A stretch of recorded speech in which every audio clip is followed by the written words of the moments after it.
I'm just going to go right into it tonight. Just going to start immediately with Mario Kart, as I just want to get into the meat of just collecting stuff in the open world. It has not been a great week. So I'm just going to want to take my mind off of all that bad news we just got over the past week with some Mario Kart. It's very fitting we're over here in the beach because it's the official start of summer this week. So we want to take care of some of those beach-related areas now, and the game just dropped us off on a beach.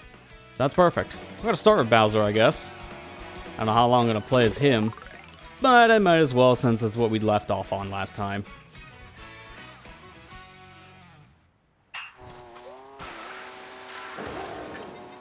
Immediately we're starting off with just a standard old race to the end kind of mission. I did also in between map my G buttons here. I kind of just forgot to do that the past couple weeks. So I mapped this to what I usually use while playing Mario Kart, which means it's the left button being A, the right button being L. Then I can just drive with only one hand. This is extremely convenient. One nice thing about these newer controllers nowadays having these customizable buttons. Alright, there should be a medal nearby, so I'm just going to hold off on doing the warp. That's convenient. But I don't know where I'm going, so I'm immediately going to look around. Well, there's a P-switch over there. I can already see something. The medallion, on the other hand, I have no idea where to look. Oh, it's another P-switch down there. Might as well just do the P-switches if I don't know where to go for medallions.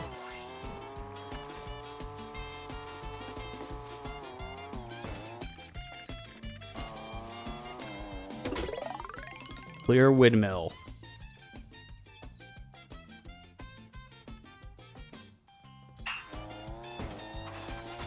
It's actually not that long of a mission.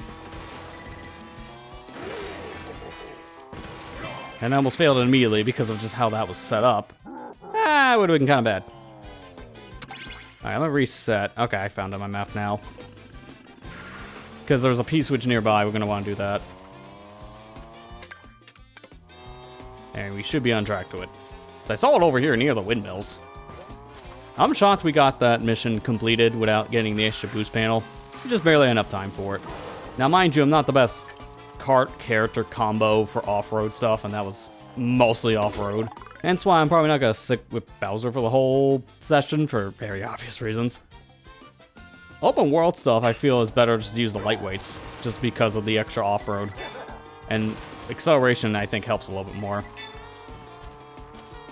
Really, characters like this, with this kind of combo, only really good to use for knockout tour and time trial stuff, in my opinion, just because they're just too slow otherwise.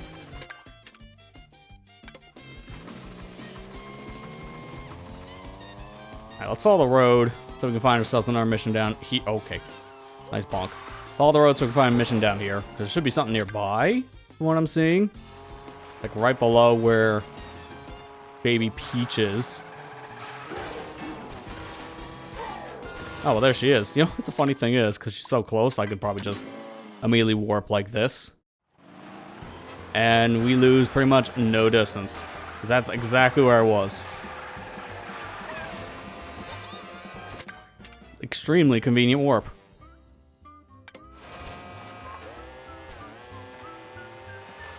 And this character feels so much better off-road. This is what I was talking about before.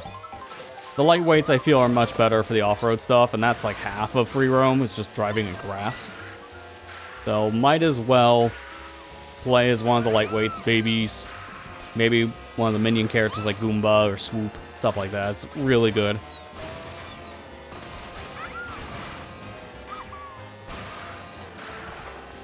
Where am I going at this point? It's like a thing around here, and I just got lost in the sauce. It is near an archway. It's not this one, is it? No. I think it's backwards.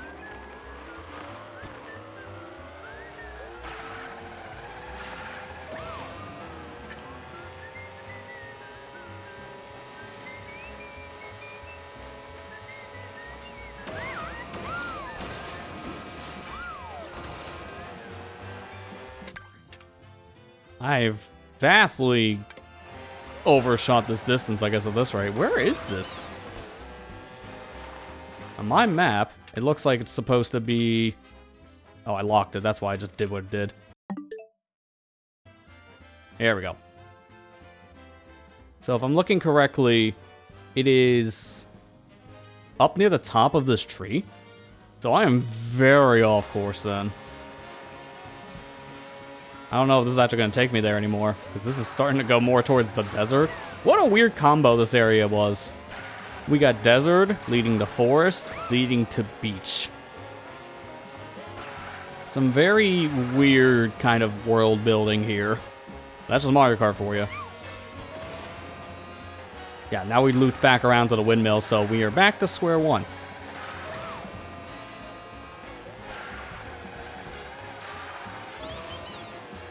So I guess, if anything, I should go up here instead. I'll grab a piece of food so we can get a costume. This might be actually where I was looking, right? This is an arch. It needs to say Mario Kart on it, so it's not it.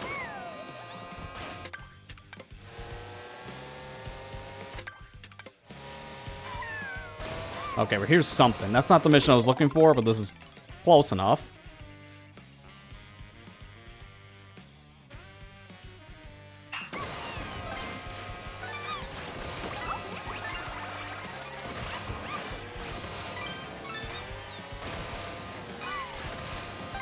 There we go. I'm gonna warp back because I think now I should be able to find what I'm looking for. If this P-switch is near what I'm looking for, then I just drive this direction, and I should find it. That's it. That's the arch. It took that long to find it. While I'm here, there's a Peach medallion on the top. Might as well grab it as Baby Peach.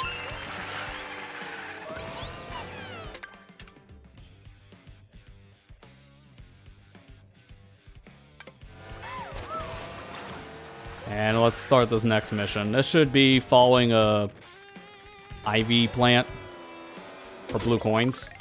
And that's correct. Okay. So this was the one I was looking for the whole time.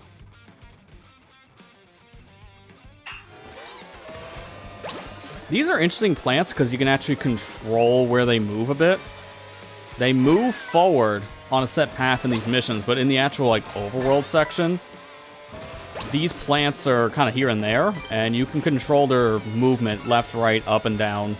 Right now, I'm not influencing this, but if I wasn't doing an actual mission, then I would be able to. They're very interesting. Kind of a shame they're really just in free roam for the longest time, but now they're in some of those intermission courses. So those vines actually have some use nowadays in actual like races.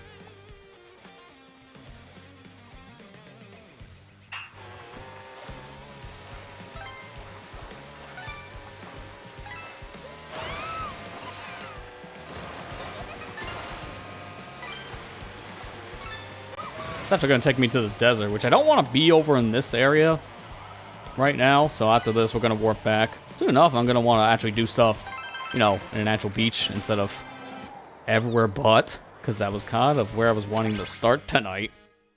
And we started there for all of 5 minutes, which is kind of funny. Alright, we want a U-turn here. Because there should be... Yep, there it is. Another P-switch literally next to us.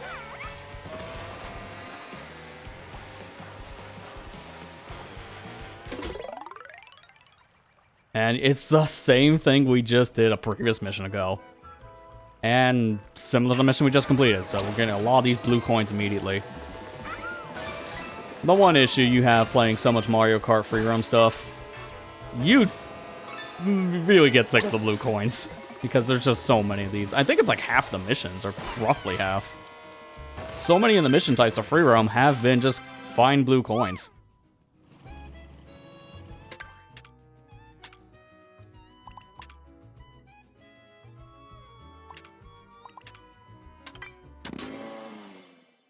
Alright, we're going this way. Because once again, I turn around from this mission and start going east. And that should be actually pretty much next to another P-switch. I think that's it. over here in the distance. You can barely see it on the minimap. And I overshot it.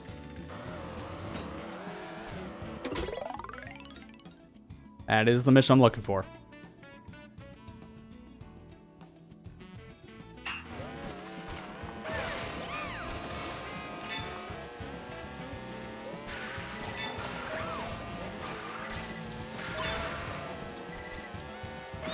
Just enough time. Alright, I'm gonna do one more thing, and then we're actually going over to Peach Beach. I'm gonna go back over to where the windmill was. Actually, that was the wrong one. I want to be here. It's closer.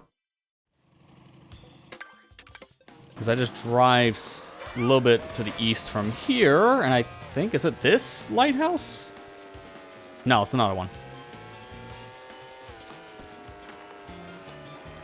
One of these lighthouses is supposed to have a Peach Medallion. Also elimination? That one. Cool. Alright, let's go to Peach Beach. On the way, we'll grab some peas along the way. Obviously. There's one in the field, like, down here. So nice to have this warping. That makes this so much more convenient.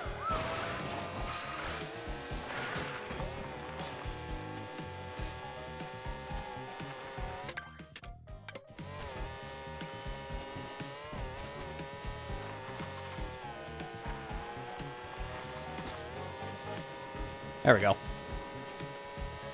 So now this mission should be, guess who? More blue coins. We got Cataquack, so it's totally different. Haven't seen these guys yet.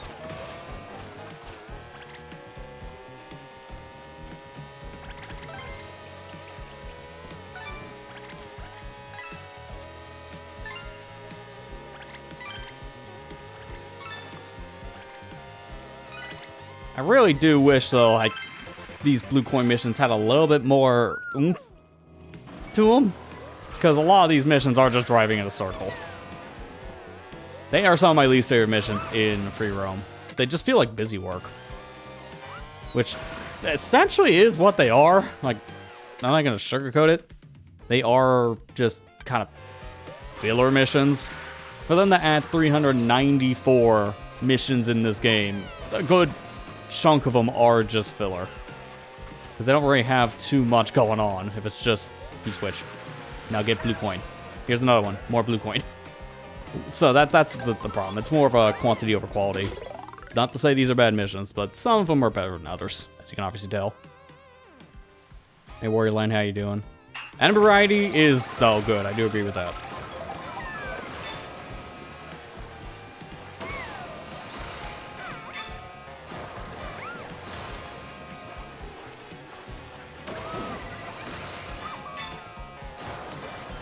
I gotta wait until I use my mushroom here. I want to time it just right so I can get the boost off of the manta ray right when it ends.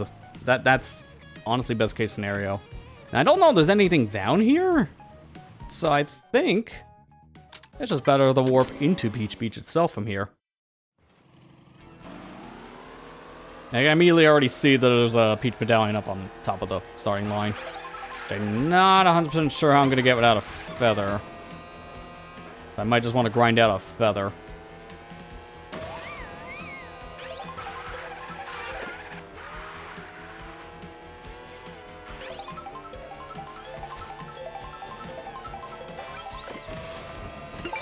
Half the time you want a feather, the game just gives you nothing but mushrooms. Which is kind of funny. It's good for practice. I mean, I can't complain. Getting mushrooms half the time in free roam is not a bad thing if you're just trying to race the tracks and get a feel of them. But when you're needing that feather for a specific thing, good luck. I'm gonna park here so I can get the next thing marked. Here we go.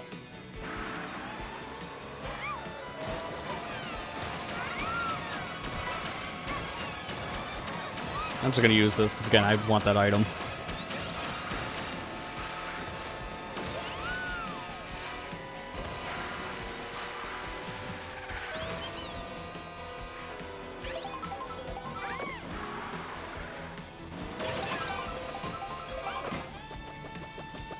Oh, hi. I don't know why all of a sudden you came my direction. I don't even need you. But the reward for hitting you just makes me feel good. All like 5 points. One of them clipped through a wall, so technically 4. Just feels satisfying to do the little nabbit quests every once in a while. You know, they're pretty much worthless after you do the first one. You're just needing it for the one little reward. Alright, there we go. Now we finally got the item I want. Now, my idea of getting this, I think you're supposed to go from up top and then fall down. But my idea...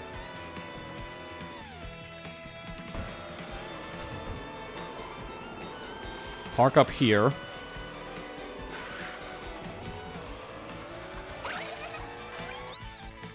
That can work, but I think I had to hit the tree. Or I can just clear it.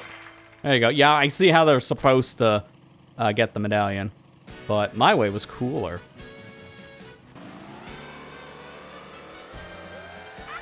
Right, I think now I'm going to go into... Oh, well, not that. I was going to say I'm going to go into the actual main section, which is... a lot of filler, honestly. Like, I don't really care for this course too much myself in the game. I like the original version of Peach Beach more. The one that was in GameCube and Wii, but this version is just a little too different. At that point, you might as well just call it something else. Because it's not Peach Beach anymore. It's more Peach Castle. Because there's barely any beach you drive on. You're on the beach for all of, like, maybe 25% of the course.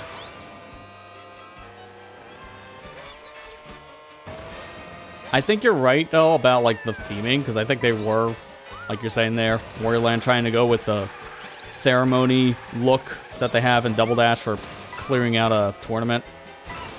Or GP in general.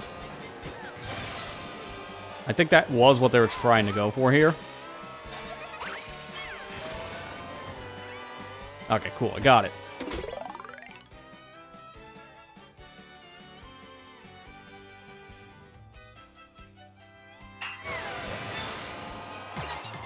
This doesn't really give me much speed in the air, but I lose it after this mission, so you may as well use your items. I gotta go under this. My speed's too fast. I was supposed to clip the back so I can get the coins, and obviously the game never expected me to come in with a star. Alright, there's nothing out here, which is so ironic, because that's just the feel of this course. There's nothing here. As soon as you drive into the water, it's just padding. But there's no missions out there, no collectibles of any kind. Again, kind of making it feel very different from the original, not in a good way.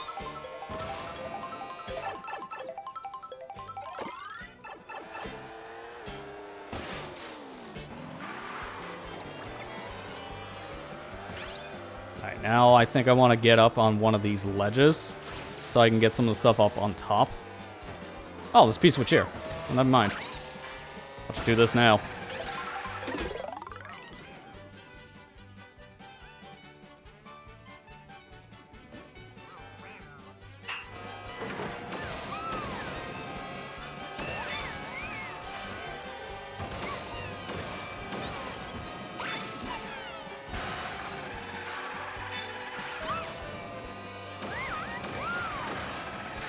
So awkward to hit these ground shrooms because they drop in like very weird spots.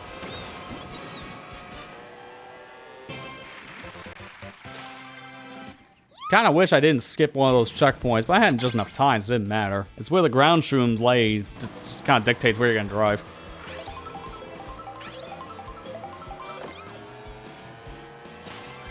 Alright, I see a thing up there. I think I can get that medallion with this feather now, because I can just drive this way, hit the Yoshi, and then I can actually go up this ramp. And I can use, I guess, this. This might be good enough. Just barely, actually. Shout out to feathers being so powerful in free roam.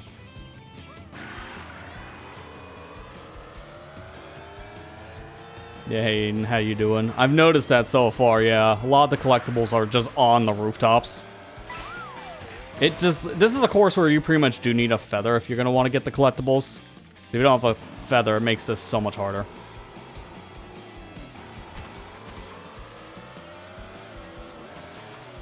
But thankfully, there's not that much here. Most of the collectibles in this area are just these panels, funny enough. Most of the other stuff is just 3 P-switches and 2 medallions. Like, this course actually doesn't have much. I mean, I hit that. Alright, the last 2... I gotta rewind a bit more, because I think the last panel I need that's up here is kind of a ways away. Because there's a panel near start, so I'll just go back there with a warp if I have to. I think it's probably the worst panel, what I'm seeing.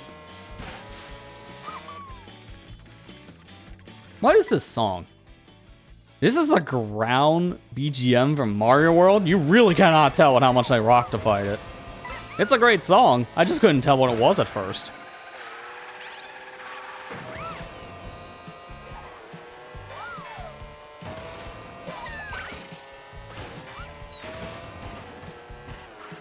Okay, now I gotta figure this out. The panel I'm looking for is actually behind us. That's it. Alright, I know what to do. This is easy. Thankfully the feather got me up here, and then the next part made easier yet again because I had the mushrooms. It's clever we get to go this high up though in the free roam stuff, because this is impossible in like any race. So you never actually see what's up here. That's a lot of money. Again, something you would never be able to see in a proper race, because this course is just race around in that town area once you get to the second lap version. Alright, let's see. This last thing I'm looking for, it should be here, actually. Fair enough. It just barely obscured by the camera. That's all the panels.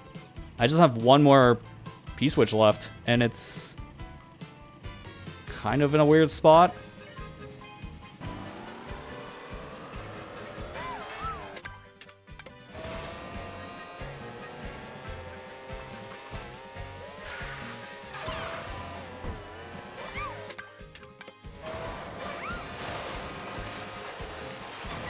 Not there.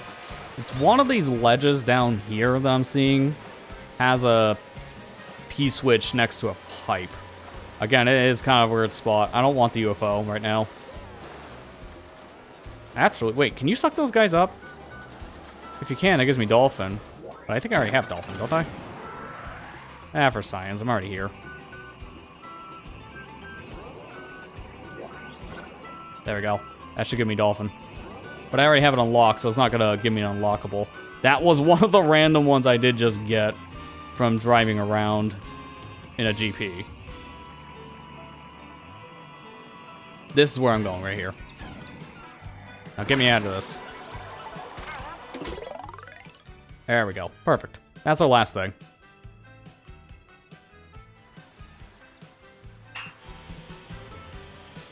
Yeah, I'm not looking forward to the Great Question Mark Ruins, because like you're saying there, Aiden, it is a lot of feather stuff. I might have gotten 1 or 2 collectibles at most on my personal file because of that. I just figured I'm just going to do that later on. And I never got back to it. Shy guy. Shy guy.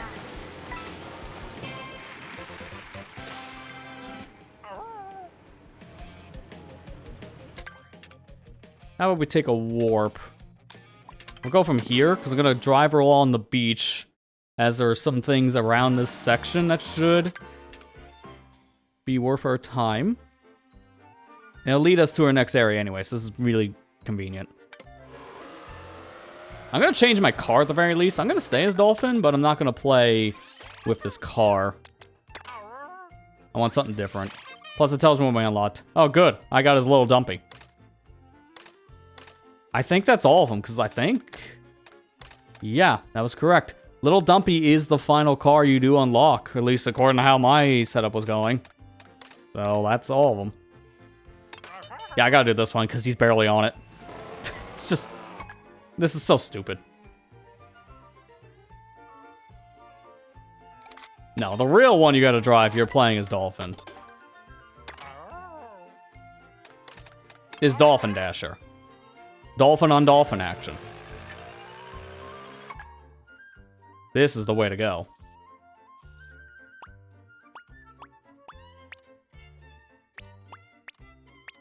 It's gotta look weird, though.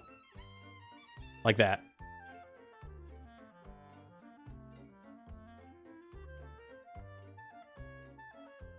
Alright, how do I get rid of the frame? Oh, yeah, this. There. Perfect. Hey, Matt, how you doing?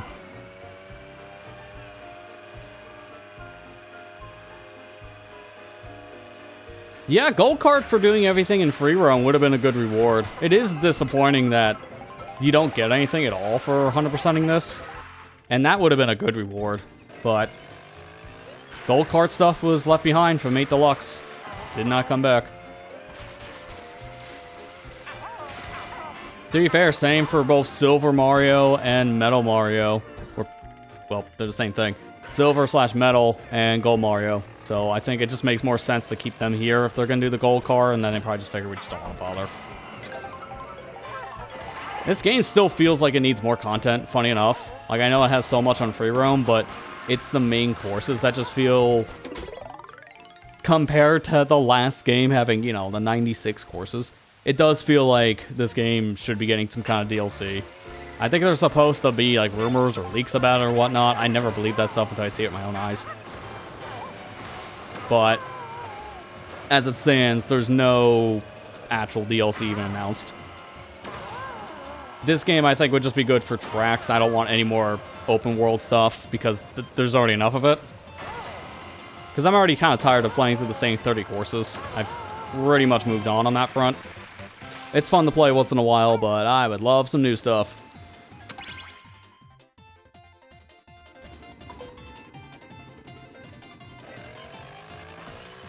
Your gold card was the main 7/8 Deluxe. Felt so good to unlock. It was a really cool thing to unlock. I remember using it a bit. I would always just kind of swap to all gold stuff as a meme. Just so we can kind of flex.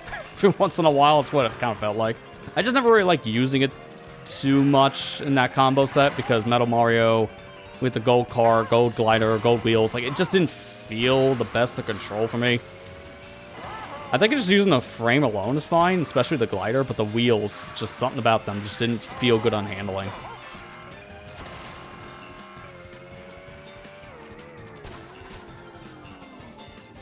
Hang on, I'm trying to see something. There's supposed to be a thing here to launch off of. And we fly in the air to get a medallion. But I don't see any ramps. To be fair, I don't know where I'm going for the medallion. It's just somewhere in the middle of the ocean. Like here. Which is not really the most helpful thing.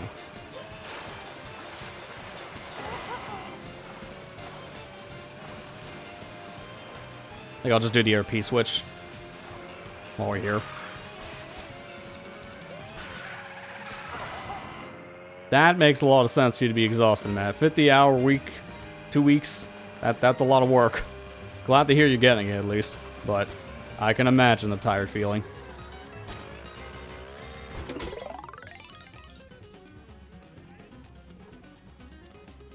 Yeah, here's another pointless mission of just driving a circle for blue coins. God, I'm so tired of these ones. And they gave you the food as like cool. I don't think I want to use it. Every time I would get something here to use. Yeah, it's gonna do that. Just that's how pointless it is. What was the last one I didn't get? I got 7. That was the 8th coin. Was it in your mouth? No, it was just food in front of you. I watched the cutscene again because I missed, I guess, one of the coins somehow. Yeah, no, it's right there. That's why they give you the food. I get it now.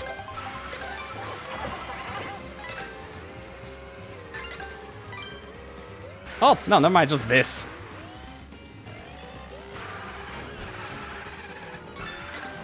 Blended in. Blue coin next to this stuff. Alright. Talk about the most busy section of the little restaurant.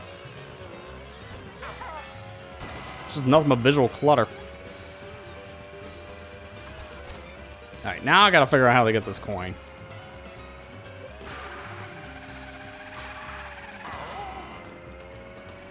Yeah, if you just want to hang out in the chat itself and not be in a comm, that's fine. I get that. Never force the co-comm action at that point if someone's not up to it.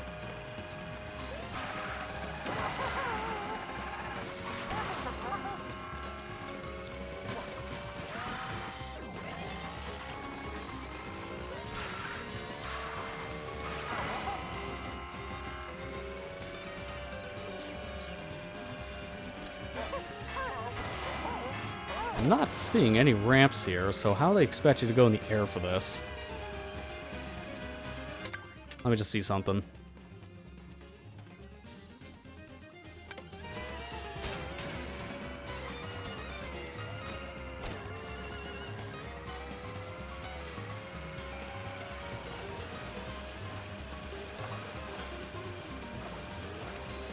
These are the stupid medallions I hate the most, that have very specific trigger spawns.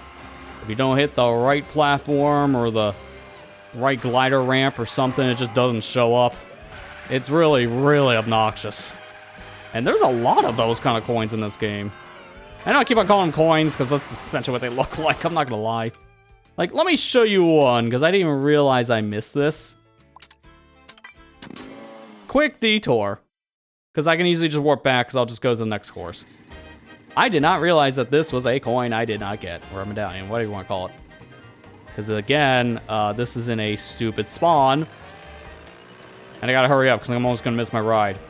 Spoilers, it is related to the train.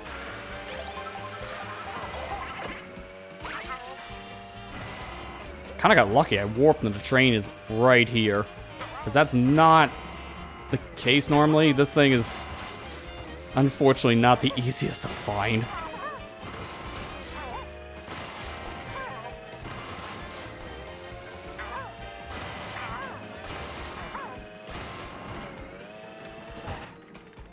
Unfortunately, I'm already kind of making things worse.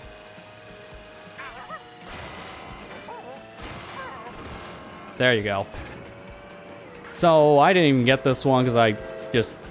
To be fair, well, this is when we were doing all the game news talk in the early parts of June. But this one's dumb. This doesn't spawn unless you're up here. Like, you can drive through this tunnel, and you can completely whiff. I don't like that. That's the one thing I hate about the collectibles in this game, because there are just certain ones that just don't show up unless you know very specific criteria. It is very dumb. Those are 100% the guide catch items. Like, you need a guide to find that.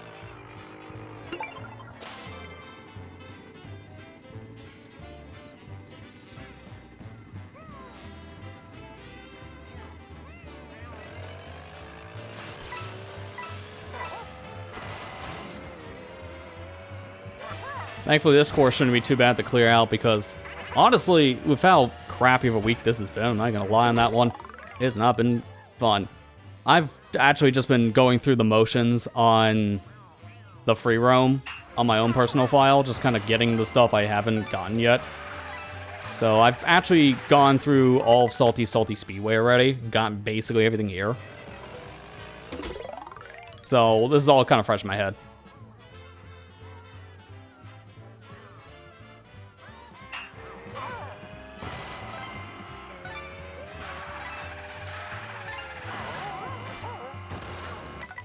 One thing I just don't like is getting the head bounce like that.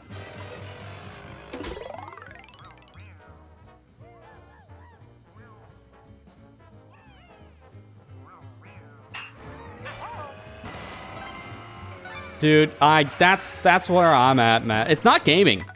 What you're talking about, it's not even gaming. It's just life right now. It sucks. It is disgusting of how expensive everything has gotten. Just this past week alone, I've just seen too much expensive stuff either announced or going up in price very soon. Like the big one today was the Xbox news of how the systems are going up 100 to 150 bucks, making the Xbox Series X an $800 console now, which is disgusting. Then you also have Steam Machine being way more expensive than they were planning.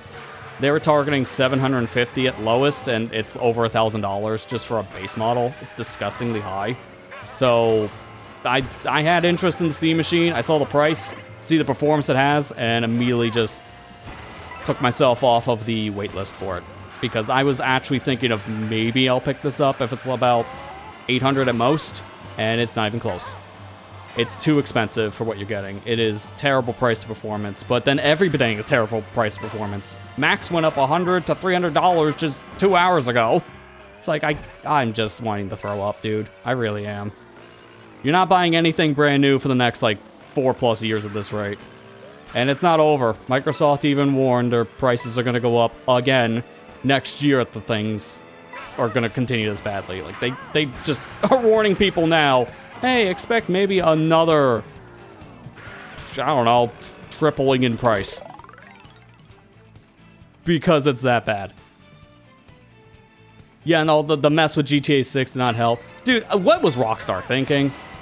For those unaware, they announced the game physically was just going to be a code in the box, which angered so many people.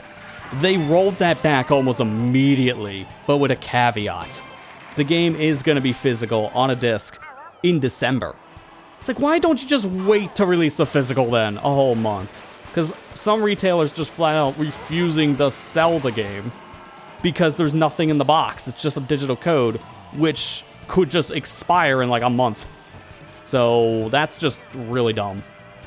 And the pricing of it's also awful. I was expecting it to be too expensive, and sure enough, base game is $80, but then for some stupid reason, they're putting some story stuff behind an upgrade path. So the game realistically is $100, and that's dumb.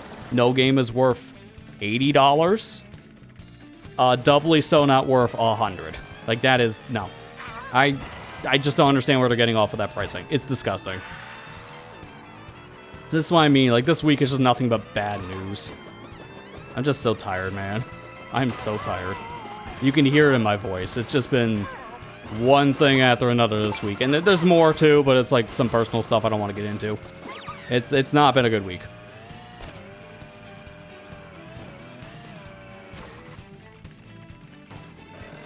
Don't trust the wording till Rockstar says it. To be fair, that's... I won't know until they release an actual disc in the box. Until they release a disc in the box. I don't trust what Rockstar says because the company is extremely greedy. What was it? The CEO was the one that came out multiple times saying, we can charge whatever we want for this. Because he knew GTA would just sell no matter how much they priced it at. Like, he just did not care. So I don't trust a single word executives say. But it's just that bad that the code in the box thing has been angering so many people, including retailers. And you know it's bad when you have to flat out come out and tell people, don't worry, there will be a disc. Just so you can calm down the anger since it's affecting pre-order sales right now. It's like, guys, this is disgusting. This timeline is terrible. I want out.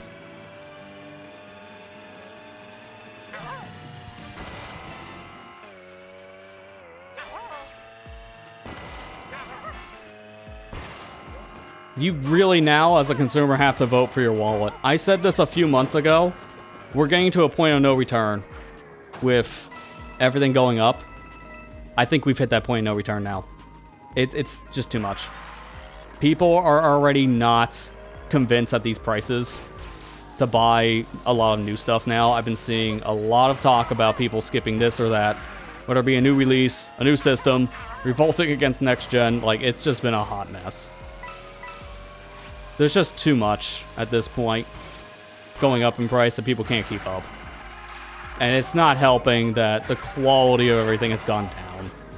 So nobody's really excited for a new generation, let alone this current generation. This current gen essentially just blew up chunks now.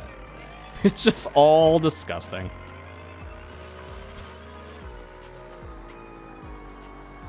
Yeah, no, I don't know exactly if the GTA price backlash is worse than Mario Kart because Nintendo fans are so vocal. You'll hear them screaming when you're in the woods with no internet connection. So I don't know 100% about that one, but it's gonna depend on how it sells once it comes out. Everybody knows discourse online of people screaming at this or that is not the true market. In fact, it's a very small demographic. So it's going to really come down to how the game sells on launch. Because as of right now, people are mad, but also, you know, these are going to be the same people that are going to still buy it anyways on launch. That's the problem. Vote with your wallet and actually mean it. Don't just say it and then still buy the thing you're saying you're not going to buy, because that is the exact opposite of voting with your wallet. That one irritates me the most, because I see people do that all the time. Like, I did not like how this game cost $80 at launch, so I got it digitally with my Switch too. I made sure the bundle I got had the game with it, because I wasn't buying a game for $80. This is too expensive. As much as I like Mario Kart World, it's too expensive for $80. It doesn't have enough content for $80. To be fair, most games don't have that. But, especially this game. Open world's fun, but it is just glorified padding.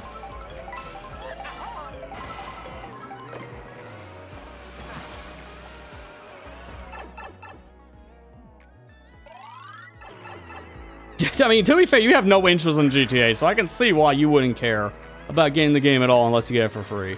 And even then, I still would probably end up getting it on Steam or something, because I hate the Epic Store. I've legit gotten games from them, and they say I don't own them, which I don't know how that makes sense. So that tells you right there. It's like, last time I bought a game from Epic, I just couldn't use it because it just glitched out. So I just, like, no, I'm good. Tried buying from them once because it was super cheap, had problems. I'd rather just buy the game again on Steam. It's that bad. I don't know why they're still bothering with that launcher, because they haven't done anything to it in, like, years. It just feels like a hollow shell of a product that somehow still exists. And I'm actually surprised.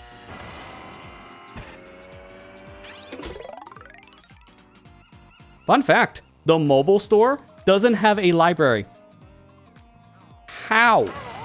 How do you not have a library section? You can't see what you own on the storefront. I've gotten a lot of things for free on the Epic Mobile Store. I don't know what I own because they don't tell you. It is so dumb. That's why it says, like, dude, I would just double dip. I don't care, because the Epic storefront is abysmal. And their launcher is held together with...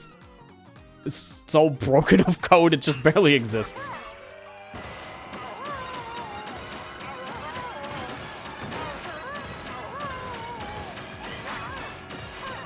Okay, I really am getting tired of these head bounces. They are really screwing me over.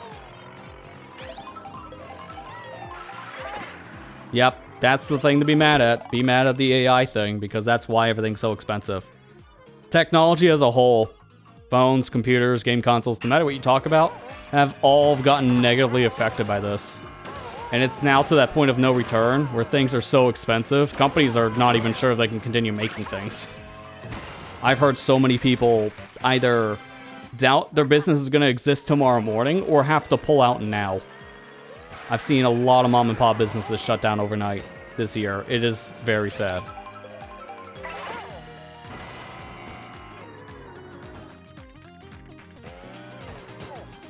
It's not even RAM. It's also the NVMe drives, the actual storage. You can't even get hard drives. An outdated form everyone wanted to ditch, you can't even buy now because they're too expensive. It's stupid. Everything is just gone in price, or just not available in stock. It is, like, just hate all those billionaires that just want to make a funny cat meme off an AI picture. They're the ones that caused this, and they're the ones that get the hate the most for a reason.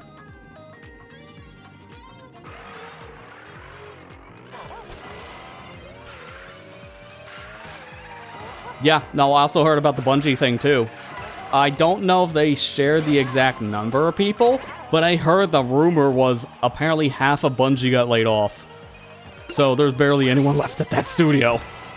It's terrible, man. Like, again, it's been bad news week this whole week. I can't think of a single thing that was good news this week.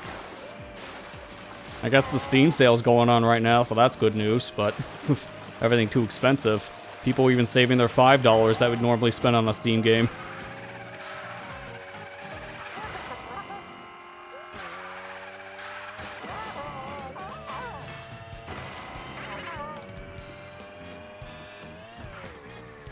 This is why I'm embracing more and more retro stuff. I actually feel bad now when I'm streaming new games because I know a lot of people won't even be able to afford them.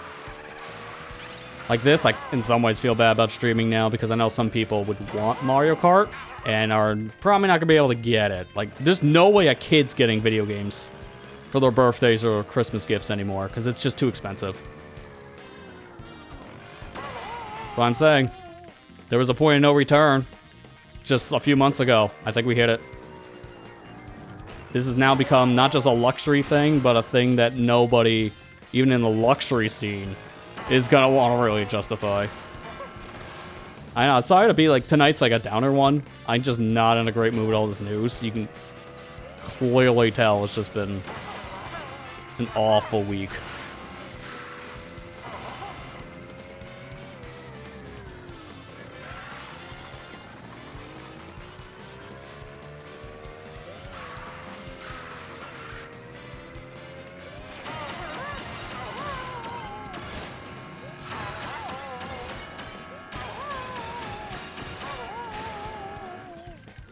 This Peach medallion is such a pain to get, by the way.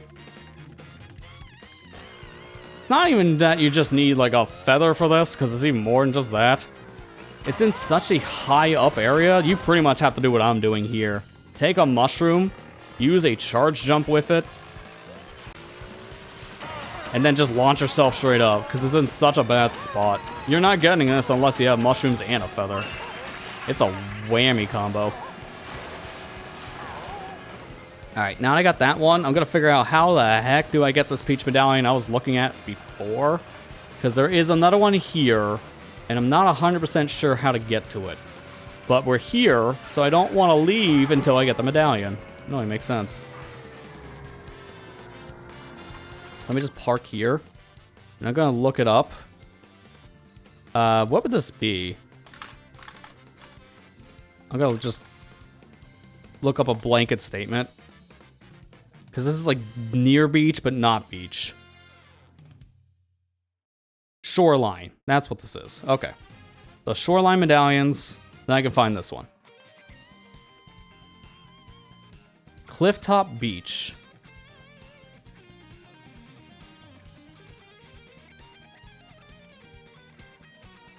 Oh, I found it. Here we go. Oh, yeah. No wonder why. I gotta go back up to where the lighthouses are, because that has a, again with a stupid spawn thing, that has a ramp that leads to one of the little launch stars, and that would send me up. That is such an obscure thing. No way would I be able to find that without a guide.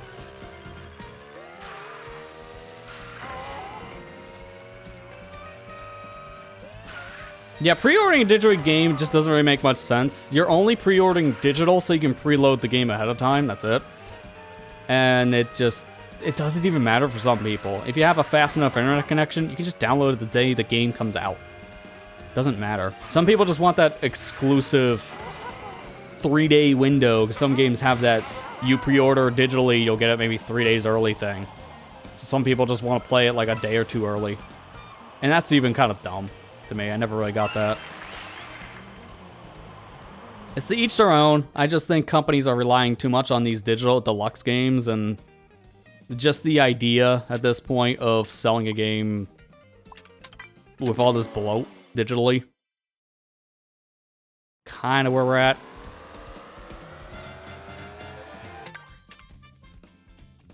Just don't pre-order games. Unless it's something you absolutely must play day one, there's no point. Do your research on things before you buy, and nowadays that's more important than ever with the value of the dollar going down, the price of everything going up, and the quality of everything going down too.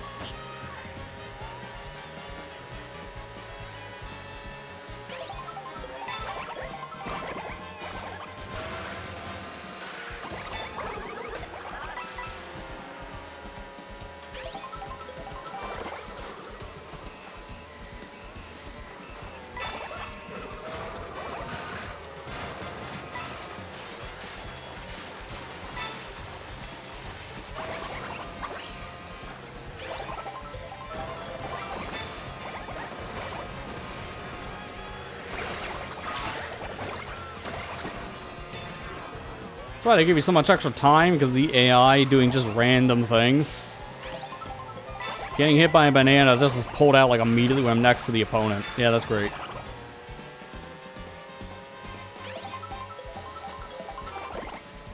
You see, that's right there what you're saying, Aiden. That's where I just pick and choose. Because honestly, one game is probably going to have priority over the other. I would just play that first. Then I would buy the other game later. Because that's where I just would save my money. And get the game when I'm ready for it. And then by then, I'll probably have a better budget to figure out if I can buy this or that. That's where, like, nowadays, people are being more and more picky on whatever they pick up. And it's for good reason. We see it time and time again. There are so many different headlines from different studios saying, this game performed worse than we expected. Yeah, because people aren't wanting to buy stuff at full price now, when it's $70 to almost $100, maybe more. And the quality is just not there for that price. People are voting with their wallets. I want to play those Lego Batman stuff. Like, I want to play that Lego Batman game, but I'm waiting until it's going on sale. Because I have other things to play, and I know that's going to be cheaper at some point. So for me, as much as I would like to play it, I can wait, and I'll be rewarded for that. That's just kind of how more and more people are thinking, and it's for good reason. You don't need every new release when it comes out. If it's not something you're going to play immediately, you can hold off, and you'll probably be better off for doing that.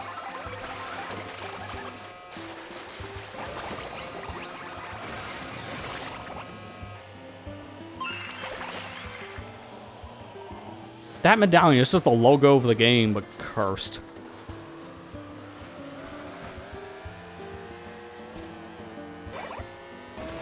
That's true. I know that's why some people buy stuff immediately and want to play it immediately because of the spoilers. I'm someone who's barely on the internet to begin with. Outside of very specific things, I try to stay off it as much as possible because it's just too depressing now. So I don't really worry about spoilers. And I don't really follow the crowds that can spoil things anyways. And I make sure I nuke those kind of people in my social feeds. Like, if there's something popping up, I blacklist that account entirely. So I'm one of those fortunate ones to say I've not really gotten spoiled by anything over the years. Well, not much, I should say. Things here and there, but most of the time I avoid spoilers really well. But not everyone's in that same boat.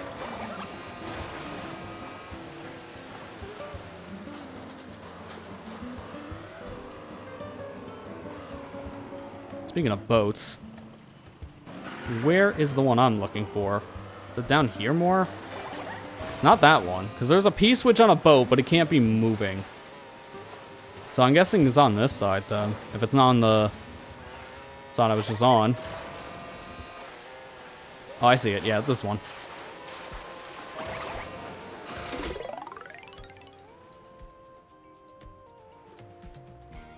Yeah, that's why I just hate how people are on the internet with spoilers. It's just stupid.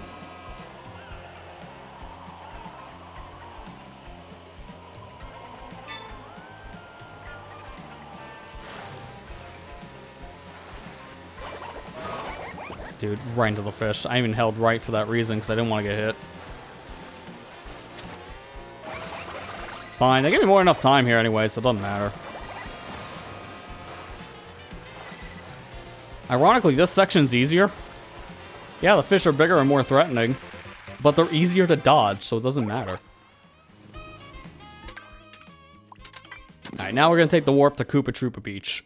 This course is weird, man. Like, in terms of collectibles, yeah, there's a decent amount of stuff here, but the course is like the size of a thumbtack, so it doesn't matter.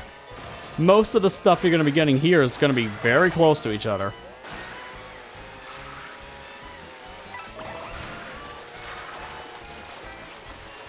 Yeah, case in point, not even a minute in, I already got 2 panels, because they are very close. And then immediately this one drops me off into a third. It's just like, guys, why is this course even in this game? Like, I don't want to be that guy, but I'm gonna be that guy. This course isn't fun. This course just sucks. There's barely anything to it. Why is this here?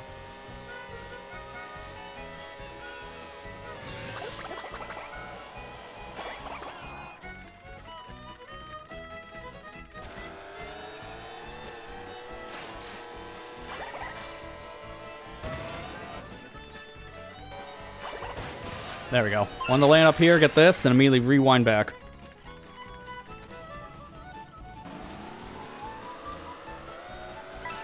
Because guess what? Here's another panel. It's like they didn't space these things out at all because the course is the size of a thumbtack. And that's why I didn't get the P-switch before, because I knew I was going to get dropped in front of it. This course is another one I did more recently, so I'm kind of familiar with its layout.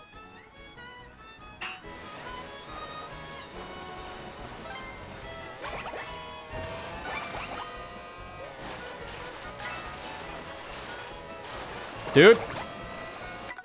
I hate the wave mechanic in this.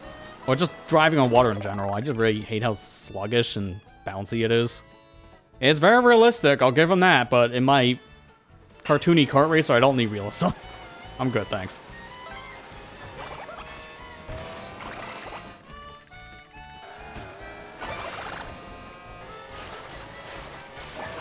Case in point. Yeah, the actual Koopa Beach 1 mission is one of the best parts about this area. That'll be one of the last things we do, because it leads us out. But, yeah, that is probably my favorite mission here. The other ones are just kind of here.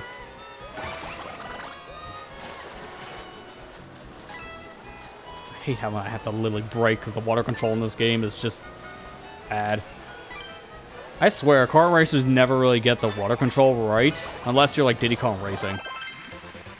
I guess Sonic and Sega All-Star Racing Transform was pretty good too. But Mario Kart World and Sonic Racing Cross Worlds both came out in the same year and both had pretty bad control in the water. The one thing they both share in common. Alright, last thing. Actually, wait a minute. Let me make sure. How many medallions I have? 102.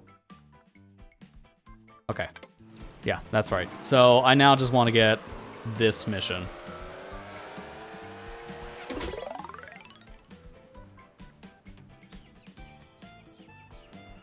Yeah, Mario Land 2, good. I agree on that one.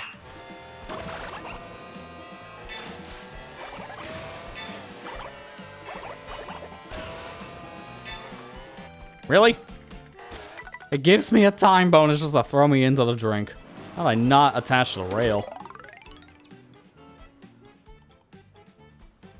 Yeah, actually, water control being more like ice control was pretty accurate.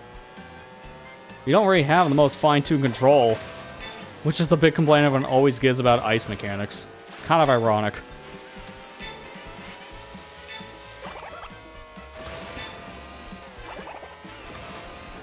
You kidding me?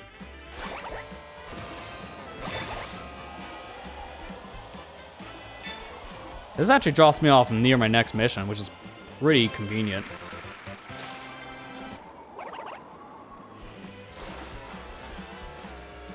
Yeah, I want to do that one last. I think I can do two birds with one stone on this one.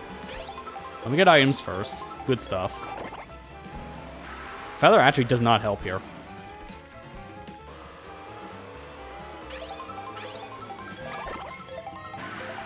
Will that not clear the other item slot? I'll deal with it. That's fine. 4 mushrooms is good for this. Here's our Koopa Troopa 1 tribute. And this is what I was saying, 2 birds, 1 stone. In the middle has a question mark panel. I think I can get that and still hit this checkpoint, technically. It's gonna be kind of weird.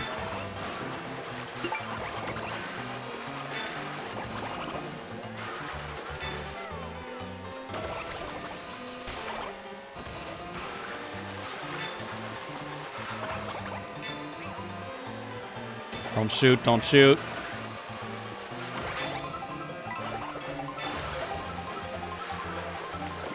It's like everyone I'm near right now have to have a red shell. I knew that was going to happen too. That's the worst part.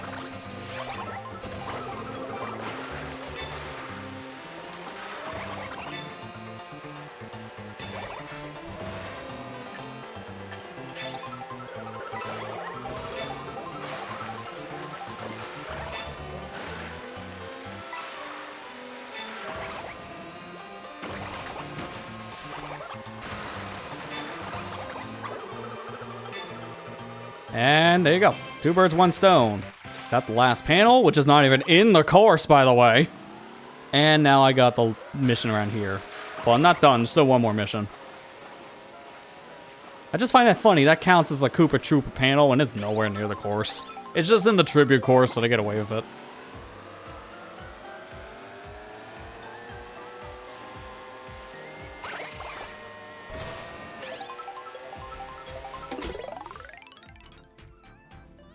This actually brings me back to Crown City.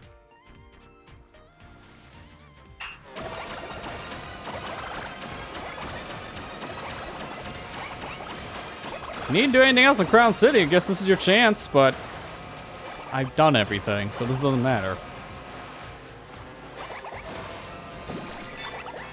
Oh, I forgot to put the Blowy Joeys here. I never remember their official name, but that's the fan name, and I actually like the fan name more. It's hilarious.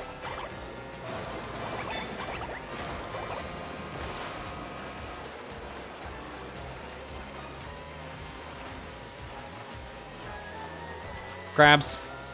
Don't matter. Not when they put a rail next to them. Thanks. Alright, looks like that's all the things down below. There's this random Peach medallion I apparently did not get here in this section, but I don't know where to get that. Let's double check while we're here. It should be in Badlands, because I think that's basically everything in Badlands if I get this one.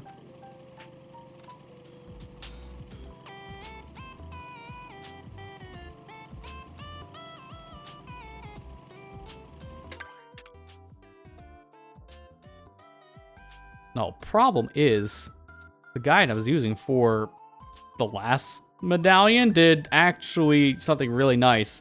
It had a map tracker right next to this. Not this one for some reason. For some reason, Badlands doesn't have the same luxury, which I don't get.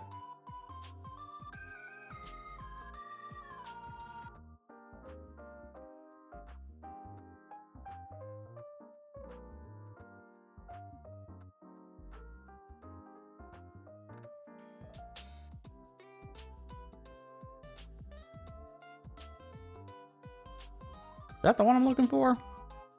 No, it's near Crown City. That's nowhere near Crown City.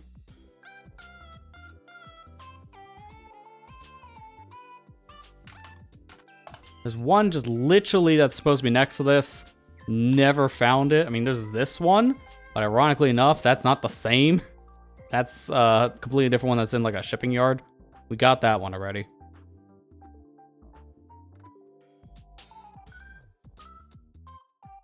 Supposed to be this one? Yeah, it says number 8. Looks like that could be it.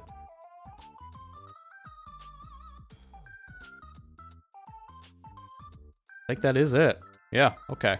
So what I'm looking for is it's near a road on the way to Crown City. So like this direction.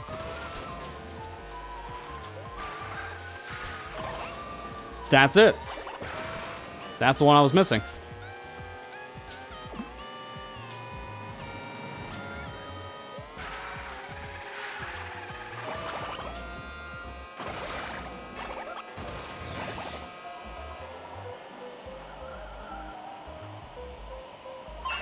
There you go. That was the one I was missing this whole time. What a weird spot for that. Because it's just... I don't know, man. That was just in a bad area on the map. Did not line up correctly. I think that might be all the Peach medallions in this area, outside like 2. Might as well grab them now that I said that. There's one near Choco Mountain, and then there's another one right near that water line next to Wario Stadium. So there's 2 close by.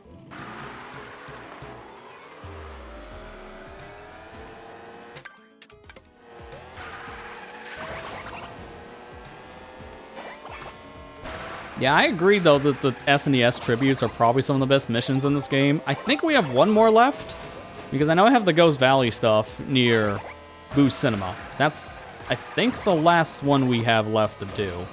Because we did the Choco Mountain ones, we did the Vanilla Lake one, we did now the Koopa Troopa Beach.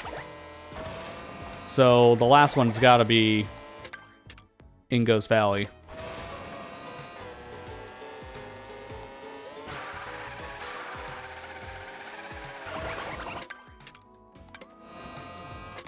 Question. How do I get over here? Let me actually take a warp with the P-switch instead, because that is nowhere near where I'm going. I can go from here and I think turn to the right?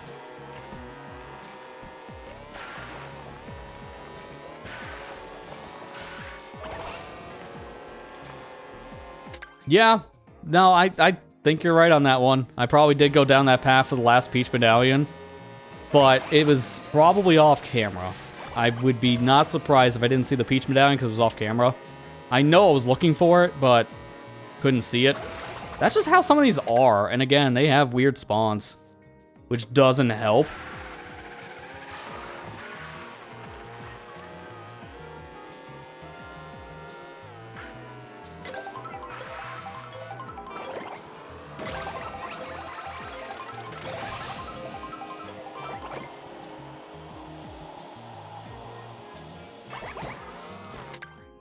Okay, this was too far. I need to go more this way.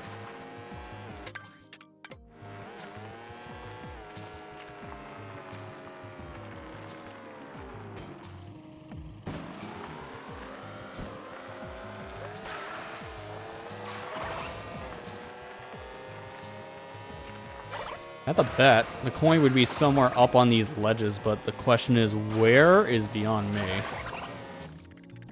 This is why it's good we have the rewind function. Oh, there it is. I can't get that from here.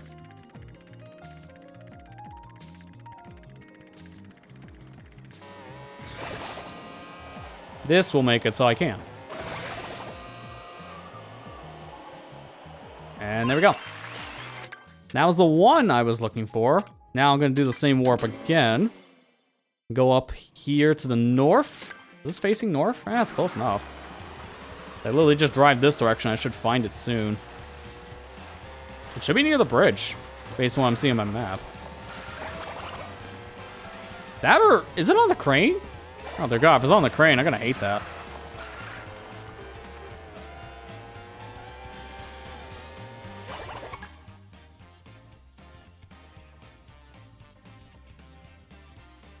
It might be, because that's kind of... so... wrong crane. Let's say, it was kind of sus. It was just a random crane on this cliffside that has nothing to do with that area. So it has to be on a crane. Well, I was technically right. Just the wrong crane. There you go. I think that actually should be it for Medallions and Badlands. Go over my map. And yeah, that looks like all the ones in the Badlands. That's really good. So that's already a big milestone right there, having a whole section of the map done. So now, not many beach things left, ironically enough. I still want to do a lot of beach-related things because of the start of summer and all that, but at this point we're kind of running dry on the beach content. Because I'm looking at my map and we've pretty much done everything in the water between the past couple weeks. There's some stuff on shorelines, but I'm just not going to count that. For those wondering, I'm holding off on Peach Stadium for the moment because we want to go there once we have mirror mode unlocked, because I do want to do a little bit of free roaming mirror mode just to show it off. But speaking of that, let's try to work towards that a little bit. I'm going to take a GP intermission, as we need to unlock more stuff anyways. I want more characters.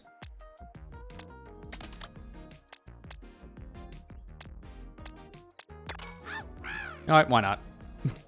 Be the Toad. He needs costumes. No, we're going faster than that. 100cc, I can do in my sleep.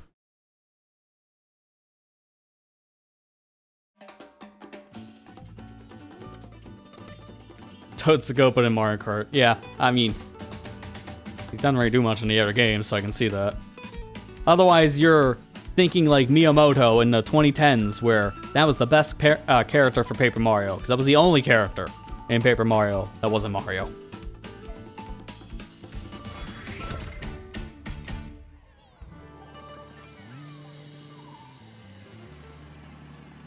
That's the one thing I hate how that series just became for a decade. It's just they lost all their original characters because of mandates from Miyamoto himself. It was just kind of dumb. Because the Paper Mario series did have some of the best characters by a lot of fans' eyes, and then they just kind of threw it all away. Boo in third. Okay.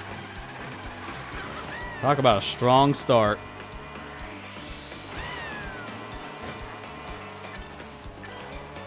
I can use this with a shortcut on lap 2, so I'm going to hold it.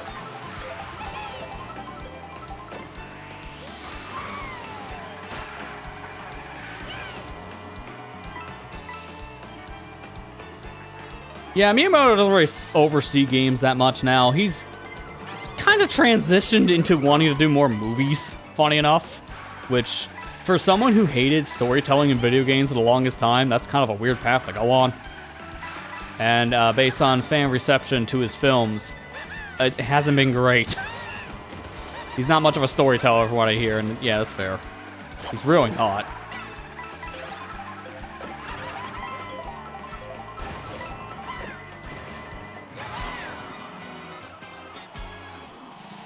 I still haven't seen Galaxy Movie, so I can't really say anything about that.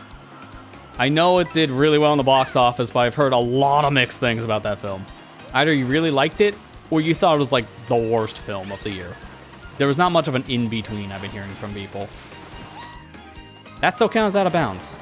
I was trying to do a shortcut there, which you get barely close to out of bounds, and you can still pull it off, but I don't remember the safe margins, and apparently I was too far left.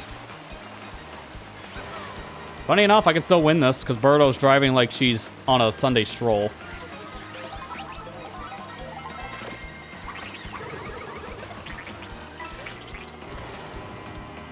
See, I don't know what she was doing, but that did just give me the win I needed. Like, I shouldn't have won that. That was so dumb, but here we are. Hey, Kira, how you doing? More the same as the first movie, technically. That's what I've heard. I've heard a lot of it's more fan service. Like, if you're into Mario, it's a really good movie. But if you haven't played a Mario game in your life, you're just going to be so lost because it references the movie. That's what I've heard. So, as someone who's played all the games, I'll be fine, but that is not the way you go in a movie. That's not really storytelling. That's kind of like junk food. Hence why I've heard a lot of mixed things. It's not that bad, but obviously, it has a very specific demographic it is going after. But it did do, like, what, over $1 million of profit in the theaters, so it sold really well.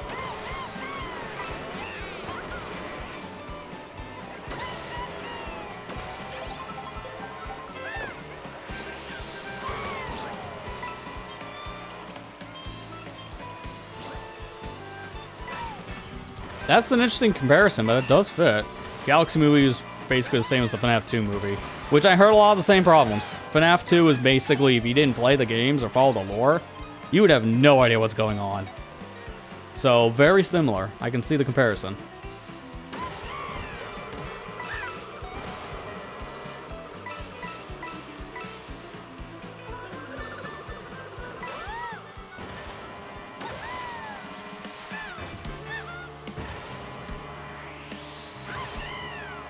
I got the bird. Just told me to go around. Like, sure, I will. Thank you.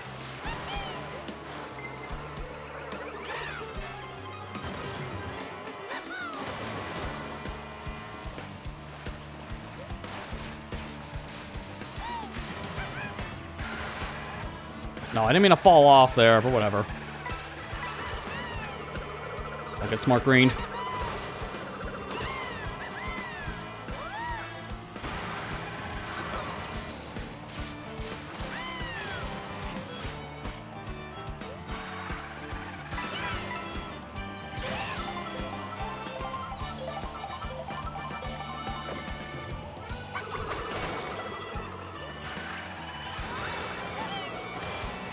To fall in the water, but that's fine. Because that's a victory. Nowhere near the competition.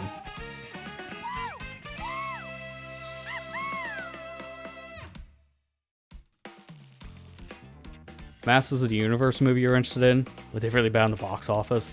I haven't even heard about the movie, so that tells you, yeah, I can see how it probably did bad. Nobody's talking about it.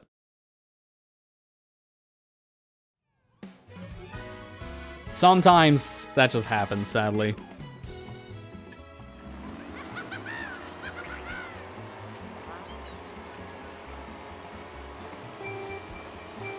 I did hear, also going back to what you're saying there, Kira, I did hear some people say that too about the Galaxy stuff in the movie because of, yeah, Miyamoto kind of rewrote the character, even though he also mandated to rewrite the character for Galaxy 2 years ago, so it's like, dude, you gotta stop changing how Rosalina functions. I know some people just weren't a fan of her new characterization in the film, which is very understandable. And they try to put that characterization out in the games because they did that update for the Galaxy Book stuff and the Galaxy 1-2 ports on Switch. I've seen it was like on sale right now because of the summer sale stuff going on some like storefronts. Like I saw it on Walmart for like $60. So it might be kind of worth getting now because they fixed all the issues. If I had money, I would consider it, but yeah, now right now's not a time.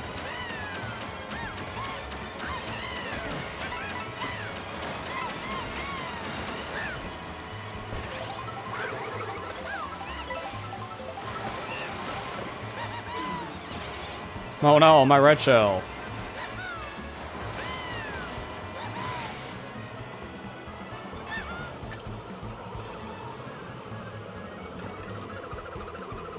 Yeah, this intermission's not great, because, yeah, it is very, very long. That's the problem I have with some of these intermissions. Not much you're really doing, and it's just nothing but driving straight for, like, 2.5 minutes.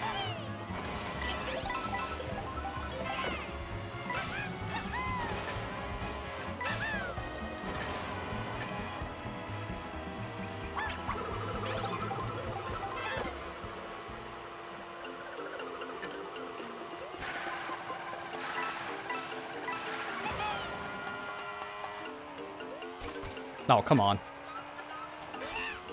Sometimes I get a boost off of that rock, sometimes you don't.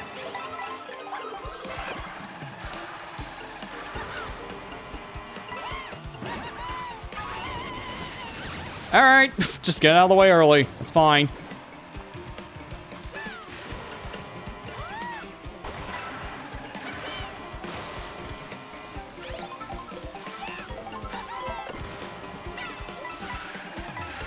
I really wish I had a mushroom, because that would be a really good shortcut to take right now. I know that's where the AI can gain on me, but what's shortcuts to a computer at this point? They don't really know how to do them half the time.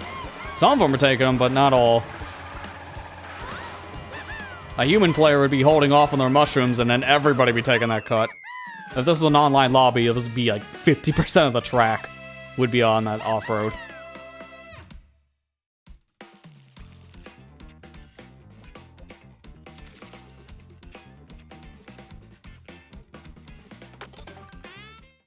Alright, this is the final one. Going to Quake, going to Quake, question mark, block, ruin. Great. Question mark, ruin. This is one of my favorite tracks in the game. Don't care for the intermission, but I can say that about like 99 of them. Like 99%.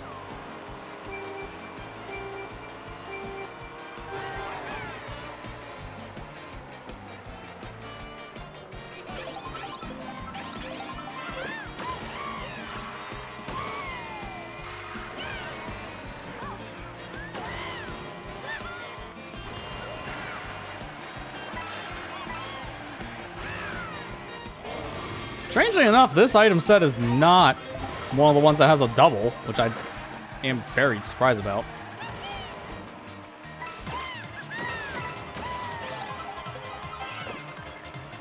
Kind of want a dodge item, because at this point I'm going to stop farming items, because I'm going to take the shortcut. That alone just jumped me up a majority of the places. That's how powerful that is. And the second item here is what I was wanting to use in case there's another shock.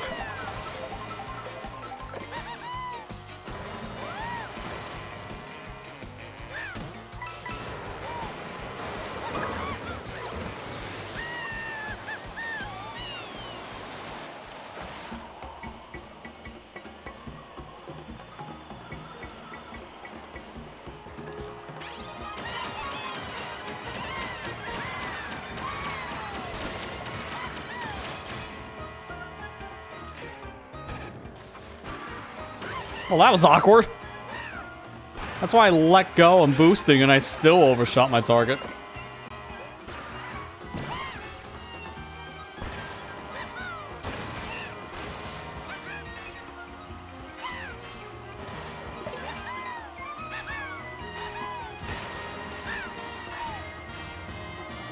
Nailed it. I haven't done that shortcut in like 6 months. It's like riding a bike. You never forget how to do the cool shortcuts on Great Question Mark Ruins. Because they are just fun. I love that cut, man. It's like one of the first things that was shown off when the game came out last year. And it really just showed what this game was capable of for cool shortcuts. That's the one thing I always give Mario Kart World. It had some of the coolest looking shortcuts in the whole franchise. So many different things like that in this game. It's insane.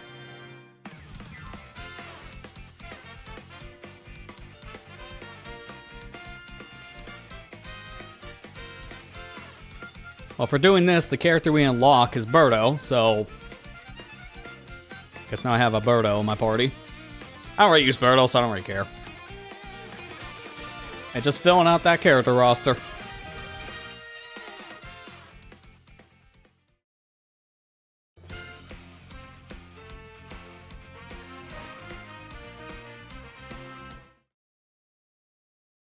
And before we go back to our free roam adventure, let's go ahead and do another knockout as well.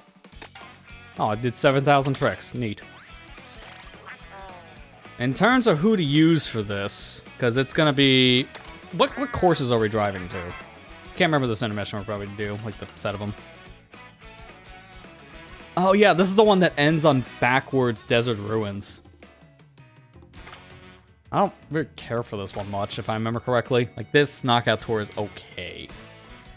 I want our heavyweight. I don't really have any costumes with Wario. So we should probably just go with a Wario.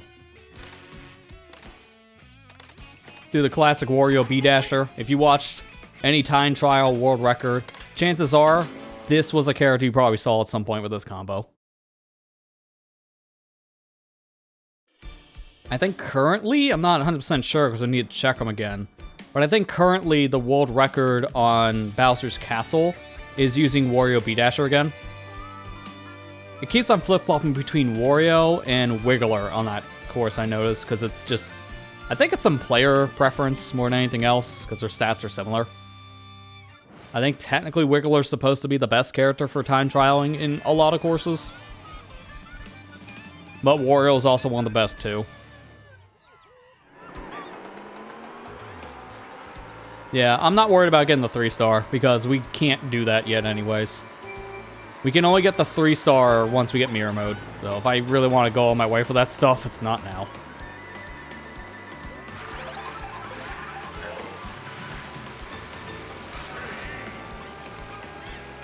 We basically play it out to see if we can, because if I get it, that's cool. If we don't, we don't.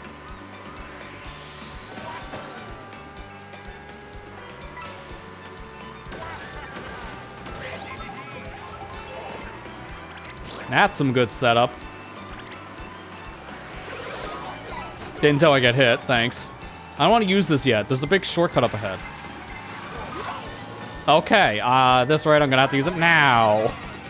Thanks. That's why I'm saying we're not trying yet for a 3-star, because if I was, this would have been a hard reset, like, minute 1.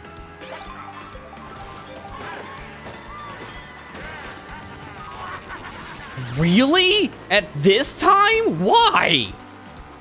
We just started the race. Why would someone use shock now? That is so dumb.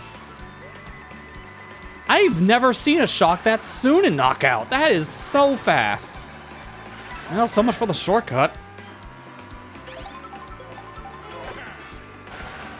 Some AI was really just not a fan of having that item and just wanted to burn it immediately. Because what in the world was that shock? Minute and a half shock, man.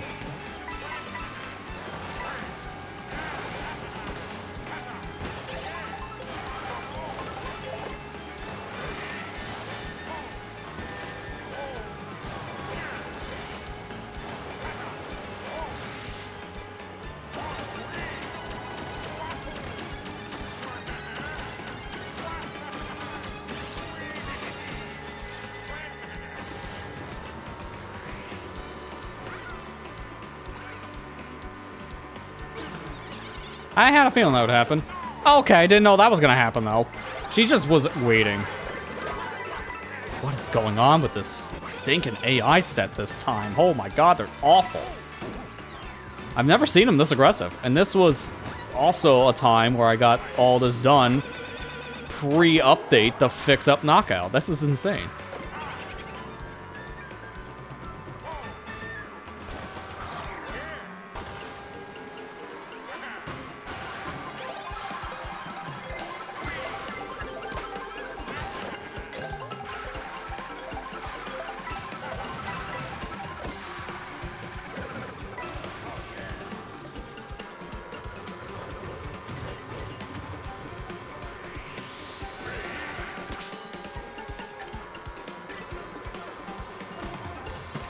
Oh good, this is the one with bombs. I hate the cars that have bombs on them like this because they are just obnoxious. It's that and the Nabbit wizard effect. I hate both of those.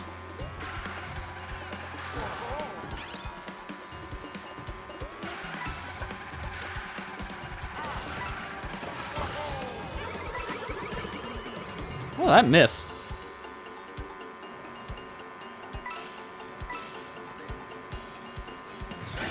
Yeah, that a shot for all of maybe like a second, maybe two.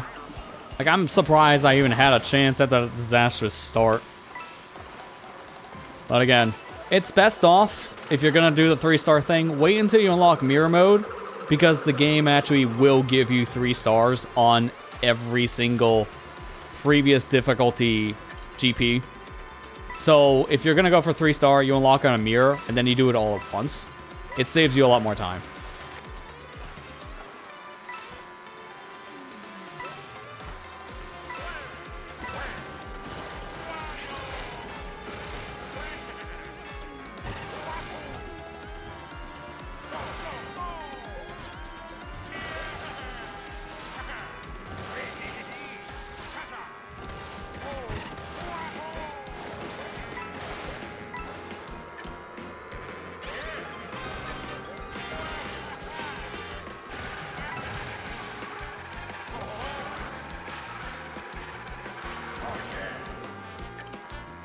At this point, I could just run away with this for a bit. But that's nice. Actually having a breather now. It's once you get into like lap 3, you really don't have to worry too much for a while, which is nice. Having breathers. That's kind of the issue Knockout Tour does have, because you could just kind of drive straight and kind of forget you're playing a racing game for a while. Well, I don't really play this mode too much. It's a cool idea and concept, but I'm not the biggest fan of how Knockout's handled here. I prefer how the fans do it, because years ago, people have made knockout modes in like Mario Kart Wii. And how that worked is that you play a couple different races, person with the lowest score gets kicked from the room. Then you keep on playing until the last man standing. That's how I like Knockout. We're just playing the races and remove people after a couple races. At that point, they have the lowest score in the room. It's like a proper knockout tournament in a fighting game, essentially. It's really cool. I know it kind of just screws up the balancing of Mario Kart, because the less people you have in a room, the item balance just gets all wacky. So it does have its downsides, don't get me wrong, but it's much better than how this is handled.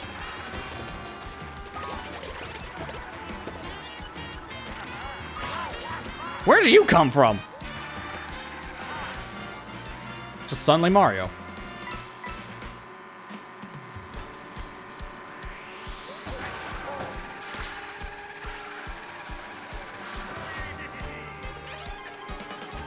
I mean, that didn't really stop me from getting back on the first. At this rate, I'm going to get the 2-star at the very least.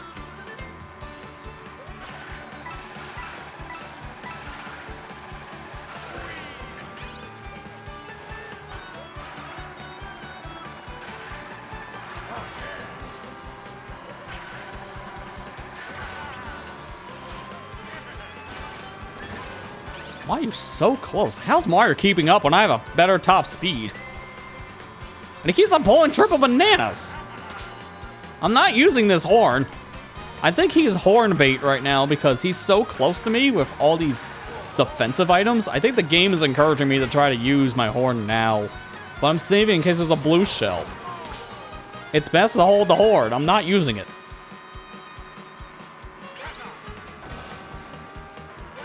Just racist Mario Kart over again. Oh, I see. We're racing to be the best racist. Oh, wait, I see why that was a bad sentence. Like, there are some games that have that set up in that kind of wording. I'm like, did you not read between the lines on that one, or? I'm gonna have to use it now. Mario keeps on getting way too close. I'm not trusting him. This is backwards Desert Ruins, so not as many shortcut opportunities here. So I don't have to worry too much about keeping my item.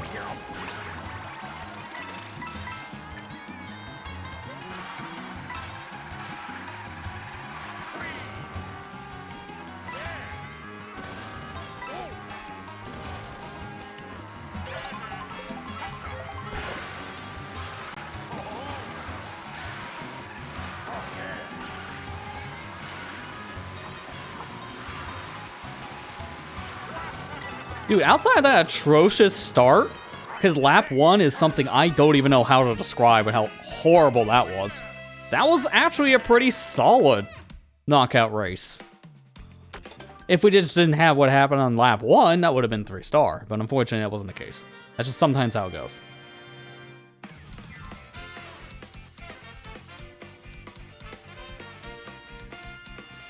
Yeah, I think I know which animation you're talking about in question 8, and I remember seeing that. That is why that's such an infamous joke.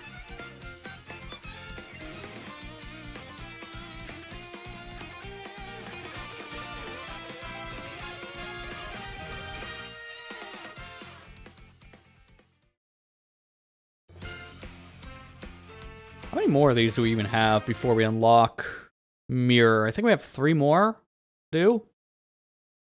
I'll probably end up just knocking all these out at some point just to get it out of the way. Let's go, let's go. Yeah. Move forward.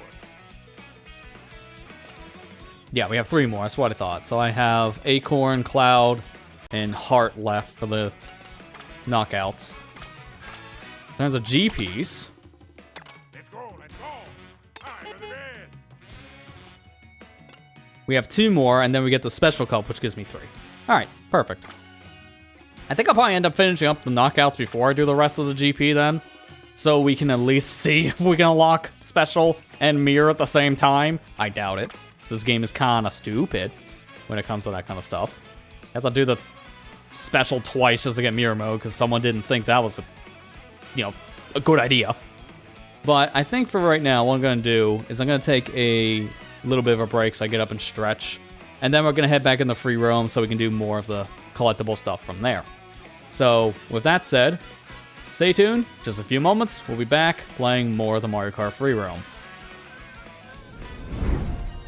Alright, we're back. Let's go ahead and jump back into free roam here. And I'm now going to lower back down the music to normal so it doesn't overpower the commentary, but now we're back ready to go. I hate how I gotta warp away because I love the results music from Mario Kart 64 in this, but yeah, there's nothing over here, and it's gonna take me too long to drive to my next destination. So here we are in Dino Jungle. Hey, to be fair, we got the lake theme from Mario Odyssey. I think that's a good compromise.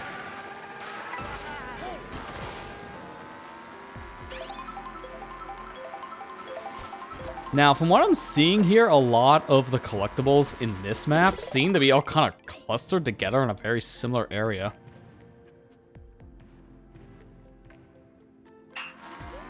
It seems like a good chunk of the course doesn't have anything, while the other half has like the rest of the stuff.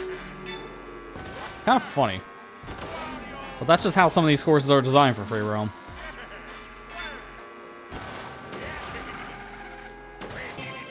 And there we go. Kind of felt like cheating getting triple mushrooms for that, because I was never not boosting.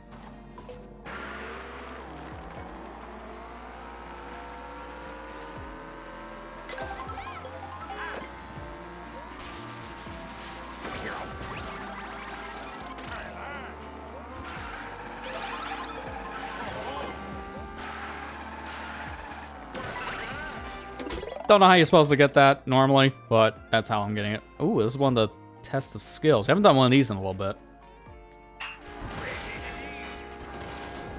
It put me in like the worst starting position though, so that was not a great start. Oh, to be fair, should I even do this as Wario? We had this problem last time doing one of these challenges, so I don't think it's a good idea to use a heavyweight. Maybe Mario hasn't been used yet. Put him in the Biggie Buggy. Why not? This legit was one of the best cars in Mario Kart 8 Deluxe for a few years.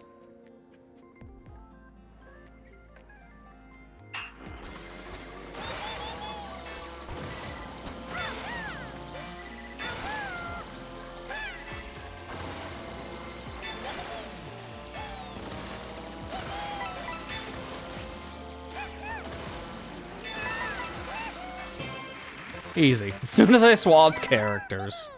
How am I not surprised?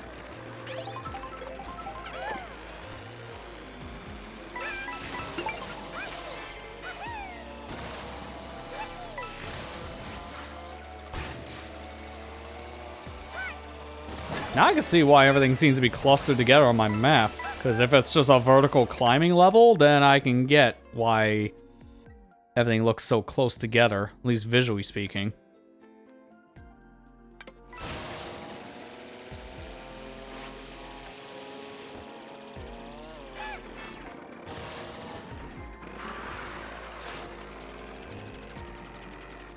No, I want to go up.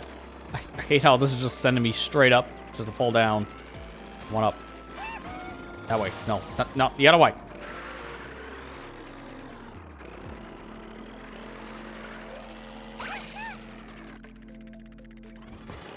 Guess I'm gonna have to do something a little jank. I'm no stranger to jank.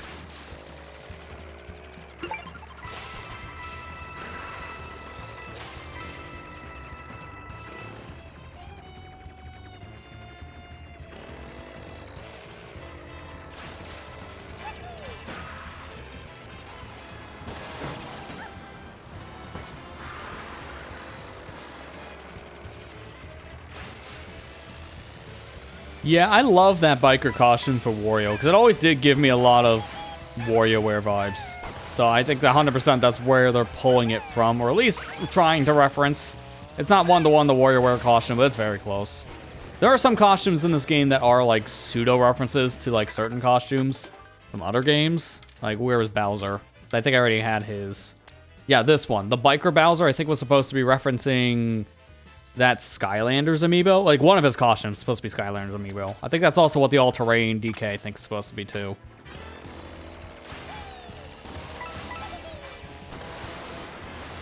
There are some costumes that are flat out just, it's this thing, you should know what it is. Like, you can clearly see the inspiration. And then others that are subtle.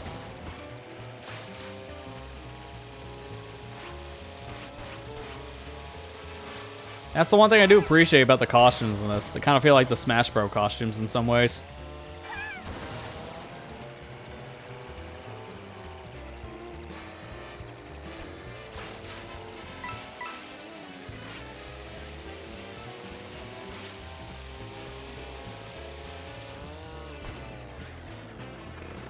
Ooh, that's a lot of money. I think that's the way I need to go to get to another panel, to be fair. Yeah, I mean, it would have been cool just to make that the full-on WarioWare costume, I do agree. Because it's already so close.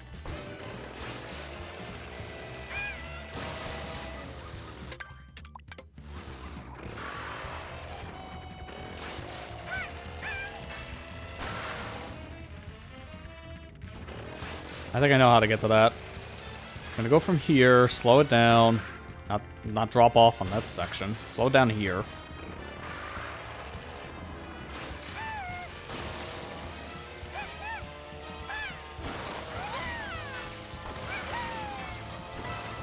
There.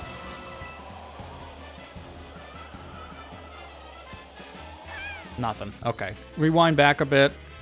I think what I'm looking for now is probably on the outside, I guess, because I thought it was there. Flying out this direction, but I guess not.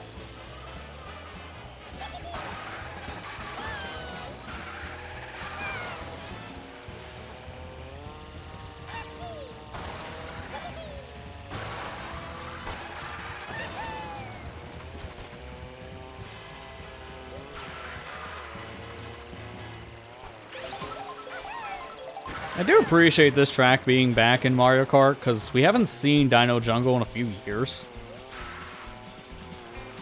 Was this ever brought back? I don't know if it was in 7, so if this was brought back in Mario Kart 7, I don't know. But I know it wasn't in Wii, wasn't in 8, wasn't in DS. 7 is still the only game I haven't played in the franchise. I should change that someday just to get a feel of how it is compared to the other Mario Karts, but there's really no reason nowadays to go back and play Mario Kart 7 because there are better games. Like, unfortunately, as soon as Mario Kart 8 came out, that basically replaced 7 because it's just a better version of that game. And it's not to say 7's bad, it's just literally something else came out that's basically the same on setup and fixed a lot of the problems that that game had. So why would you go back? It's just for those very specific courses. But then that's where that whole retro rewind mod comes in from Mario Kart Wii, which I know 7 has something similar with their own CT GP mod. But I hear it's like, that's good, but if you're going to play a custom Mario Kart distro, play one of the Mario Kart Wii ones because you get so many more courses. Again, it's not to say it's bad, it's just there's so many other options out there. It just kind of got outclassed.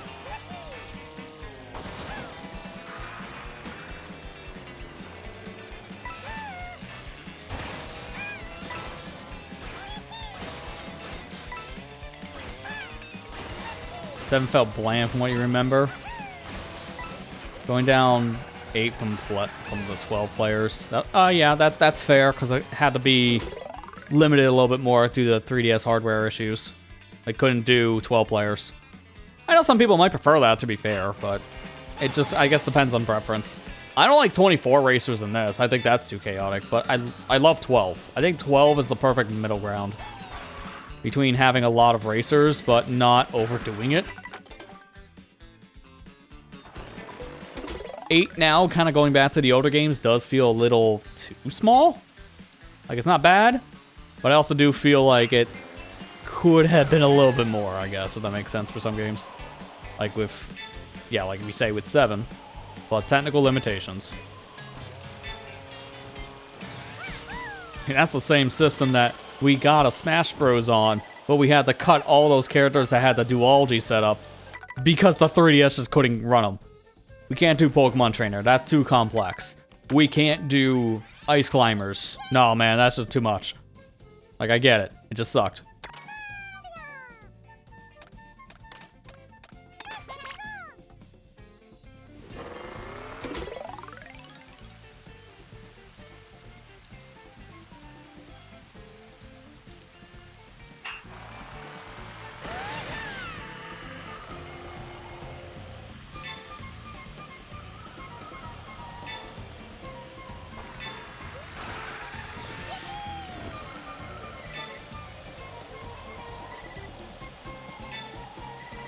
Wow, this gave me so much better control.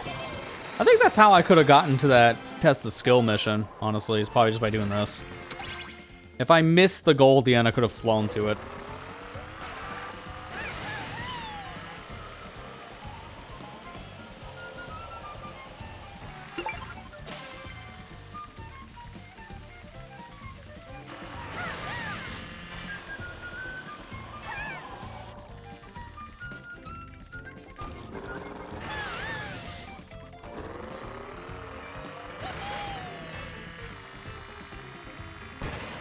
Daniel's made it. So this is the idea. I need to get up here for another panel. That's that one. So I'm missing one more. And it's the inside panel from the looks of things. I have no idea where that is. Is that like near the back? It might be actually near the back of this area.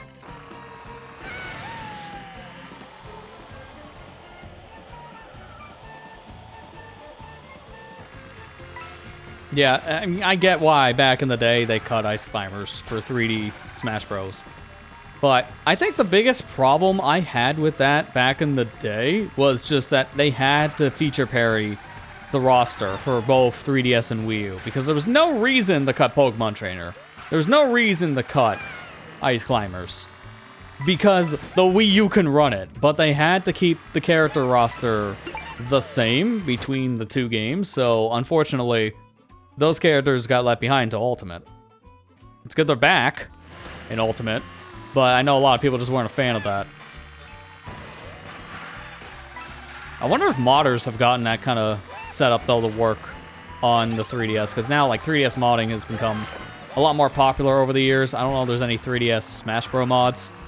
I would love to see if there is for, like, a Nana and Popo, so you can play as Ice Climbers, like, both characters together as a single unit like they are in the previous games. Like, that would be a technical marvel, I guess, for modders.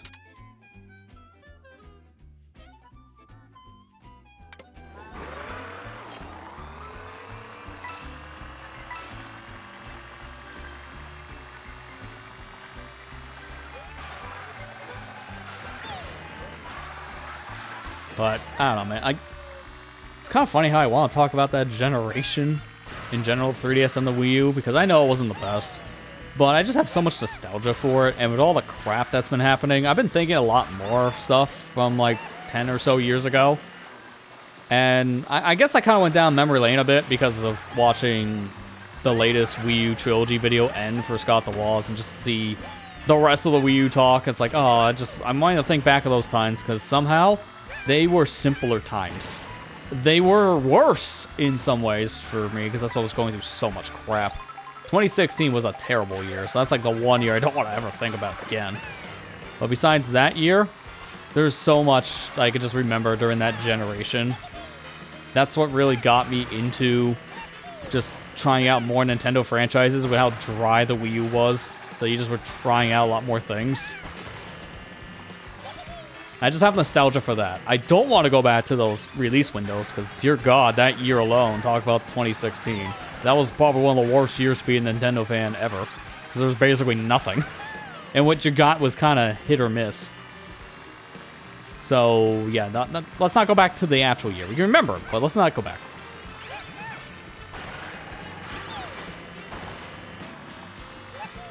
Okay, there's one of my medallions. I can go from here. Okay, that's easy enough. That's not even the one I was looking for, but it's the one I'll take. Funny enough. Looking for the next one, which is up high, so I gotta go inside here. Nice.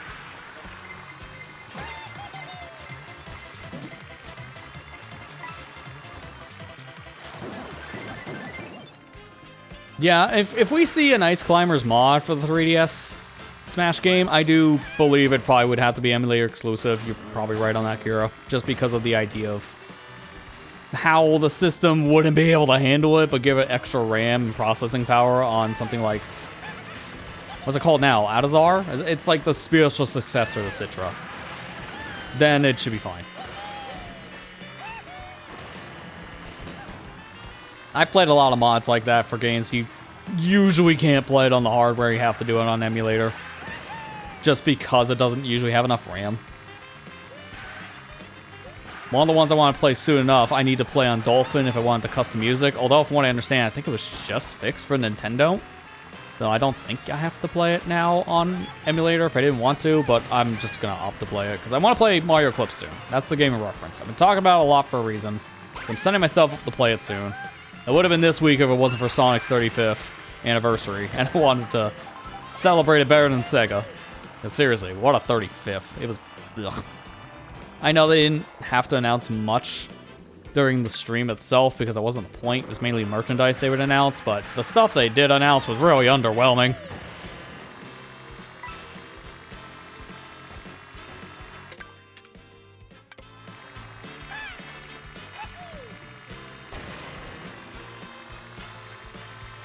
Yeah, that is true. I think that was probably my favorite game of that year, Aiden. Planet Robot is such a fantastic game. 3DS was even getting barely anything that year, but it still got some pretty good games. We had Sun and Moon. We had Robobot. There's probably some other ones. I know they also released the Mario Luigi Paper Jam game, and a lot of people did not care for that, which I can understand. I didn't mind it all too much, but I don't think I would ever go back and replay it, honestly. I thought gameplay-wise it was fun. The story was bad. That's just how I felt about that title myself.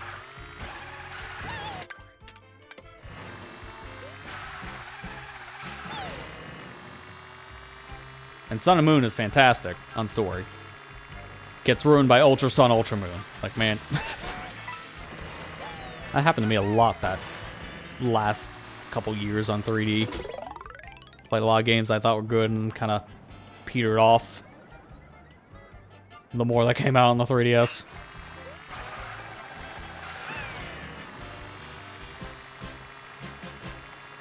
I would love for Nintendo to re-release Triple Deluxe and Planet Robobot on something more modern. Release on the Switch systems. That'd be great. Because honestly, man, I don't want to go back and play those on my 3DS. I really don't. They don't need to be played on the 3DS because outside of the 3D effect to kind of lesser extent be used in those games, it's mainly using Triple Deluxe. They basically just did not touch it at all for Robobot. Like, it was used, but very sparingly. You can easily convert the games without having the 3D, because you can still keep that depth of field effect. It's just you don't have it as a slider. But I would love those games to get a re-release, because a lot of people didn't get to play them back in the day for one reason or another. And they're great games. And I do feel like they're kind of stuck on the 3DS. I heard something about how weird the speedrun for Paper Jam is, because apparently it's a pretty busted game.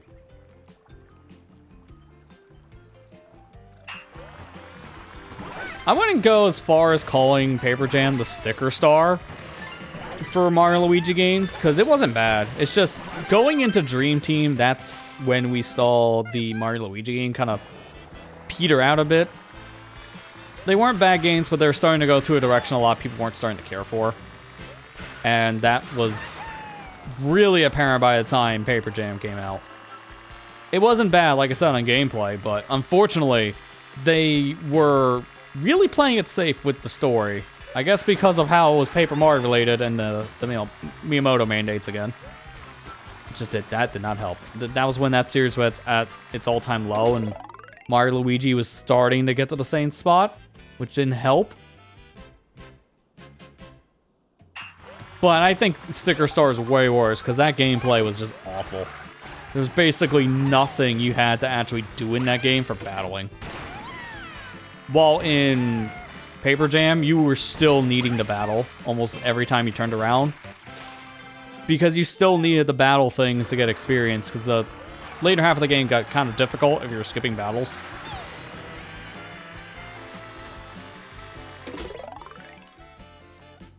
There's a glitch in the game where you're abused dying in fights, but the game proceeds as you won. Nice.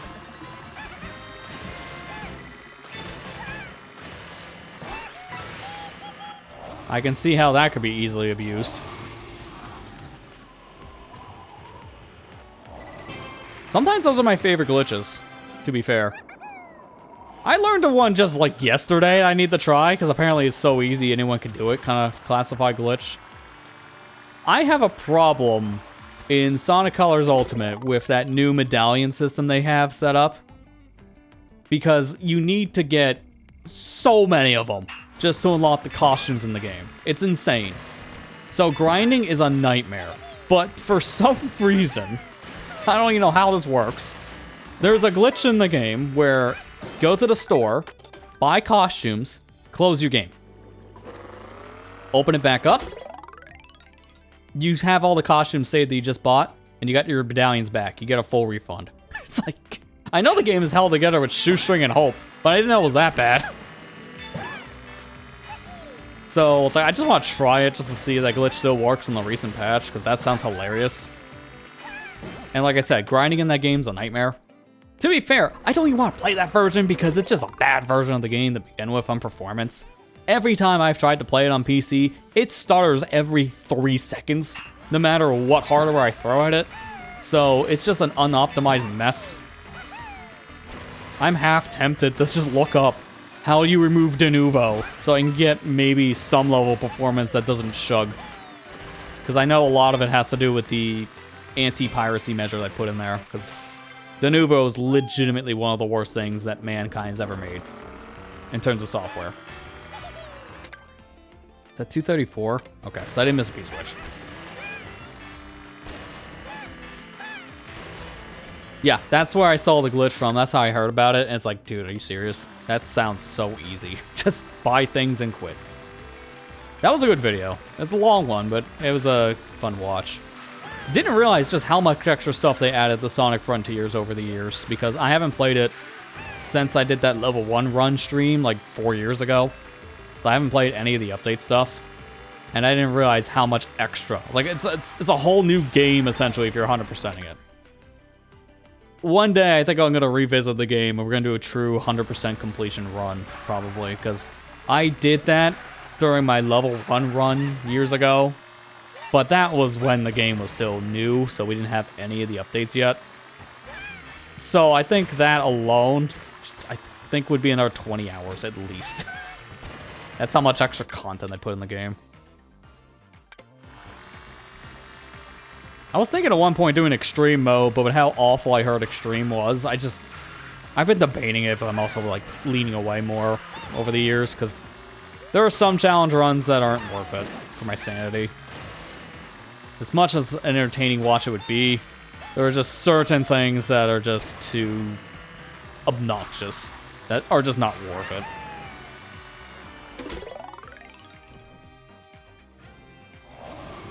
I'm starting to prefer doing these 100% completion runs more than the challenges anyways. We get to play more game. I can still kind of do whatever and show off some cool stuff. And that's not to say I'm not going to do them anymore, because I have an idea for a challenge run soon enough. It will be a 100% run at the same time, so it'll kind of be 2 birds, 1 stone. But just like dedicated challenge runs anymore, it's like, I like doing them, but at the same time, there are certain ones that are just too much. I think I'd rather do these 100% runs, because they are a lot more fun, and I feel like they're a little bit more entertaining at times. Because I know what I'm doing in the game, for one. I can kind of screw around more without being punished.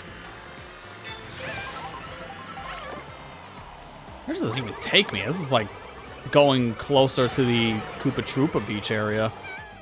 I did not mean to do that. Oh, I forgot that resets the whole stinking mission. That is dumb. I barely flew too close to the sun on that one, and now I'm punished.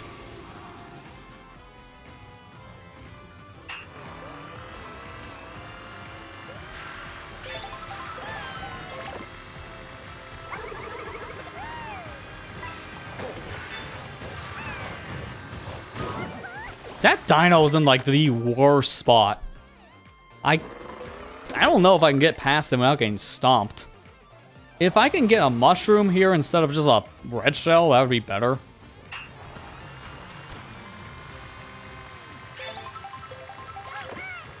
Thank you.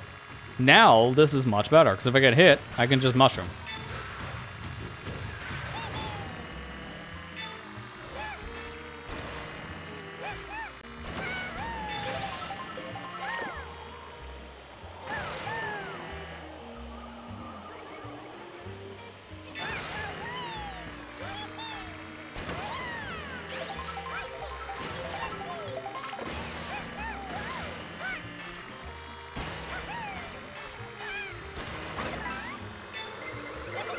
I shouldn't have thrown that. Alright.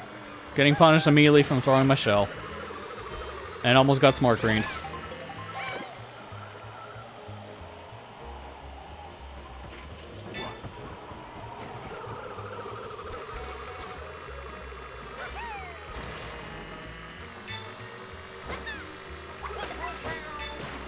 Are you kidding me? Dude, this is so dumb. Oh, the fact I can still finish is a comical thing. Because that was just barely enough time. But that was the dumbest way to get in the cannon. I hate how I just throw something at an enemy to get him out of my way. I'm being punished for it. That has happened too many times in that mission. Yeah, looking Jurassic Park or World Series for proof of how rude those T-Rexes are. Yeah, they don't really care.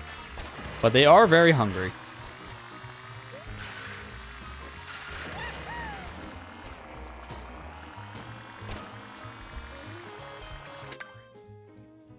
Okay, that's one. There's another medallion, like, nearby. Did that just not get collected? I was just trying to straight through you. Okay. I have no idea if opening the map screwed that up or I actually did just overshoot.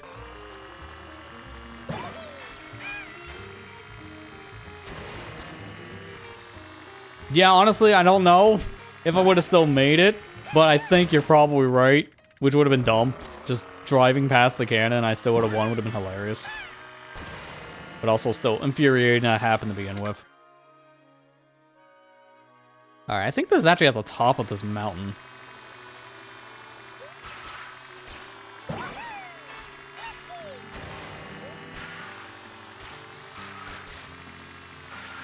Yep, sure enough, here it is. Give me a B. Now I go down a little bit more, I think from here. Like this way. And there's the P-switch. This will put us at 236. How many medallions? 110. We haven't gotten as many medallions tonight, I feel, because we started with 90, but 20 is still pretty good. We're technically over halfway on the medallions now. I gotta look at the numbers for the panels, because getting half of that is a little bit more complicated. I think it's like 75 would be halfway. But I don't know what I have, I gotta look.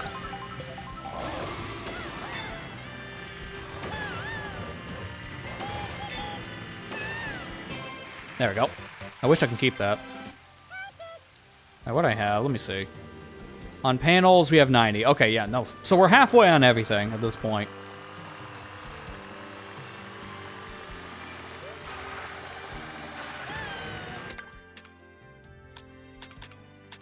Yep, and the numbers don't lie.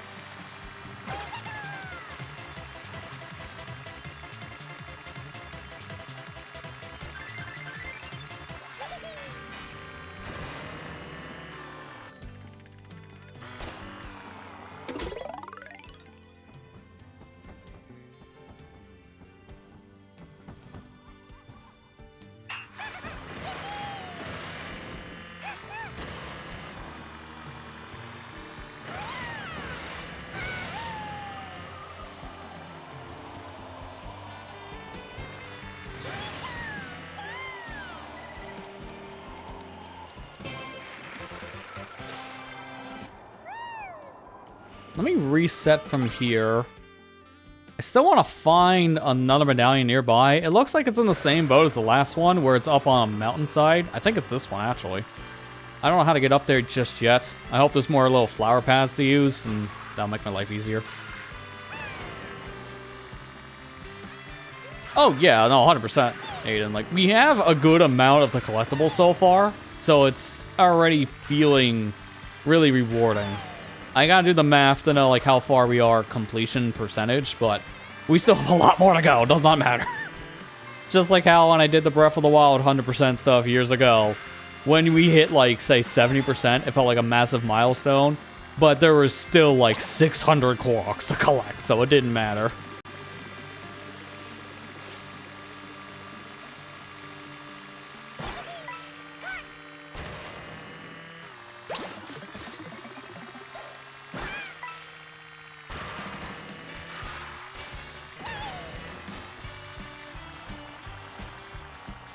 Oh, is this the...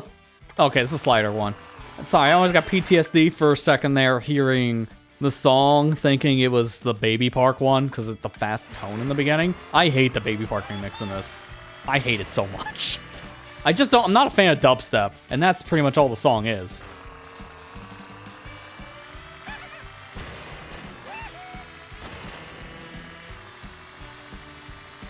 I like the slider remix. Like, this is good. Just keep the dubstep out.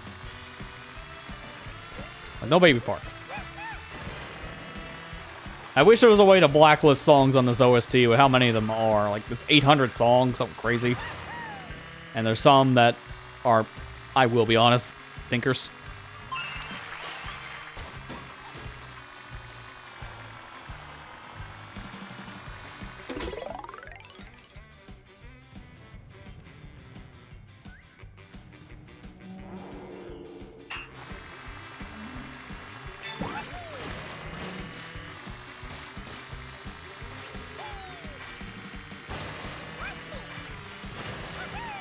I overshot again. Thankfully, this mission is super lenient on time, so I don't really care. To be honest, it does not really matter if I get a terrible time because the game does track it. So you can see what your best time is, play the P-Switch mission again, and then get a better time if you wanted to, you know, time trial this stuff. Kind of get a high score. For the sake of this run, it does not matter. It's not even my personal file. If I was going to do that, it'd be on a personal file. You don't get anything for getting a good time anyways. It's just, I think it records, so bragging rights. That's it. Dude. I think I still have enough time. Yep, that is done. Nice 69 finish.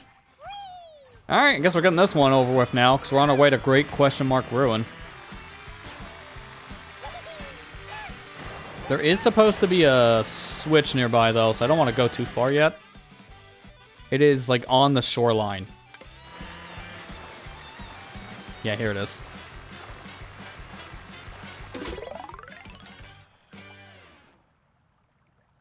I guess so, yeah. To be honest, sometimes it's the drift, I think, that gets me more than anything else.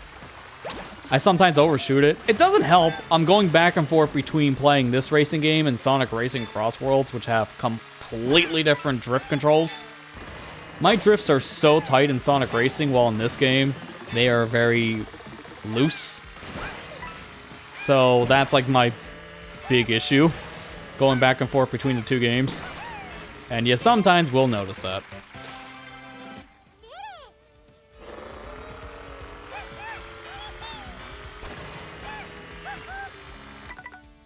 Let's change up our character now.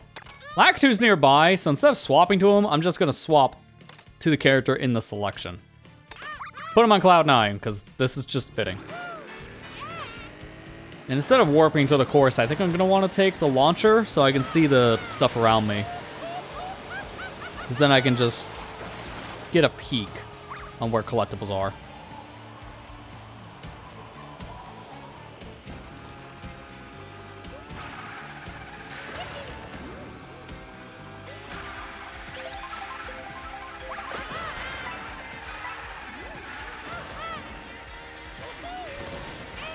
How did I not attach to the wall?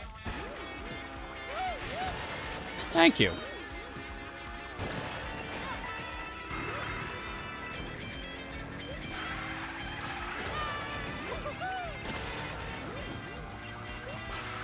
Oh, yeah, I gotta stay up there, because I see the medallion now. I thought it was a panel I saw for a second, too.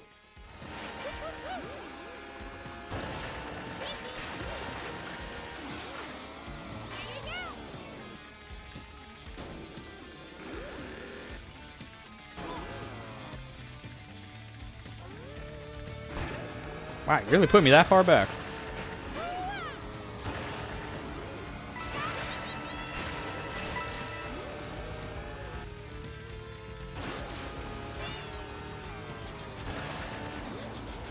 I guess that's what I saw instead. Nope, no, I was right. I did see a medallion. Okay, good. This seems to be one of the harder ones. I'll just get out of the way now.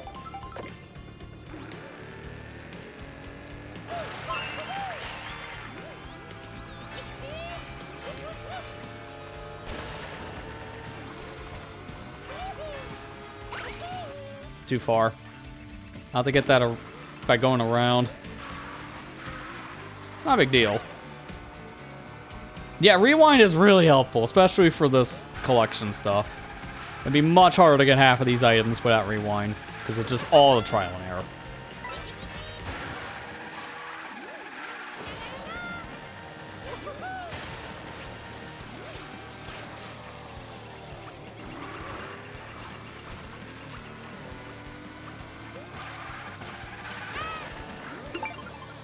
Knew it.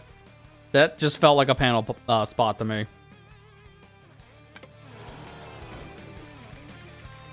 I see, I think they wanted you to get that, but my way was cooler.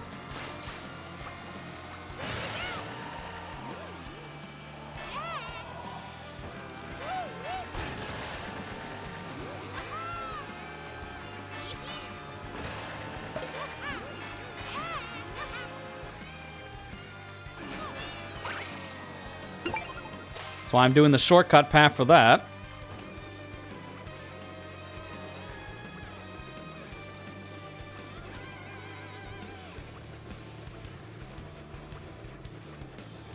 What would that actually count as? I guess it would be this one.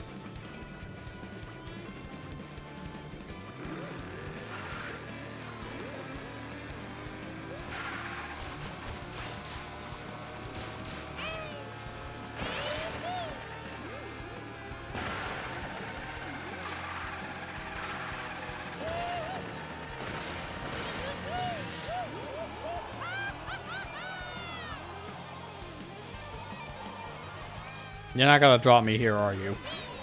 What a game. I have another idea to get over there, to be fair, but I was hoping maybe I can glider to it, because that would be safer. Because this is why I don't want to do the jump.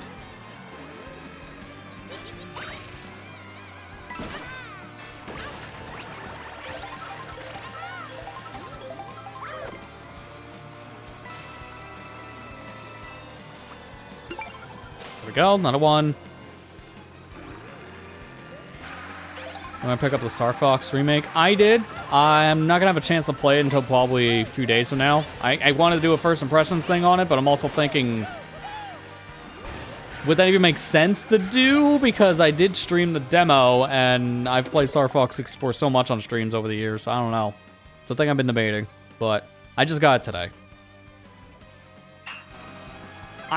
For your sake, Kira, I recommend play through Star Fox 64 for a bit more to see if you're interested or not in the game, since it is just a remake of that anyways.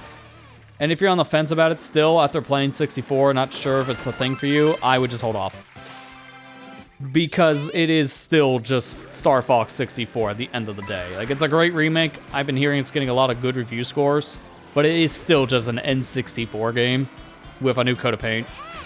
So it is gonna be a game that's not gonna be for everyone.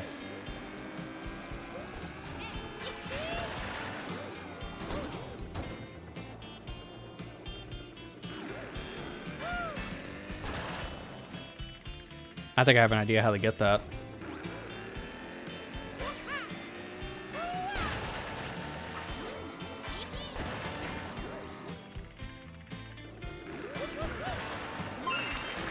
Yeah, you're waiting on yours. You should be getting your copy soon, I believe, Matt.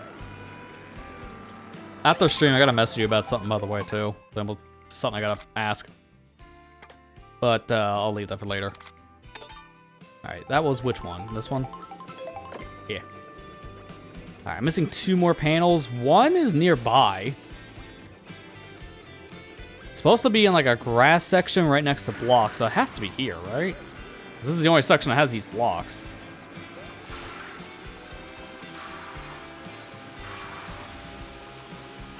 Oh, don't worry, Matt. You're fine on the typing. I misread your soon as son. So, I'm in the same boat. Except it's not typing, it's reading. Oh, no, you did say son. Never mind. Never mind. I did see that. I'm not your father. Your father died in the war long ago. Against the great Andros.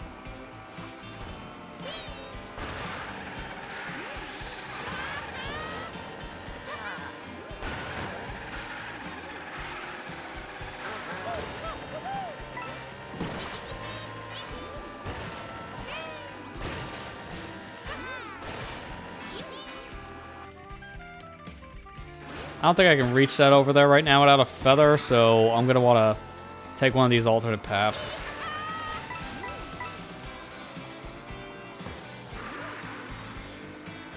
I do like hearing like the whoop whoop sound from this car. I don't really think I've played with Cloud9 much. It's a very faithful car to Lakitu in general. Like, it just makes sense to use him with this car.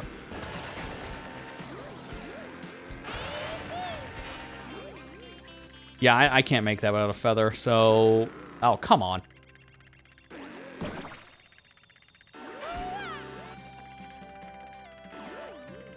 I have another idea how I can get over there. I just need to land at a decent spot.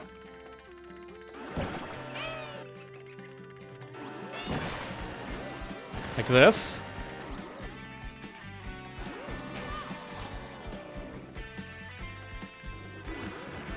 Finally.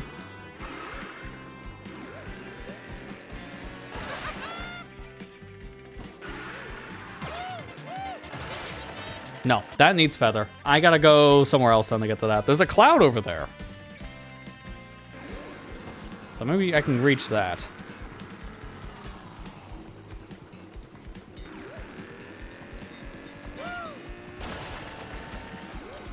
But it's not from here. Oh, also, second idea, technically. Yeah, that will just work. I can bounce off the tree.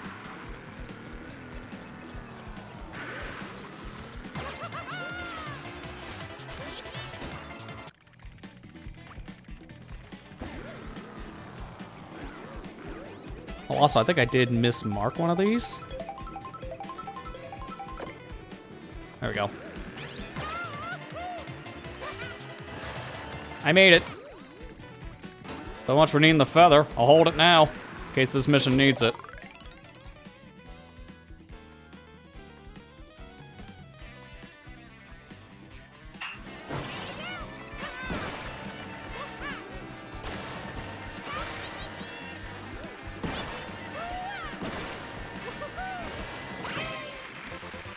There you go. Now time to die. This one pretty much sets you up to fall anyway, so I didn't care to do that. It's fine.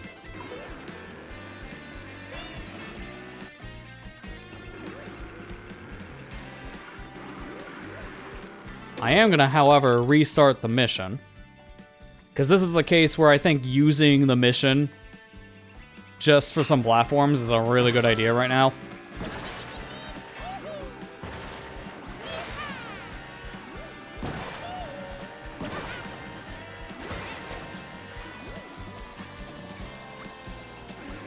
You see, I have these two. I don't know where these pipes go. This one takes me back here, which that's not where I was wanting, so that's actually really bad.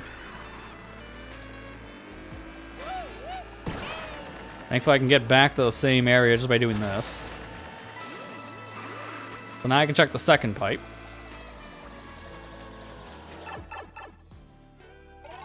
And this is an inside area pipe. I don't think it has anything besides the nabbit, though, so not really the most helpful. If you haven't done your nabbit chase thing, when you find a nabbit in a closed-off corridor like this is a perfect spot to do it. But I already have him, so I don't care. Oh, well, that's a super easy way to get this medallion. I did the hard way. If only I'd known. I imagine that's what you do if you're doing like a 100% speedrun of this course. Because there are actually 100% runs for the open world already, which is insane.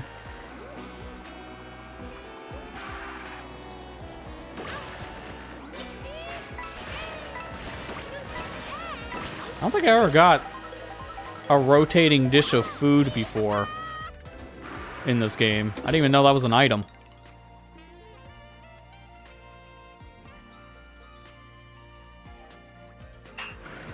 This will be my last P-switch mission. And we're done with these. Which means we're mainly just going to be on the hunt for the panels after this for this course.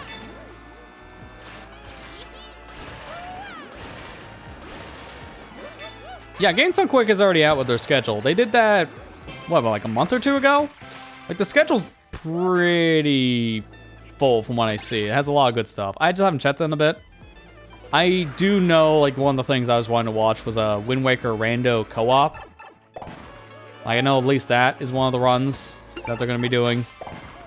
But I haven't really watched, or I haven't read a lot of the other things on the listing. It's supposed to be soon, I believe. Well, it's Summer Games, like, the beginning of July. So it's very, very soon. Like, I think in a week. Maybe 2. Alright, let me see here. I'm missing... There's a Peach medallion that's like on a ledge here somewhere nearby. I want to see if I can find that before I leave this part.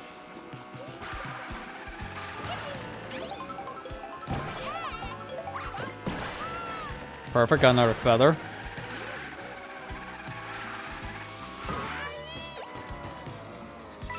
Oh, no, that's not the final P-switch. I mean final P-switch in this area that I need to get.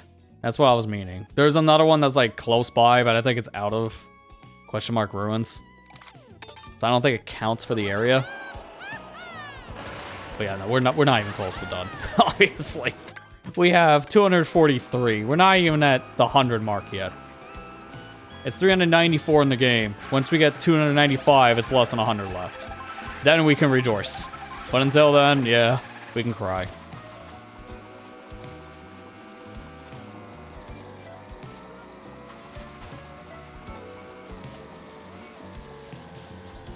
I'm looking forward to watch SGQ, though, this year. I didn't get to see too much of AGGQ. I seen most of the stuff by the end.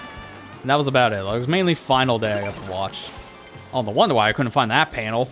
That was actually covered up by all the blocks. Because in my picture, for reference, this is what I was looking at. This is what I was trying to find. I didn't realize that it was under the blocks this whole time. So the picture didn't tell me everything. I knew it was there somewhere, but that was it. Alright, back to this. The peach medallion I'm looking for here in question is just on a ledge, which tells me nothing. Is it this way? Yeah, it looks like it'd be this way.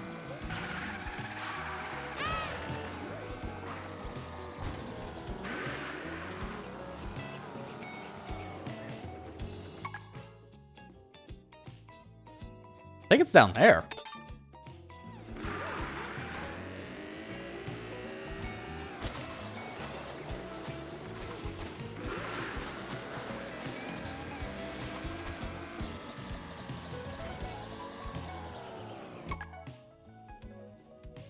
Was it that? I think it might be that one, actually. That looks more like the structure I'm trying to find. Honestly, I'm surprised it wasn't on one of those clouds, because if I was a dev, I would have put the peach medallion there.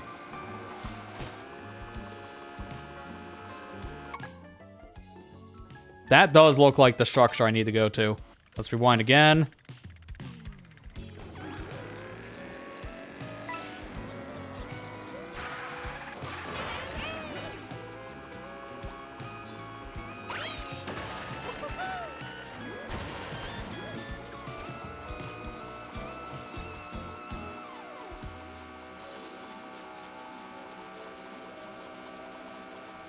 No, not here.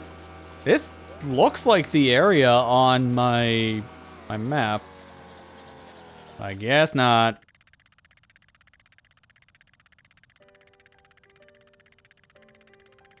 Yeah, that was a really mean panel. I agree on that one. Because you don't know to check under stuff like that. I didn't even know you can break the blocks, because I've never drove through those in the multiplayer stuff. Like, if I'm driving around this area, I'm never driving towards those blocks.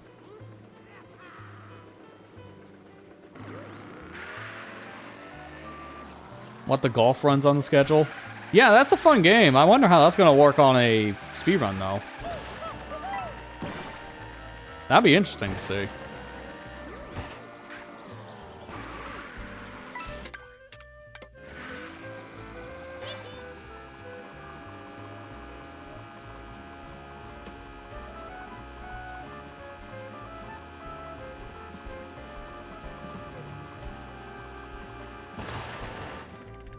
I just have to do that.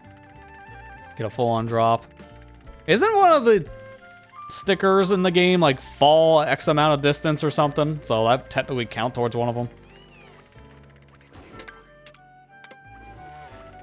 I gotta go further back. I think I want to go towards the start.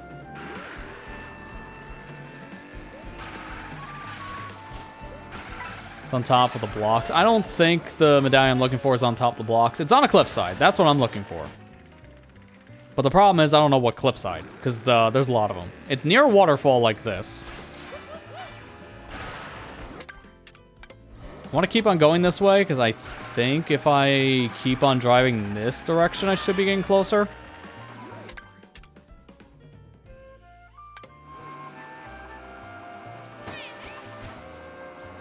Don't know the game's going to let me go this direction, though, because I can't fly.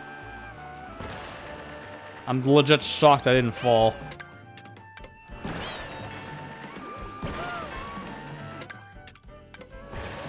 This is weird how this doesn't connect to the map.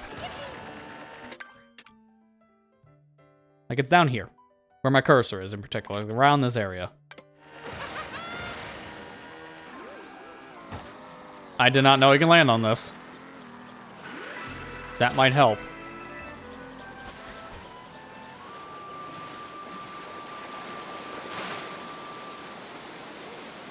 There it is.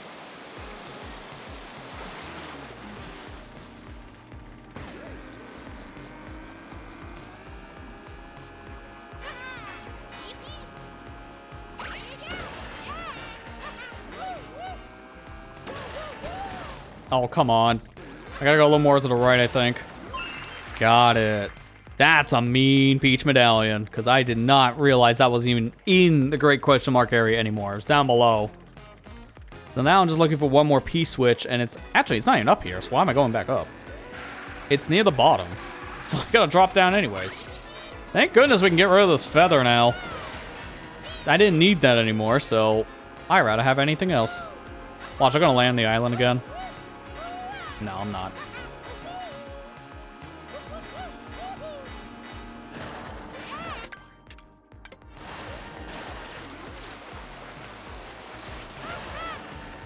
Alright, that's the P-switch we're looking for. That's the last thing in this area that I'm seeing. No more collectibles around the Great Question Mark Ruin map.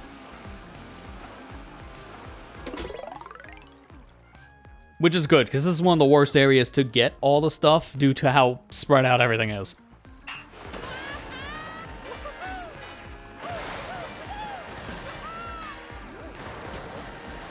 Really? I missed the launch. Okay, I'm just gonna reset, because I'm not hitting the right spot with that bounce. That sucks, because I had some good items. That would have made that easier.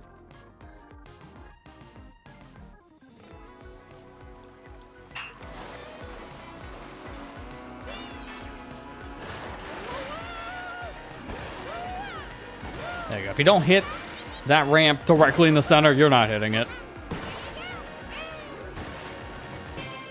Clutched. Alright, that's it for over here. Funny enough, though, there's, like, something near where the Lakitu character would have been. So I'm gonna have to take a warp instead. But, man, that's, like, if I didn't have Lakitu right now. It was ramp off, right?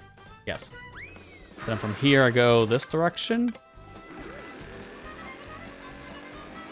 Because it's just north of here is another panel. Although there's a medallion nearby, so I think I might want to get the medallion first. I can do two birds, one stone. Touch this. And we're not going to do it. Because I want to use this path to go somewhere else. But if I activate the P-switch, then I can warp to it. So I can go get my coin now.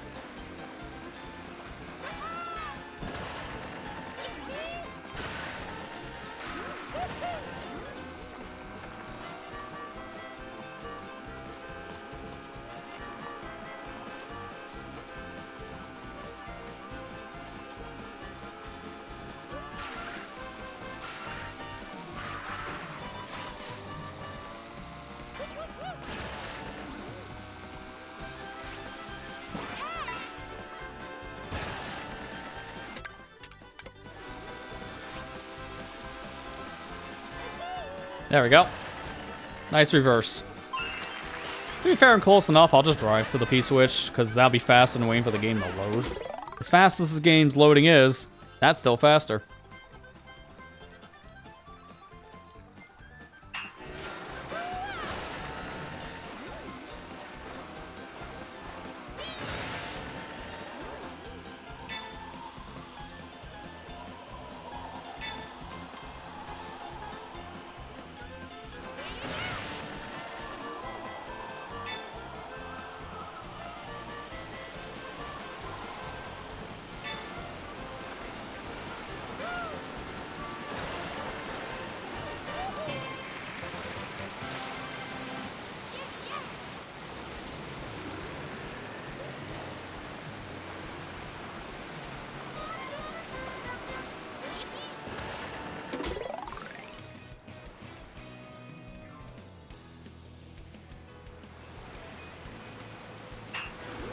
It's something you don't normally do. Why would you ever do this? Like, in a race, there's not many opportunities you ride up the wall, so it's like, it's cool you can do that. And this mission just teaches you that mechanic for this intermission, and it's also part of Knockout Tour. But it's like, again, you're never doing that. Alright, which way am I going to go from here? There's something around this area, something like here on the beach line. I think I'm closer to the one on the west.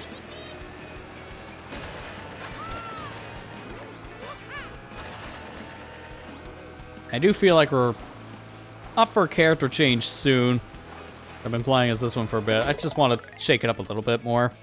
Try to play some different faces here and there. I mean, the game has so many characters, so you might as well, right? It doesn't matter who you play as a free roam, because the stats don't really matter here.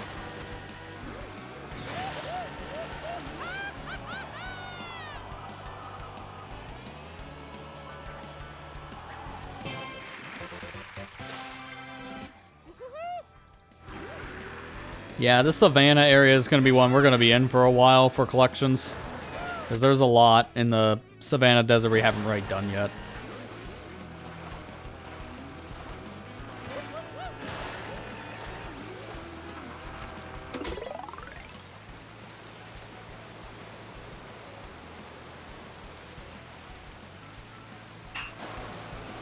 This one's cool.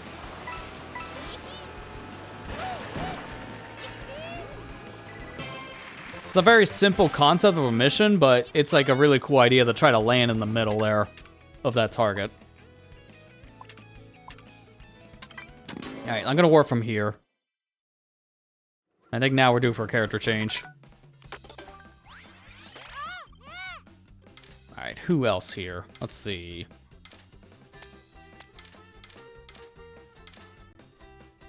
I want to play some of the characters that get costumes in particular. I still need costumes for so many of these characters. Why not?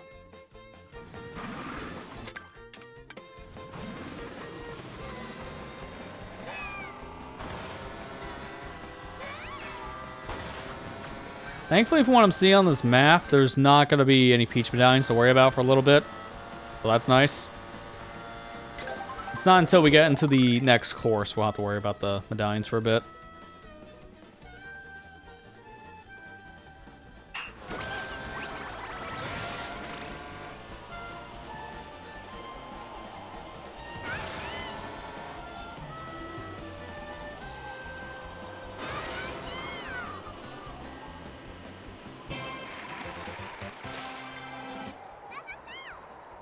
Definitely restarting because I don't want to be put over to bum nowhere. Because there's nothing there we can do. I've already done something in that area. So the piece which there is worthless. Speaking of, there's this one. There should be one, I guess this direction, because I went too far.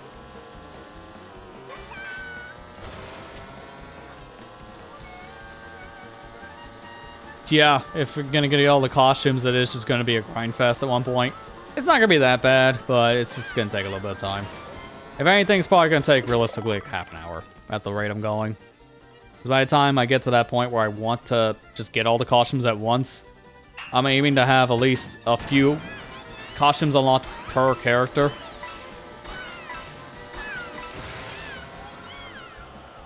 That almost did not work out. Holy crap, that was perfect.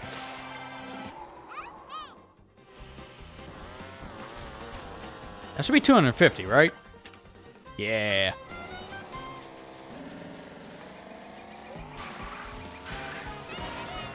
My Sonic Unleashed brain is telling me to call this place Savannah Citadel. That's from the wrong video game. Faraway Oasis is where we're actually at.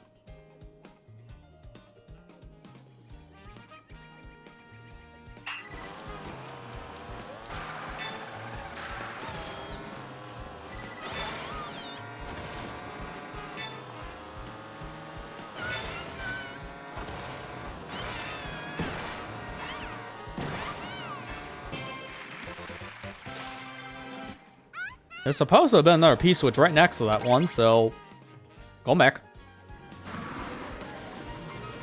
Like this direction, right? No, mostly. This way.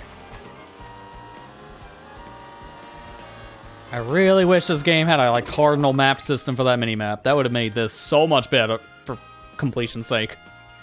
They could easily do that in an update too, funny enough. To just add a cardinal system to the mini-map and then just have it locked. This mini-map gives me the same vibes as the mini-maps in, well, not the mini-maps, but like the proper maps in like the Pikmin games.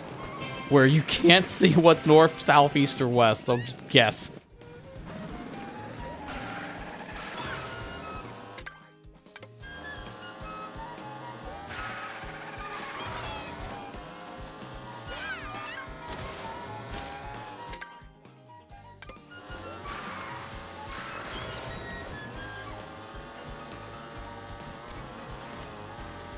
Yeah, that's a good guide. I think I remember using that one when I was playing the game last year when it came out.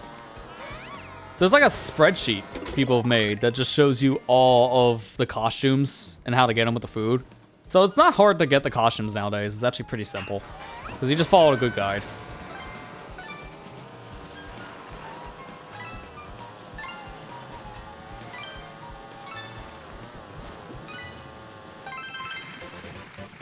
Alright, there we go. There's some stuff here on like the edge of the map. I'm gonna focus on that before we go in the faraway oasis. And then I'm gonna go into our next course. So it's time for everyone's favorite collectible. Peach medallions. Said nobody ever. Seriously, these things just are never fun to collect. I just don't like how they randomly spawn in some situations.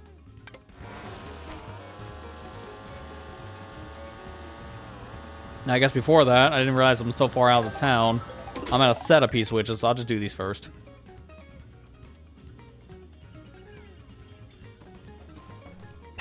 Okay, who just launched a fence at me?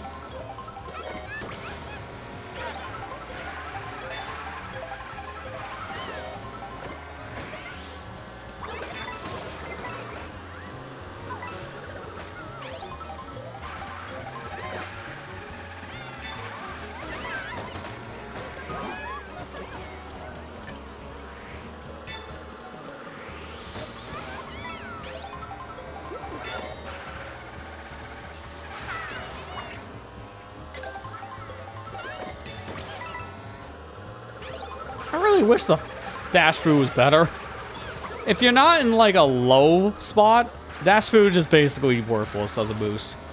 Once you get anywhere in like the middle spots, it basically doesn't do much. And once you're in, what is it, like top 6? There's a top 4. I don't know when it has that super low boost effect, but that boost effect we just got now, which just lasts for all of like a quarter second. Can't even take shortcuts with it. It's just that weak.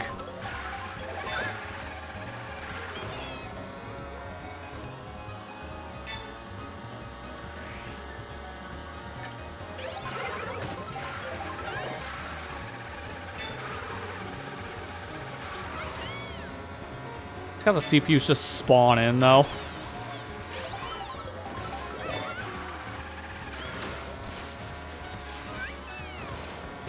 There. Alright, that's that one done.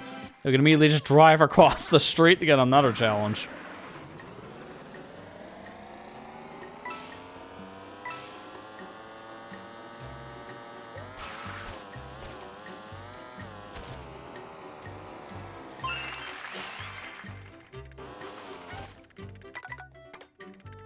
I like Yoshi Story Latin version. Okay. It just sounds almost like the normal Yoshi story so far, I'm just saying.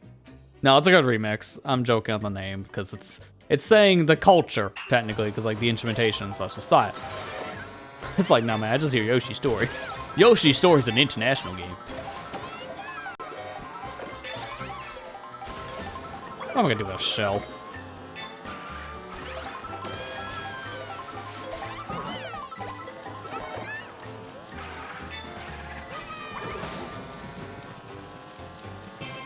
Oh, give me shell, dude. It's so worthless.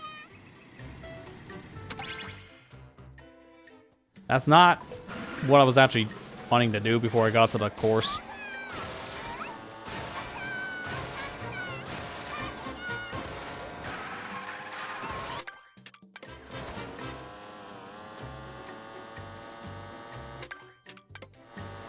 Yeah, we drive in the outskirts like this, and we'll find some medallions. One apparently is flying in the air, so great. I gotta find a random thing to launch off of. We know how great that has been.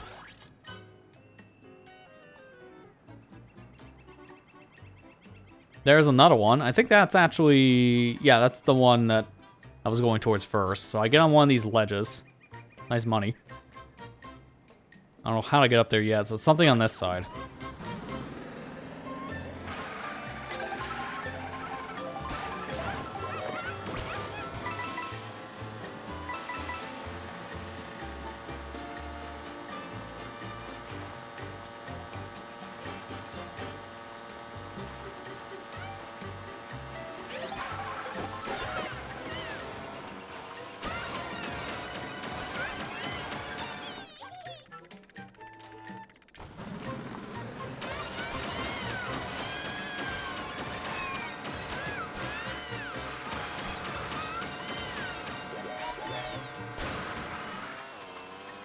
Okay, so now that I'm up here, I gotta figure out how to go from here while staying up top.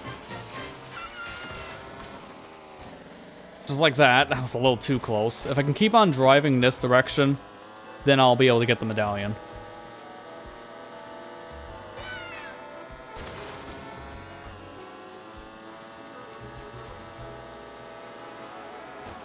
Actually, no, I need like a feather. Are you kidding me? I did all that work for nothing. Now you see, if I was playing online, I would use someone's head as a bouncing point. But I'm not. To be fair, I don't even know if that would even work right now. Yeah, that's just out of reach. Alright, let me see if I can find something on this side, maybe. That sucks, doing all that work just to get blocked at the end, because I need a feather. But I do think that's the winning strat, is I need a feather and a mushroom. I mean, I guess star would work too. So I don't see how else to get up there, unless I can maybe find one of the ramp trucks and glide high enough? I don't even know if that would work. Well, here's one here, but it's gonna go the wrong way.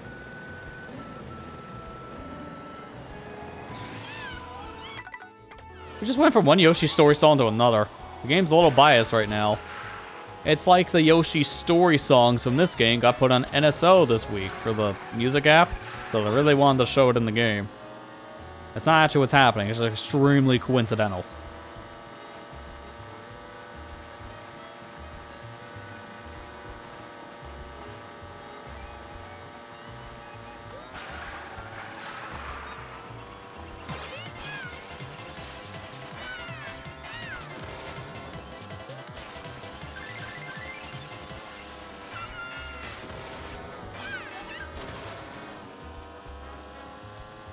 I should have no problem making this jump now. So what I'm going to do is this. Jump, jump. I have no idea how you're supposed to get that normally. Well, that works for me.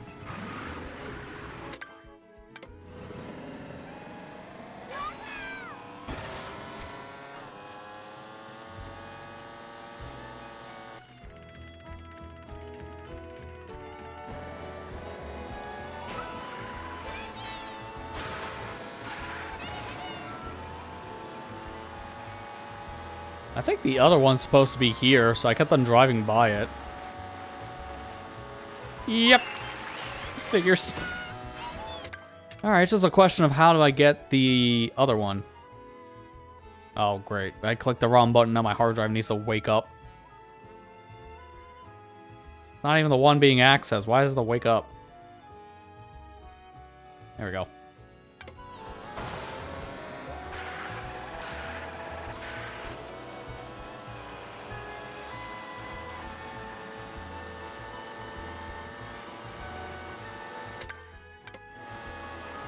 So on the outskirts here, I need to look for something to launch me in the air. That will lead to a medallion.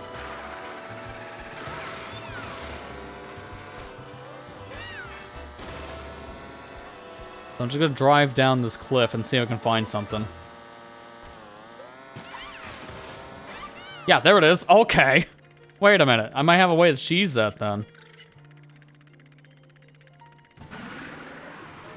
I don't know where the launching part is. Yeah, I heard about that, Kira, because when I booted up Steam today, that was one of my first news story about the Chrono Gear getting a massive update. It sounds really good, because they're tweaking a lot of stuff, and that overclock mode, I think is what they're calling that new difficulty, looks really good. I'll probably end up replaying the game when that difficulty launches in, like, the staple branch. How did I miss?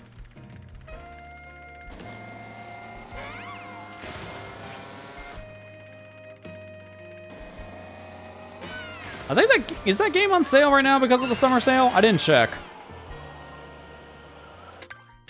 If it is, then I'd recommend people pick it up because even if you're not into the VTubing scene, because it's very based around HoloLive, it doesn't matter because the game does a good job at explaining who the characters are. You might miss some subtle references, but that's about it. The game is just really fun. Especially if you're a fan of Freedom Planet stuff, because it's very Freedom Planet inspired. It's like it's made by the same people or something.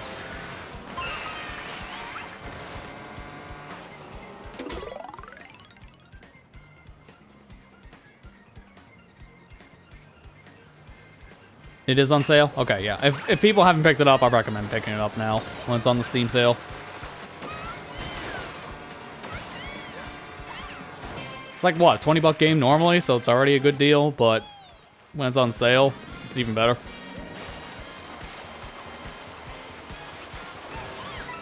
There's another HoloLive fan game that came out recently. Interesting. There's a Zelda-like. Pretty cute. It's only like $8, which is, it's not on sale currently. But if it's $8, that's really cheap. But no matter if it's on sale or not, I guess I can say that'd be a good game to try out, no matter if you're a fan or not. As long as it's like not super tied to the story of certain characters in that scene, then anyone can get into it. But from what I've seen, those kind of games normally are that way. Like they don't like overdo the lore of like, you need to watch these streamers for hours on end just to understand anything going on, because they would alienate the player base. There'd be a lot of people picking up these games for the first time that've never even heard of a VTuber. I don't even mean a specific person, I just mean the concept.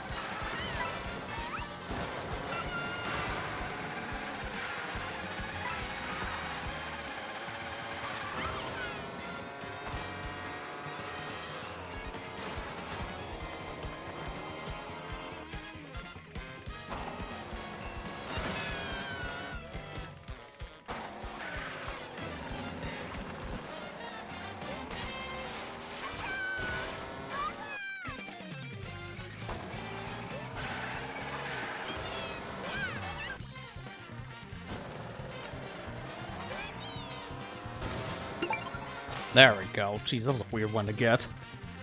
All that for a panel, funny enough.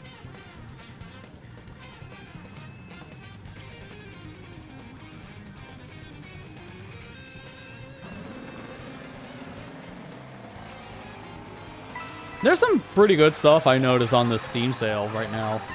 Like, there's a lot of games in, like, the deep discount section that are, like, 90% off, and there's some really solid options in there. I know, like, the Metro games are on sale right now. Deus Ex stuff is.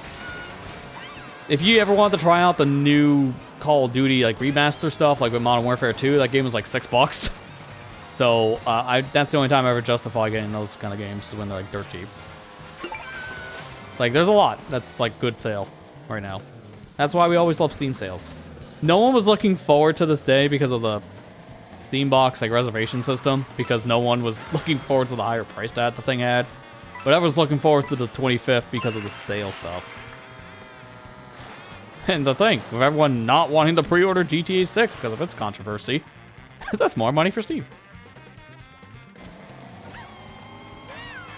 Who am I kidding? I wasn't going to pre-order anyways. I don't have interest in GTA, so that already saved me money.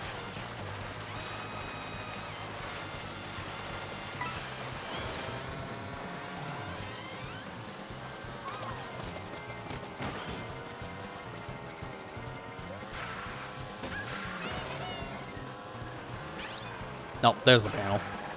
Right next to a P-switch, too.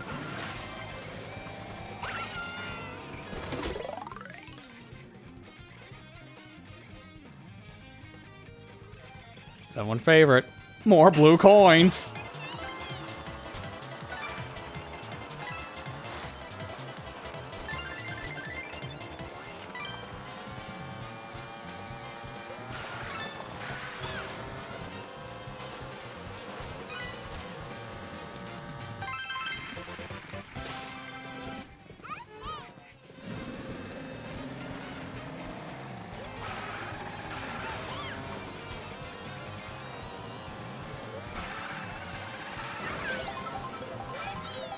think I gotta go around now just to get one of my panels I missed. So I'll just do that.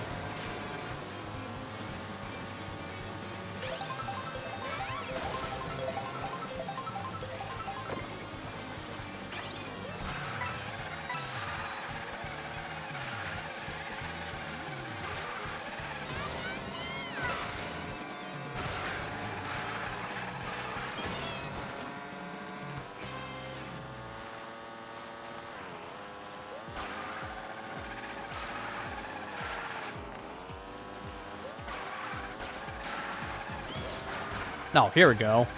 It's like a very weird, out-of-the-way path. I wonder why I couldn't find that, because you never drive over here for a race.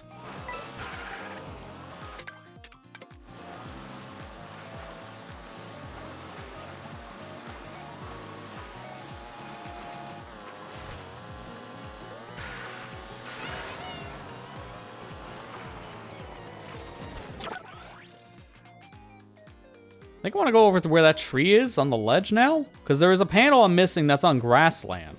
Oh no, there it is. Oh, so I just take the warp pipe, I'm good.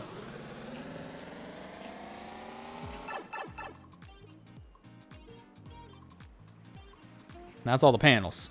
That's basically it here too, because there's one more mission that's like on the outskirts of this map. But other than that, this area is completely cleared.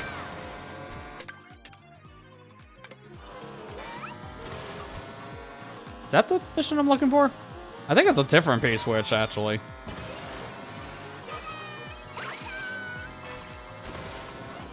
Hey, Jared, how you doing?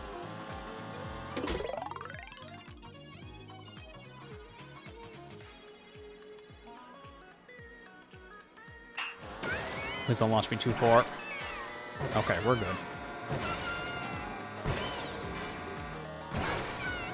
Actually, that kind of puts me near where I was going to double back to anyways. I'll warp back over here because there's another panel I need. Or a P-switch, excuse me. So I'll warp back over there when I'm done on this side. And there it is up ahead.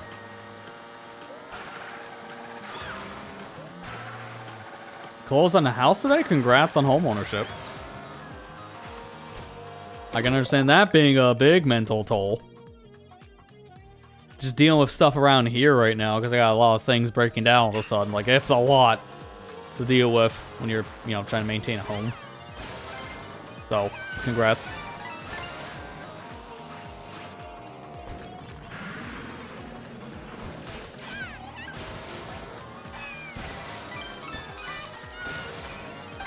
There we go.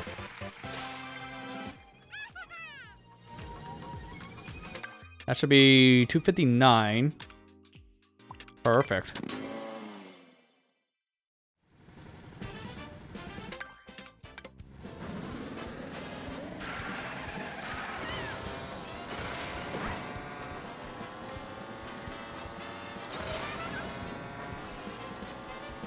Let me push those ads back for a minute because we're not ready yet. I still have another couple minutes of pre-rolls off, so I'll just push them on Twitch. Oh, I heavily passed where I needed to be.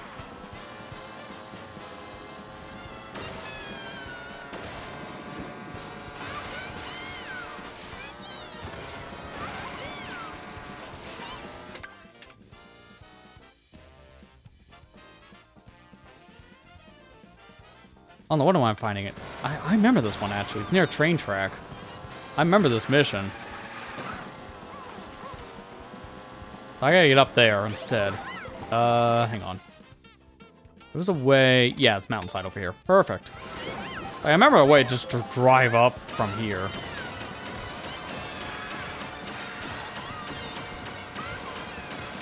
I mean, I'm still gonna be going for maybe another hour at this rate, because I normally go until at least 11 p.m. Eastern on streams. Nothing's stopping people from having to leave if they have to. That's what always the VODs are for. And speaking of, that does remind me, it was something I was going to bring up on Tuesday. I didn't have a chance.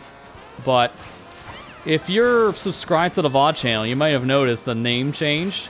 It went from SonicGhost Stream Archives to just SonicGhost VODs now. In terms of searchability, I was having a hard time with that channel the past few years. It wasn't the easiest for people to search for. So I just ended up deciding to change it to just be SonicGhost VODs. It was an idea I toured around with during the launch of the channel anyways in 2022. But I went with Stream Archive instead. So just for searchability's sake, it got changed. Nothing else changed about it. It's just the name. So VODs still go on the VOD channel. It's just a little bit easier now to search. And more importantly, it's just a little bit cleaner looking on the name. But it's the same old channel as always been. It's a great home for the VODs. People missed it. Exclamation point VOD on Twitch will give you the link. The link in the stream bio. On YouTube, it's always in the description of every video and stream. So it's very easy always to find.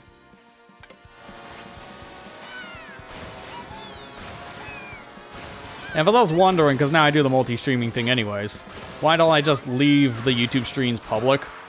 It messes with the algorithm, so it's not actually not beneficial to leave them public still on the channel. It still messes with how everything else does. That's why we made the VOD channel years ago anyways. It was before multi-streaming even existed. So the VOD channel has been home for VODs and will continue to be the home for VODs.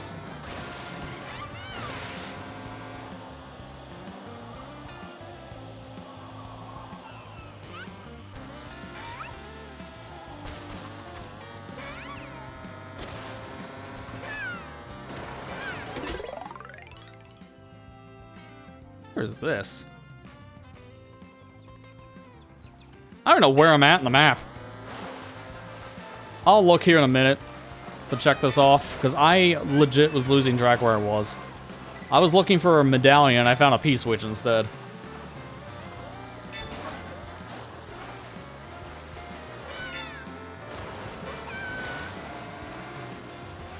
This takes me back to an area I've already been.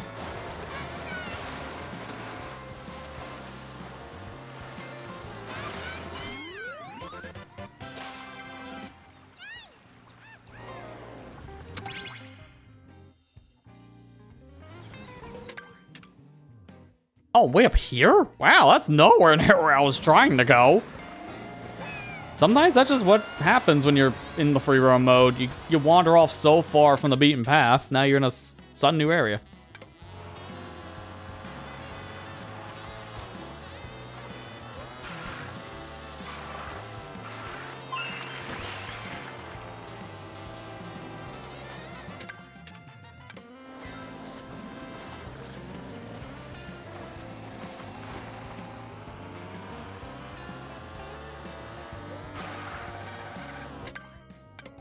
Wait a minute. Hang on.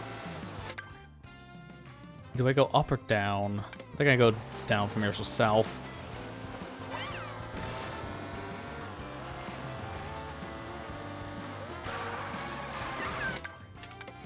Yeah, this is on track. There should be a P-switch nearby on a rock somewhere here.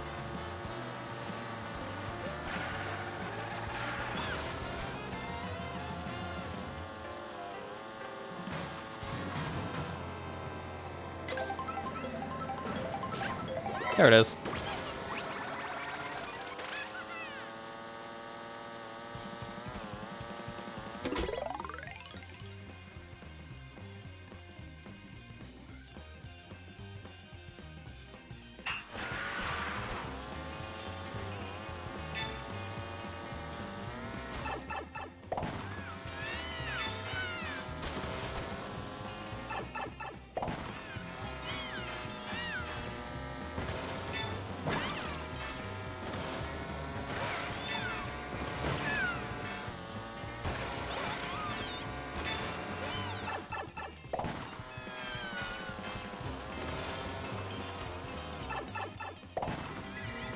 This does put me near something else, but I think I'm gonna warp back.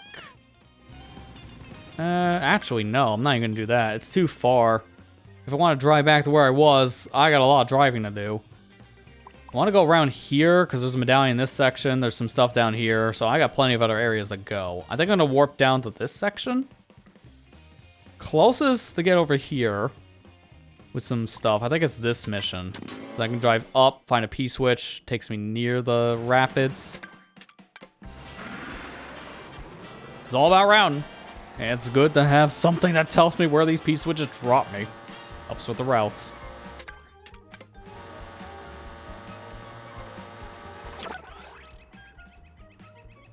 so this P-switch. One down there near the rock. There's supposed to be a medallion nearby. I don't know if I can see it from here. Yeah, it doesn't seem like I can get a hint with this tracker. If I had to bet, it's gonna be on the top of a train again, isn't it?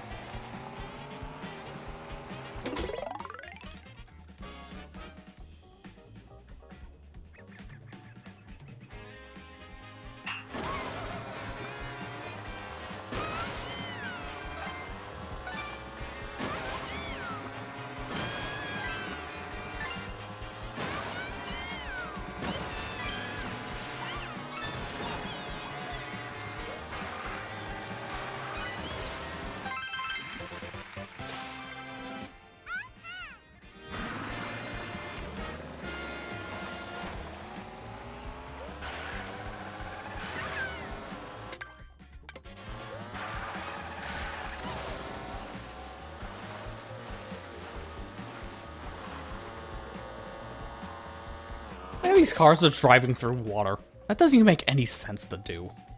Like, who's gonna drive through a river? It's gonna bog out your car and destroy it. I've actually had to drive through water like deep like this before once. I didn't even know it was gonna be like that. I went down a road one day when it was like a really bad rainstorm, and I had to take a detour. But unfortunately, the detour took me down like a side road that had a lot less ground to cover, essentially. It was just like this big dip in the ground. So I drove through a section that was so much lower, and I had like this massive puddle of water. I swear, the water was going into the hood of the car. You never want to drive through water like that. I was already so far down the path, I couldn't turn around. So I'm looking at the car to bog out. You're not supposed to drive through that much water. If it's above your tires, it's already a dangerous sign.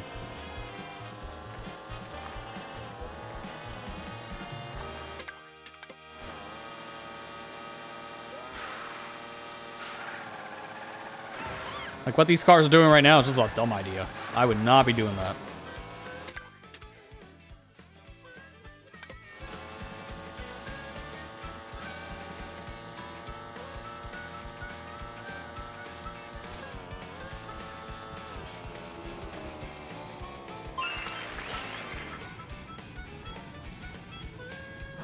This is what helps having the Pro Controller mapped.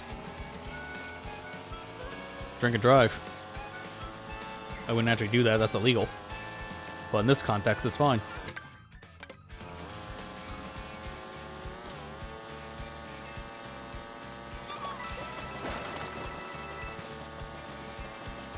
That is true, Kira. Like, if you can avoid driving in water at all, you're supposed to, because it's not safe.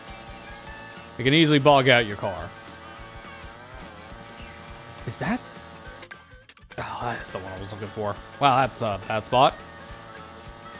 I don't know how I'm getting up there right now.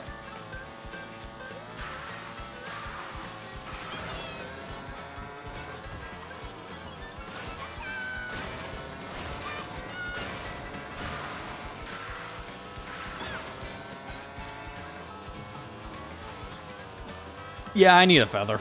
I'm not getting that without a feather.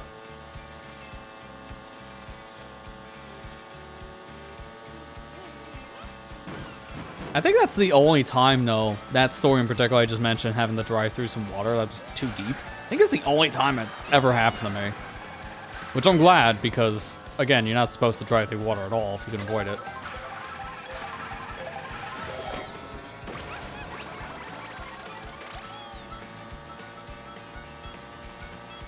I wonder if that road has gotten fixed since, because a lot of the roads that are like that around this area, over the years, they've gotten, like, repaved and such, so they've been risen up a little bit more off the ground. Something tells me that's probably not fixed. Yo, first try.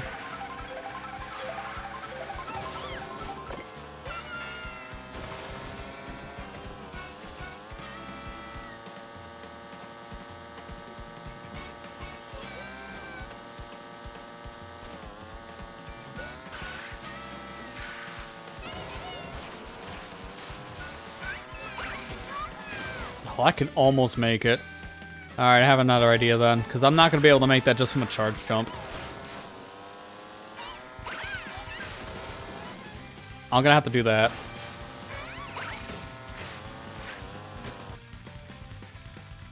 I wish I got the mushrooms first now in hindsight. Because this is not going to really be feasible without a speed boost.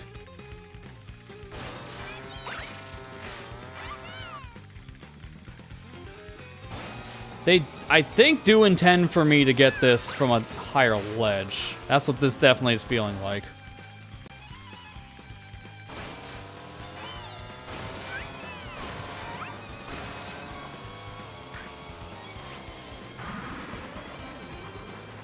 Yeah, no, that's how I feel too. That's why I was saying that, Kira. Oh, I wonder if they fix this. No. I know that's probably the exact answer, like what you're saying. Relying on anyone to fix an infrastructure issue. Yeah, that would never happen. It legit took how many years for this area to get fiber internet when I was sandwiched with it for, like, what feels like 10? I know it wasn't, but it felt like it. So, yeah, I know what you're saying on that one. Infrastructure doing good? No. That's the impossible challenge.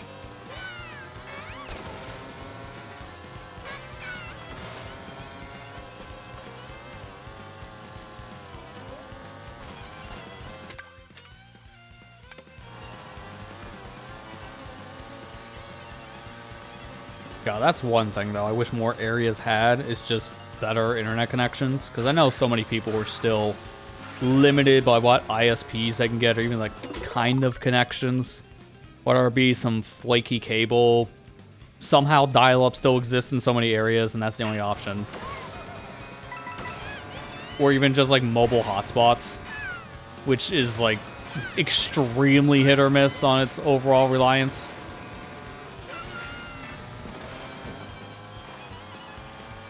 Like, I got a family member who, that's the only internet they have in their house, and their mobile hotspot, for some reason, won't let them watch Netflix.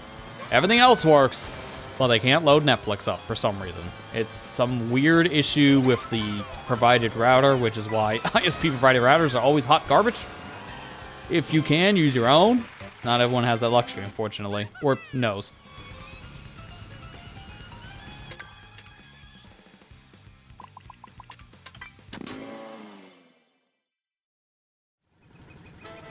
Like, I know I'm one that talks and use a standalone machine if you can for that kind of stuff, because I'm using my ISP provided router. I don't care, because most of my stuff is hardwired. For me, I'd rather use a hardwired connection, and I'm in the room with the internet, so it doesn't matter. The box I have is good enough. I'm not going to spend another $300 on something that's better, just because it's going to be slightly better. I can't justify that kind of upsell. That's way too much. So I'll just use this dinky thing. It's not for my needs. But if it was starting to block connections or just barely connected anything, I would immediately hook up my own thing, because I have my own routers. They're old, but still get the job done. I legit have an old, was it Belkin router, I think, that I legitimately set up just for DS. It's set up so that only a Nintendo DS can connect to it. You need to know the password. So it's password protected, but no one else can connect to it because the name's hidden. So it's the safest way to connect one of those old DS systems online, to use, like, say, like, fan networks for DS Online stuff. Because I can't recommend just use an open router just to download, like, a Pokemon from, like, a mystery gift, for example. That's just risky. So I just took an old router, gave it, like, the lowest security it supported that a DS supports, and hid its name so no one can connect to it. So it's secure, and it only gets hooked up when it's used for Pokemon anyways. It's not like that thing's seen the light of day in, like, 5 years.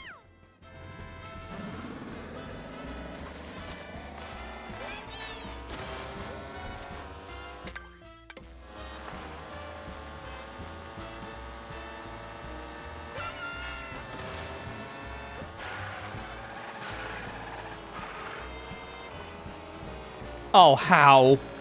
Oh, that one's gonna suck. I'm hating these ones that are up in the sky because I have no way of getting up there.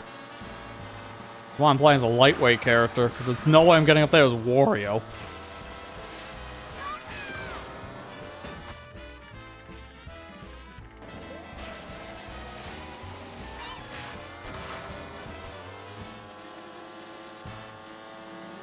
Alright, that wasn't as bad as I was expecting. Because the ledge is close enough. I just hope I can make this jump. Nope, it's too high. There we go. Yeah, that was a bad medallion.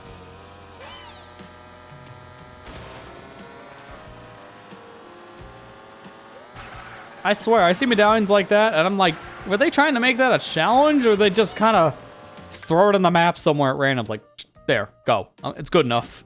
Because I almost feel like I didn't have much rhyme or reason of why it was up there. It wasn't much of a challenge once you jumped up the wall. Because the challenge is, can you get a feather? Yes, it's easy. No, good luck.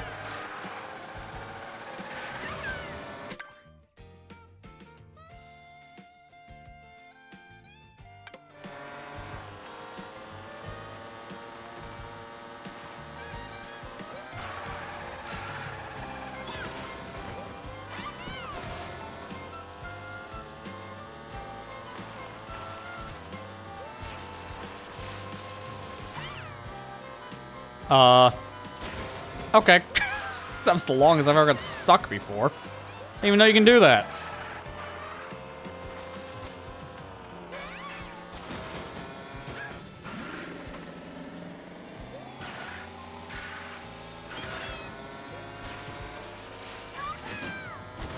I cannot get up there to save my life.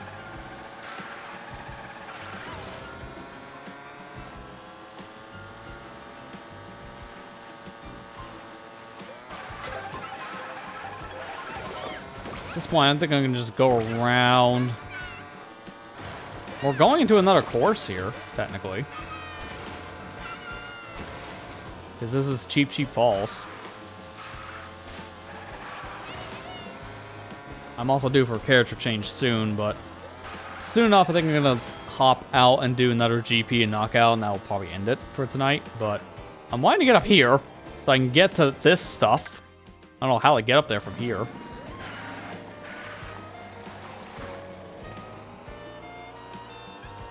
I think I might as well just go to the falls.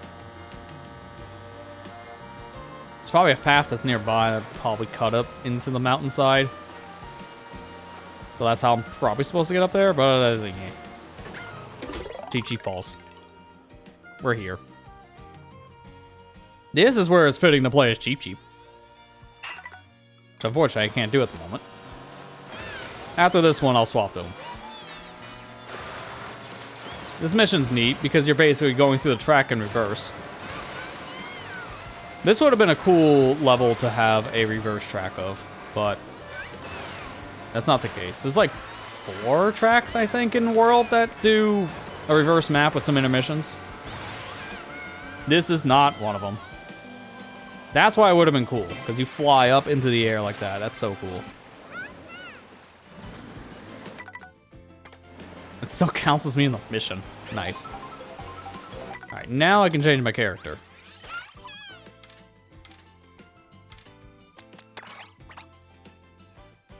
Isn't there like a goofy car he can get to? I know I can put him in the crab, but no, I'm good. I'm good. I don't like the crab car unless you have to use it. Yeah, here we go. Fin Twin. This is the weird one because it's fish on fish action, just like the Dolphin Dasher.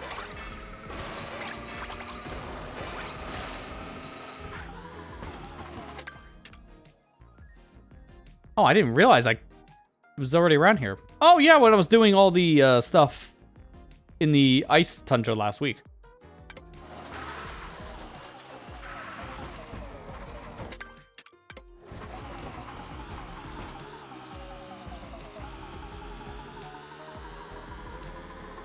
That is kind of how things do feel, yeah. Medallions are just kind of slapped around in some locations. There's not as much thought put into them. Because some are just flat out, we just didn't think where to put this thing. Throw it in the map. They're not wrong.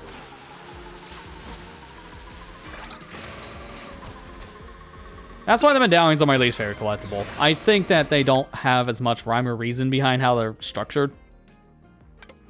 And when half of them sometimes not even appearing until you drive a certain area in a course, and then they just show up magically. I don't like that either. The draw distance thing is weird.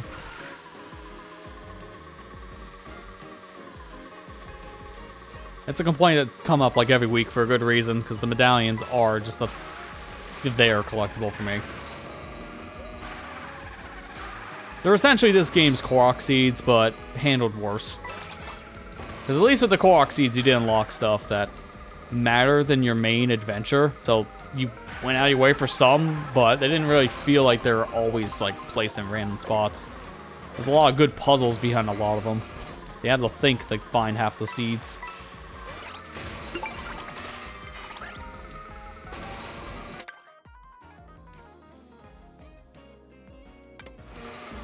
I guess you're looking back over that SGQ schedule more, Matt. There's no Super Metroid on it this year. Super Metroid's been kind of like the hit or miss thing, I feel like, now at these games done quick events. Sometimes it's there, sometimes it's not, so it's not too surprising. I think it was just there for the Awesome events. That's probably why it's skipping summer.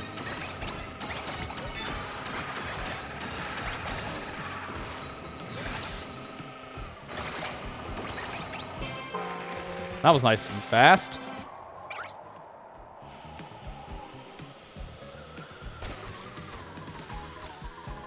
Metroid Dread's on the schedule. Well, there you go. That's probably better, actually, than having Super on it. I love me a good Super Metroid speedrun, don't get me wrong, but that has been at so many GDQs, you kind of get numb to them after a while. So it's good to have the variety. And I think more Metroid games need to be showcased instead for that reason. And that's been happening more over the years. So that's a good thing.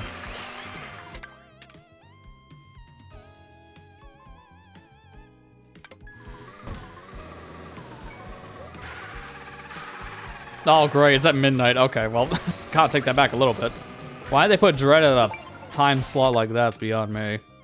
That's one of the games they want to have probably earlier in the day, not later. Well, that's unfortunate. Depending on the day, I may or may not see it. It's just gonna depend on what's going on then. 'Cause I don't know what my work schedule looks like for July just yet, so I don't know when I'm gonna be free to watch half this stuff. So if that's on a day I have to get up early, heck no. I'm watching the VOD. AM2R run. Yeah, I mean, have they ever done that? They've done fan games before, so I don't know why they wouldn't do that game. I know when it came out, they probably couldn't because of the issues with Nintendo in that game at the time, but it's been 10 years. I think we're fine now.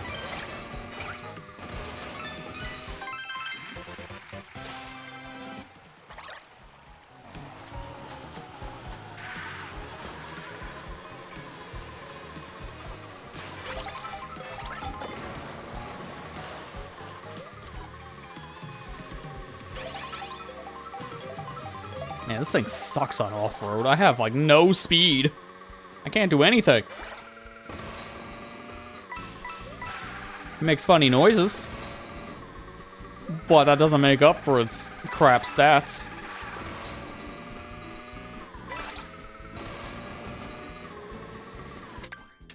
Alright, where am I going? One of the things I'm looking for a panel is near the ending. It's on, like, a cliffside somewhere here.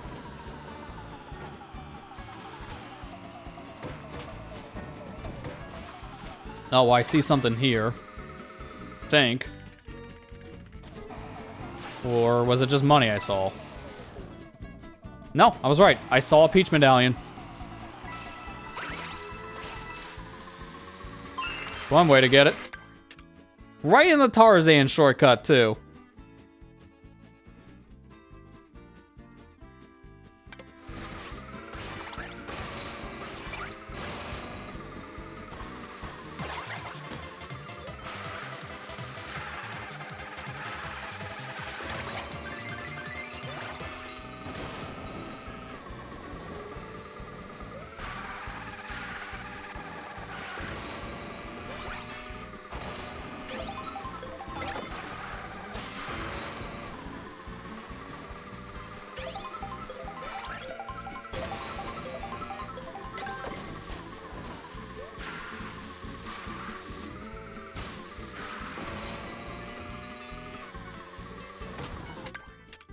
I'm really going off the beaten path. There's one thing I'm looking for here as well that I can't tell exactly where that is according to the map. It might be in there?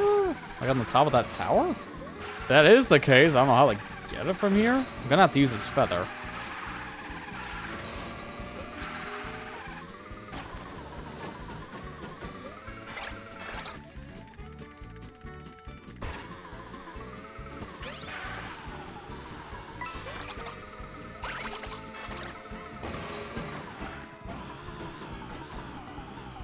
Yeah, that's a dirty panel. So I'm just missing the one last panel over near the ending of the course.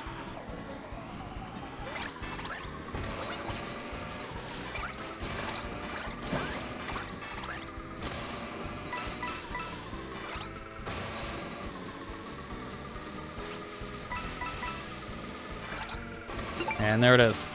So that's all panels. Now I just need 2 more peach medallions. There's one like up here that I can't move to because the cursor gets lost. Like right in my here. And then there's one like out here. Now to get those, I think we're probably good on the free roam. But the question is, where is that? Would it be up on that building, I wonder?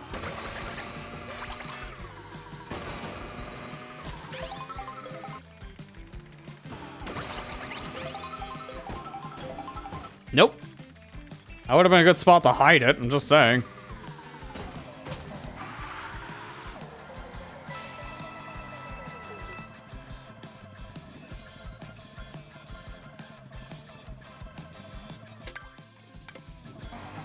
Maybe it's under something.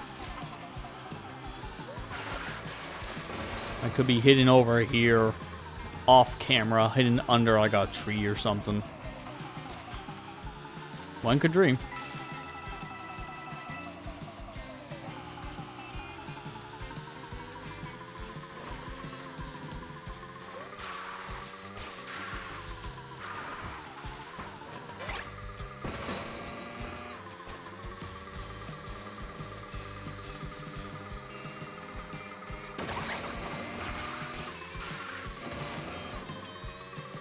Oh, here we go.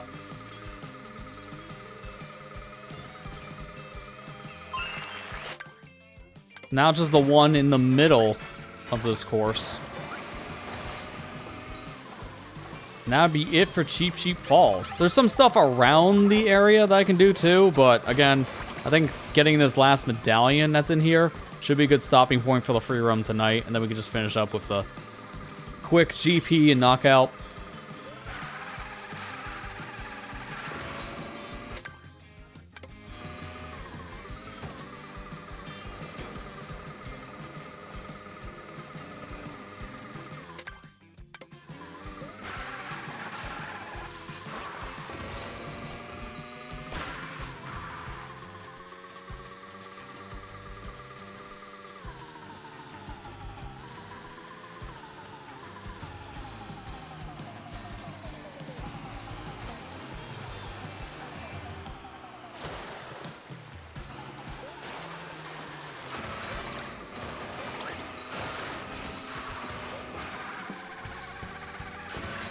I wonder if it's in that rapid section.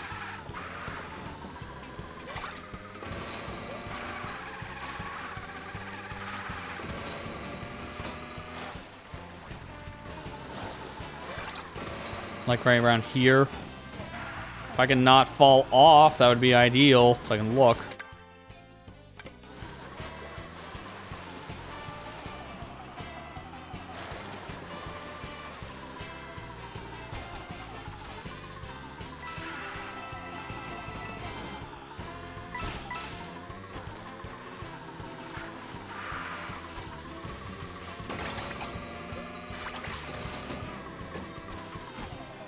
Let me just like look at a list of these ones in particular. So, Cheap Falls medallions.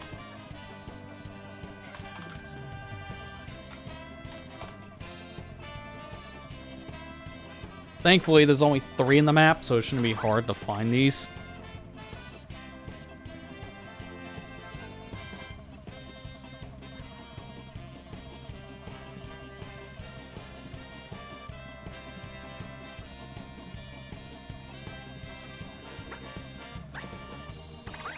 Yeah, I got the rail grinding one, so that's good.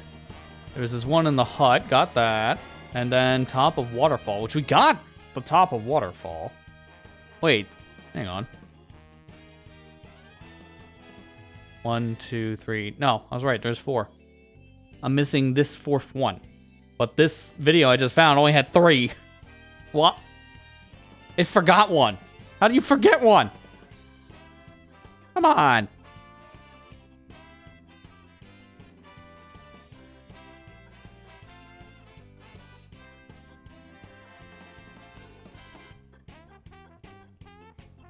Okay, that's not the one I'm looking for. There's one right on the outskirts, which I think... Yeah, I see on the map. I haven't gotten that one. It's not the one I'm looking for. I'm looking for one in the course. Showing the grind rare one, I got that. Showing the hut, we got that. Chase Nabbit.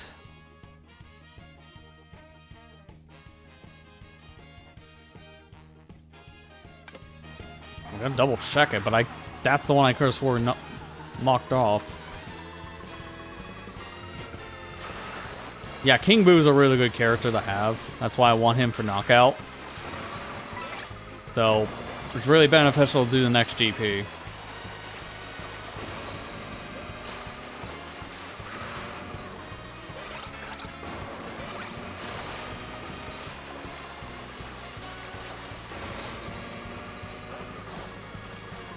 Plus, King Boo just has some of the coolest outfits in the game. His pirate outfit's cool.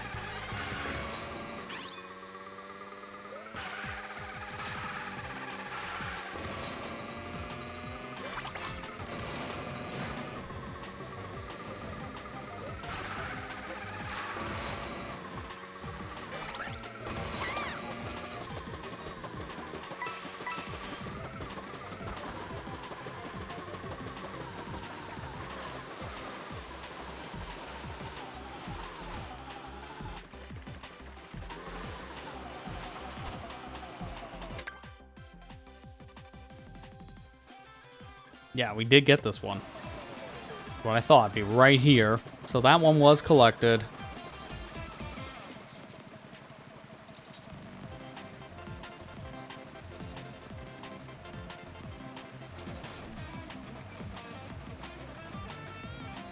Oh, I think I see where the medallion should be. If this is it, this is really not in the same spot.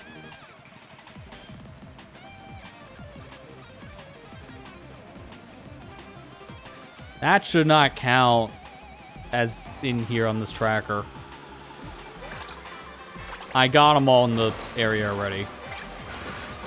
The one that I'm looking for is barely outside the map.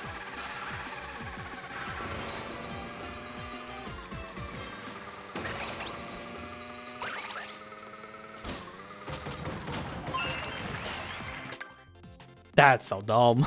That's not even in the map anymore. But apparently it counted, so good enough. Oh, that's kind of stupid. All right, I'm gonna get the other one I just saw in the video because literally I turn around here and drive. I might as well just grab it really quick, but I think that's probably a good stopper for at least tonight's session of free roam. That last medallion, man, are you kidding me? That's not the same location.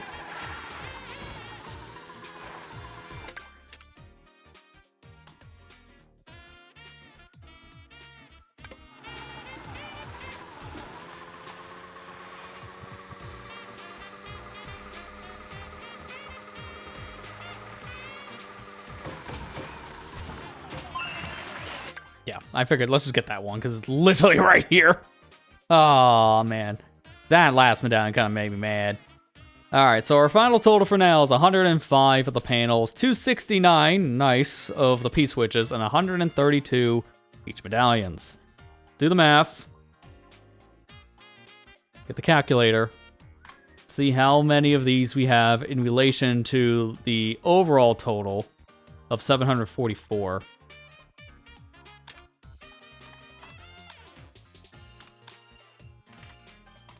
So that's 506. We take that number And we divide that in to 744, and we have about 68%. Wow, actually, that's going to close. What would happen if we do 507 out of curiosity? 507 divided by that. No, it takes a lot more for people to... We're not good. We're not going to hit 69%. The meme is dead. That is not going to happen with how many more things I need to get. That's going to take a while. I'm not in the mood for that. But, hey, he did it for 68%. That's good.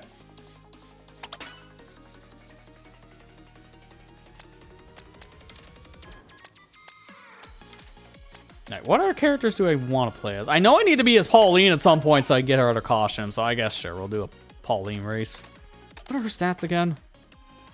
She's more like a heavyweight, I think. So I'll just do Baby Blooper.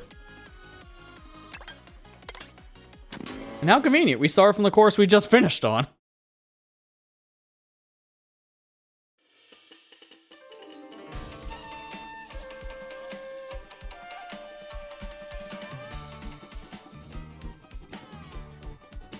Yeah, no, that medallion's not even hidden, so it was one of the easiest ones to find. It's just, it looks like it's in the map for the actual trackers, like right inside Cheap Cheap Falls. Of course, that's where I'm gonna look. Because that's the problem I have with the map for the collectibles. It's very misleading about where you're looking once you have it on the actual map screen. So if you're tell a friend, hey, here's a thing you miss in this map, they might think the actual course.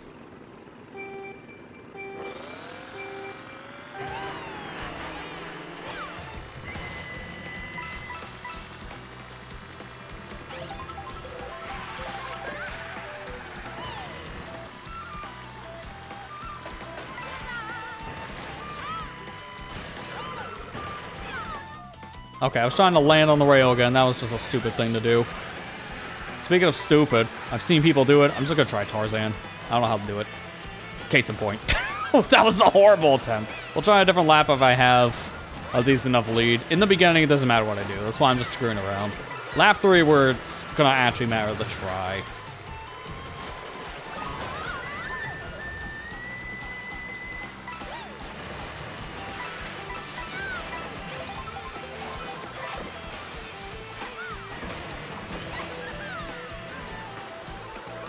This character's handling is really not that great, because I'm having a hard time trying to turn.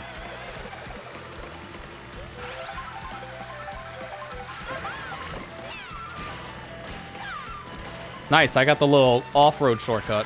That's extremely precise looking, because it is. If I go too far over to the right, then I just miss. Like, if I'm too far over to the right, it counts as out of bounds. It's kind of dumb. Wow. What a back green.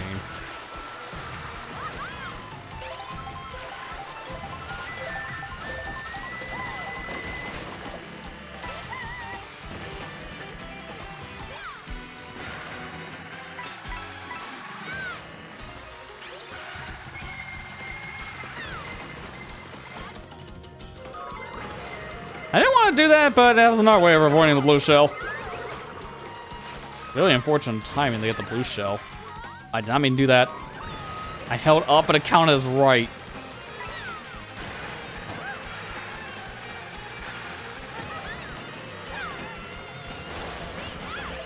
Yeah, I cannot even try a shortcut with a character like this. I just can't drive with her. It's just so hard to take these turns. She has bad handling.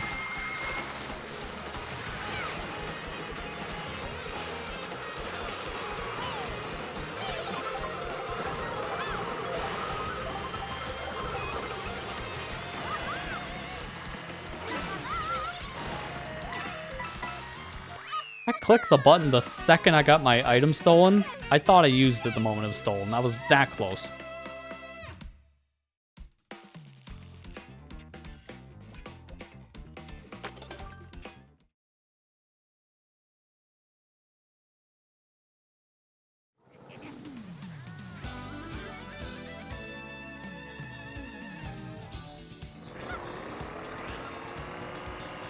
Pauline looks so cramped in this car. She has no room to move her legs. They are just pinned against the wheel. I hate that. If I'm in a car that I sit in the seat, and it's like so far up in front because of the previous driver. It's like, no, I can't do this. I gotta fix this. It's so uncomfortable. Doesn't help that this character is essentially in a toy car.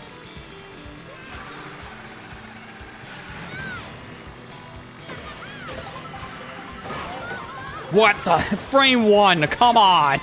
The second he pulled the star, like, I'm not gonna use it.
Oh crap, blue shell, really?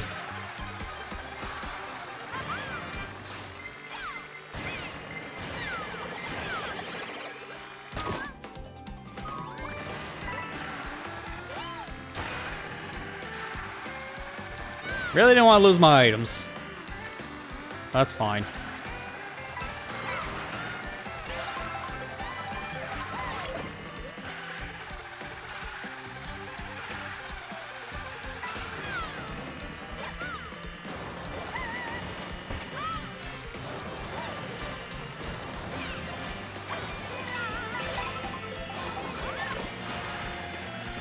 Actually, that's really good for the ending.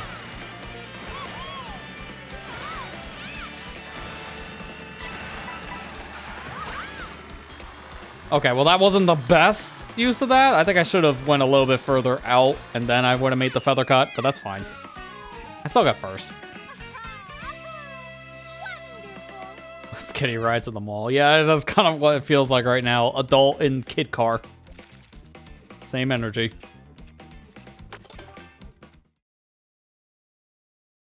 Alright, now it's time for Absolute Cinema. It's really not. I don't really care for Boo Cinema that much. It's fine, it's just there's barely anything to the track. But it's really cool aesthetically. And it has some of those cool little routes for the intermissions because it just Ghost Valley.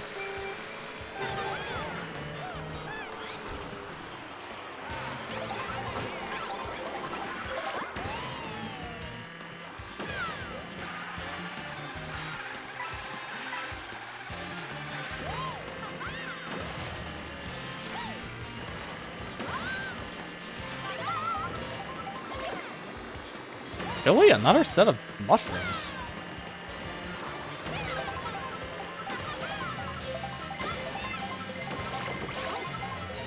I'm not getting any costumes with this character, really. The second set of dash food I went through and I got nothing out of it.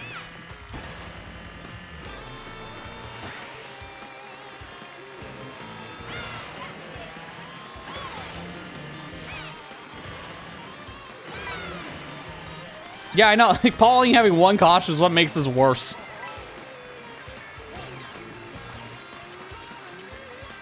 And also that sandbagging, that's just called intermission strats.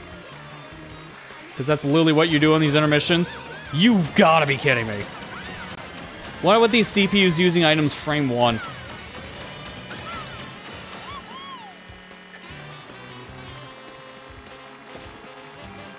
This right here, if there was a Kamek effect, I get Peepa.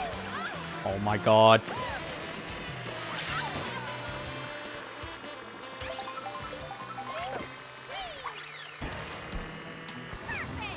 Let's go. Take that, Wario.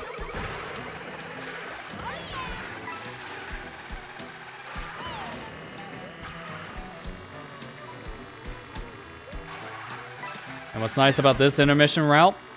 Free dash food.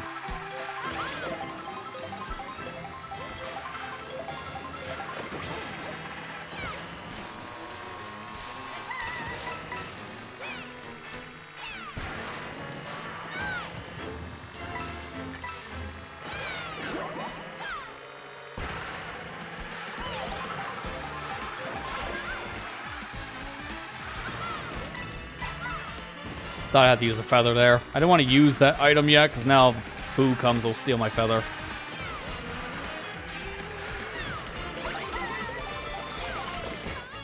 That counts as out of bounds? Are you kidding me? That is stupid. Well, at least Boo got wrecked.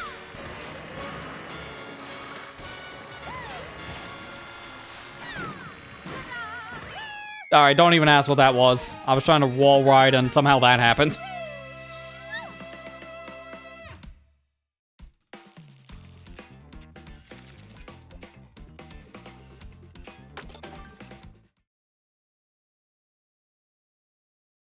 Yeah, it's better than having haunted house. I definitely agree with that. We've seen too many haunted houses in Mario over the years, so change it up a bit. And this is a good way of doing it. I just wish the course had a little bit more to it. There's like no shortcuts.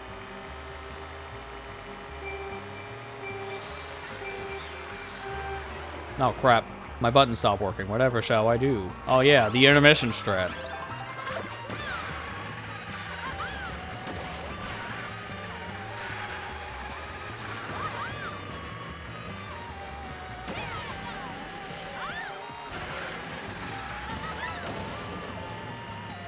What just happened? I went from 16th to 9th.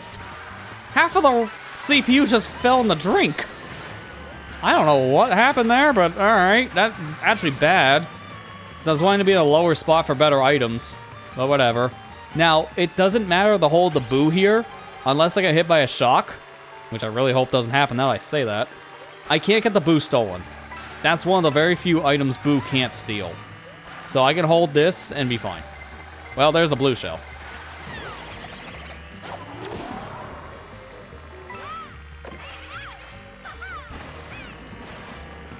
I didn't know you can do that. That's sick. Oh, this is gonna be a problem now, though. Yeah, that's what I thought.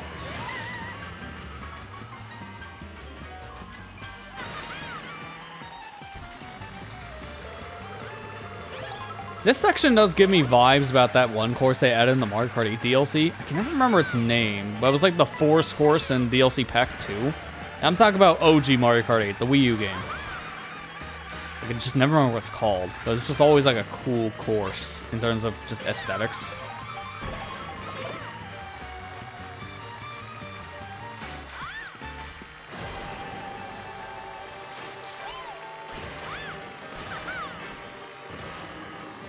So what is this item spread, by the way?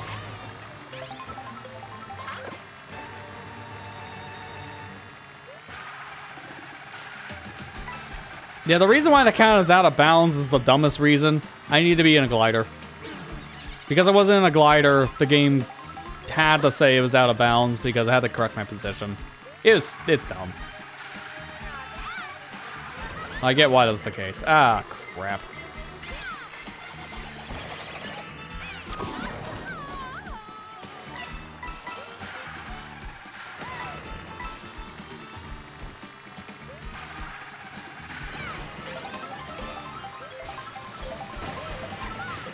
Wario almost screwed me there.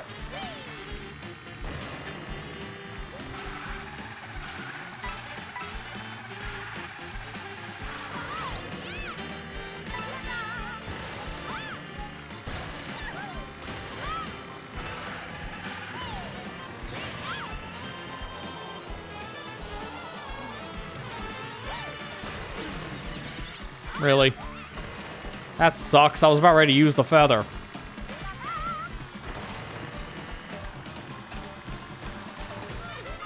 Oh, there was a pocket of off-road you can hit there that gives you like a boost, and I missed it. I gotta be careful now, because CPUs are right on my tail.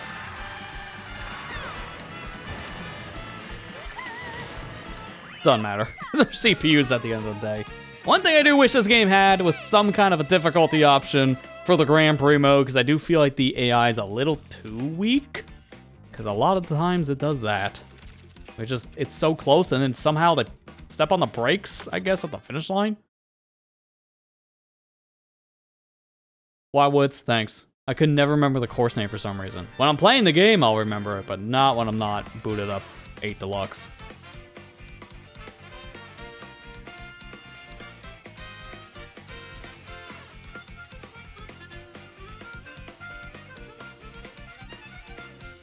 Alright, one more thing left tonight. I'm going to be doing one more race, and that'll be through Knockout Tour. Then we'll just wrap up from there. Realistically, when I combine all this stuff we're doing here, if you want to lump that in to the 100%, I'm only telling you the percentage for free roam, as that's the thing I can actually calculate. But, you lump this stuff in, we're probably around maybe 55, maybe 60% of the way to 100%. And then don't even get me started about these stinking stickers. That's why I'm not counting the stickers for this. That's just too grindy. Alright, give me the Royal Racer.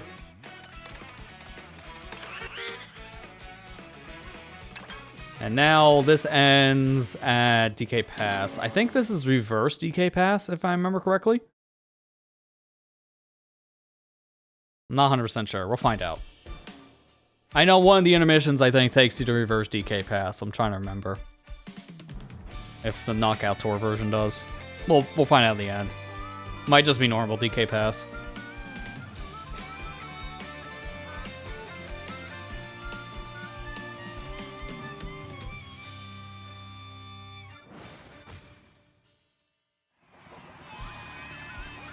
Yeah, now, alright, well, you have a good rest of your night, Matt. And yeah, we'll talk sometime tomorrow. I gotta message you when I'm done here at the stream anyways about something, so I'm just gonna shoot you a text. You don't have to respond back to it if you can't. It'll probably be in there like 10, 15 minutes. But either way, you have a good rest of your night. We'll talk tomorrow.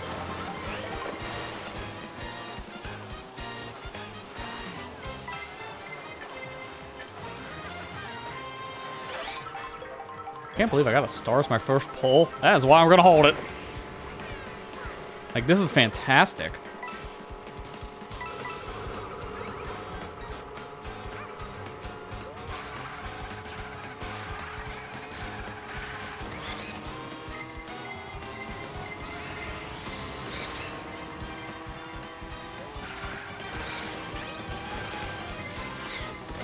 And a blue shell, even better. Get wrecked, first place. And Yoshi's too close, I think they're gonna get intercepted. But now I'm at first. This is the one thing I love about King Boo for Knockout Tour, is when I get my crown, I'm gonna have a second crown.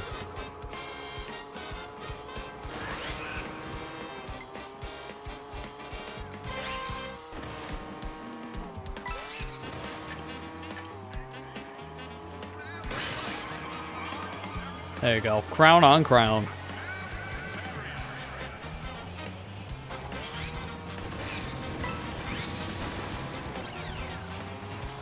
No, you don't.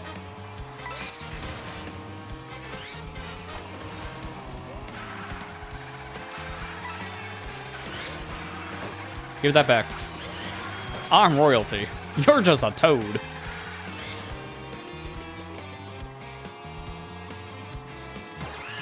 I'm gonna take a shortcut, though.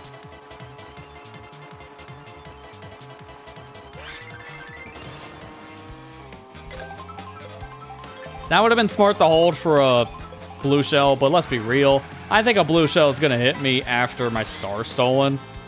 So, best to use now.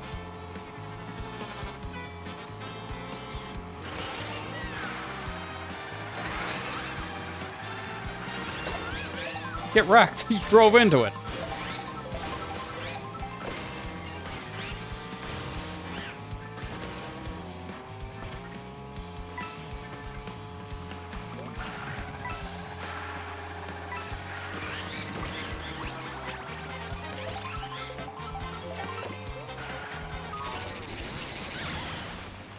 That is why I didn't want to hold that star forever. There's no way I would have been able to predict the shock, so I wouldn't have gotten the shock dodge. In Knockout Tour, it's so hard to predict when people are going to use shocks because this is such a long race. It's hard to know exactly when people are going to use it. It's just some item set. That's when people are probably going to use it, like around that specific setup, but that's always gonna change. Like, what's the set?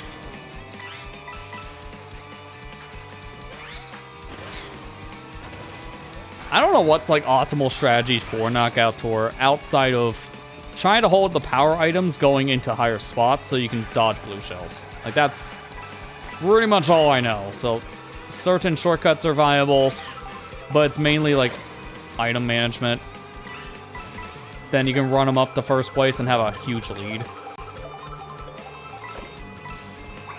But I never really play this mode much. That's why I don't know the optimal strats.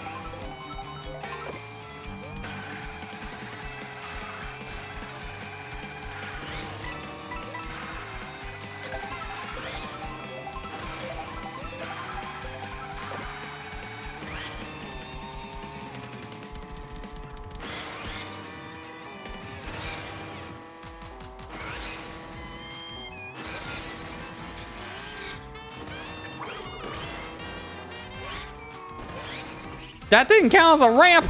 Come on! Why couldn't I ride on the rail? Just an obstacle, that's all it counted as.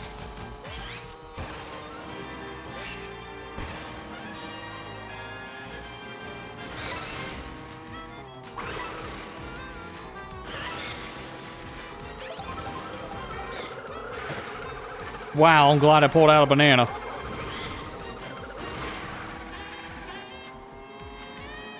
Here, eat that.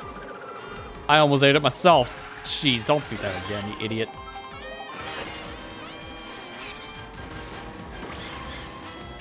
Dude, I'm not getting any other costumes right now? Come on, I want the pirate costume. I'm not getting the right food, to be fair. Everything's pointing to Pro Racer. Not a bad outfit, it's just my favorite is the pirate costume.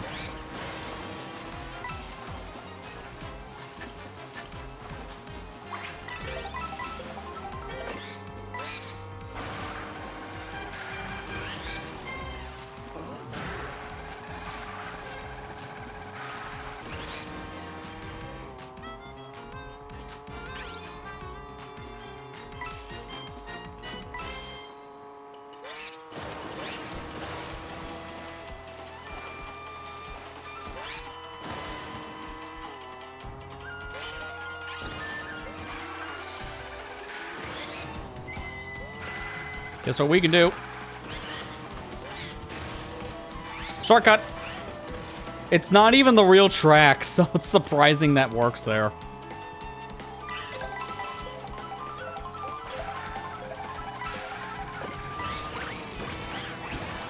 Oh, here we go. Food. Back to normal. That's boring.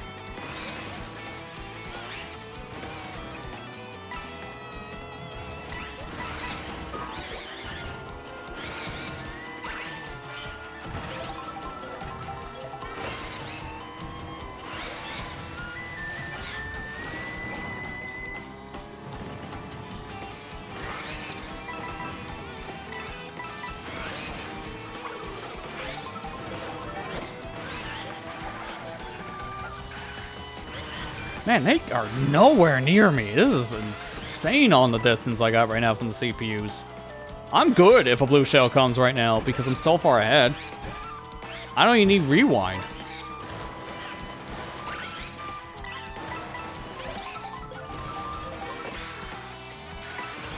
There we go. That's the setup I want. Put feather in the second slot, not the first slot.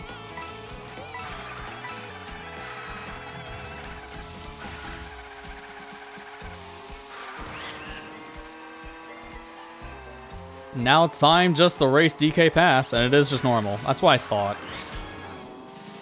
See, I remember how to do this cut, because it's been a bit. Well, unfortunately, I don't have a chance. And they knocked me into the pit. Well, I'm not doing the cut now. But I'm still, like, look at the lead. I got screwed over by those red shells, and I'm still this far out.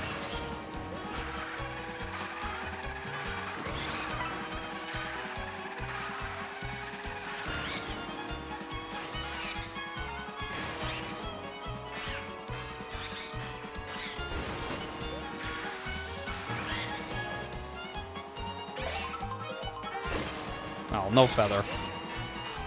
I could have taken the shortcut over here that normally requires a feather. Or a mushroom, excuse me. I can supplement a feather for it. Not as many costume unlocks as I was hoping. I thought I was at least gonna get one more, but alright, that's fine. That was an easy 3-star. Like, I had a really good start. And then it just became so easy by the end, I forgot that I was racing against CPUs. 2 more knockouts. And then we're done with this mode until Mirror unlocks. I don't have as many of these to actually get 3-star in on 150 at this point, which is surprising. I just wish you unlocked something from Knockout. Like, you get nothing from this mode. Outside of playing it for the prerequisite for Mirror mode, there's like no point. Which is kind of sad, actually. The brand new mode of the game kind of feels like a forgettable throwaway. I don't get why I don't have character unlocks in that. That legit is a missed opportunity. Okay, nice sticker.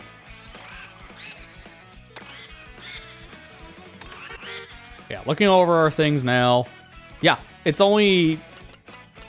We got half of them so far. We missed 3 for 3-starring, and then we got 3 others on 3-star. That's funny.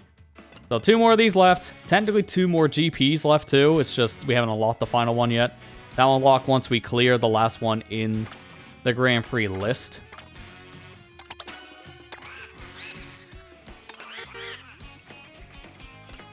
Which is the Lightning Cup. Once we kill our Lightning Cup, then Special Cup becomes available.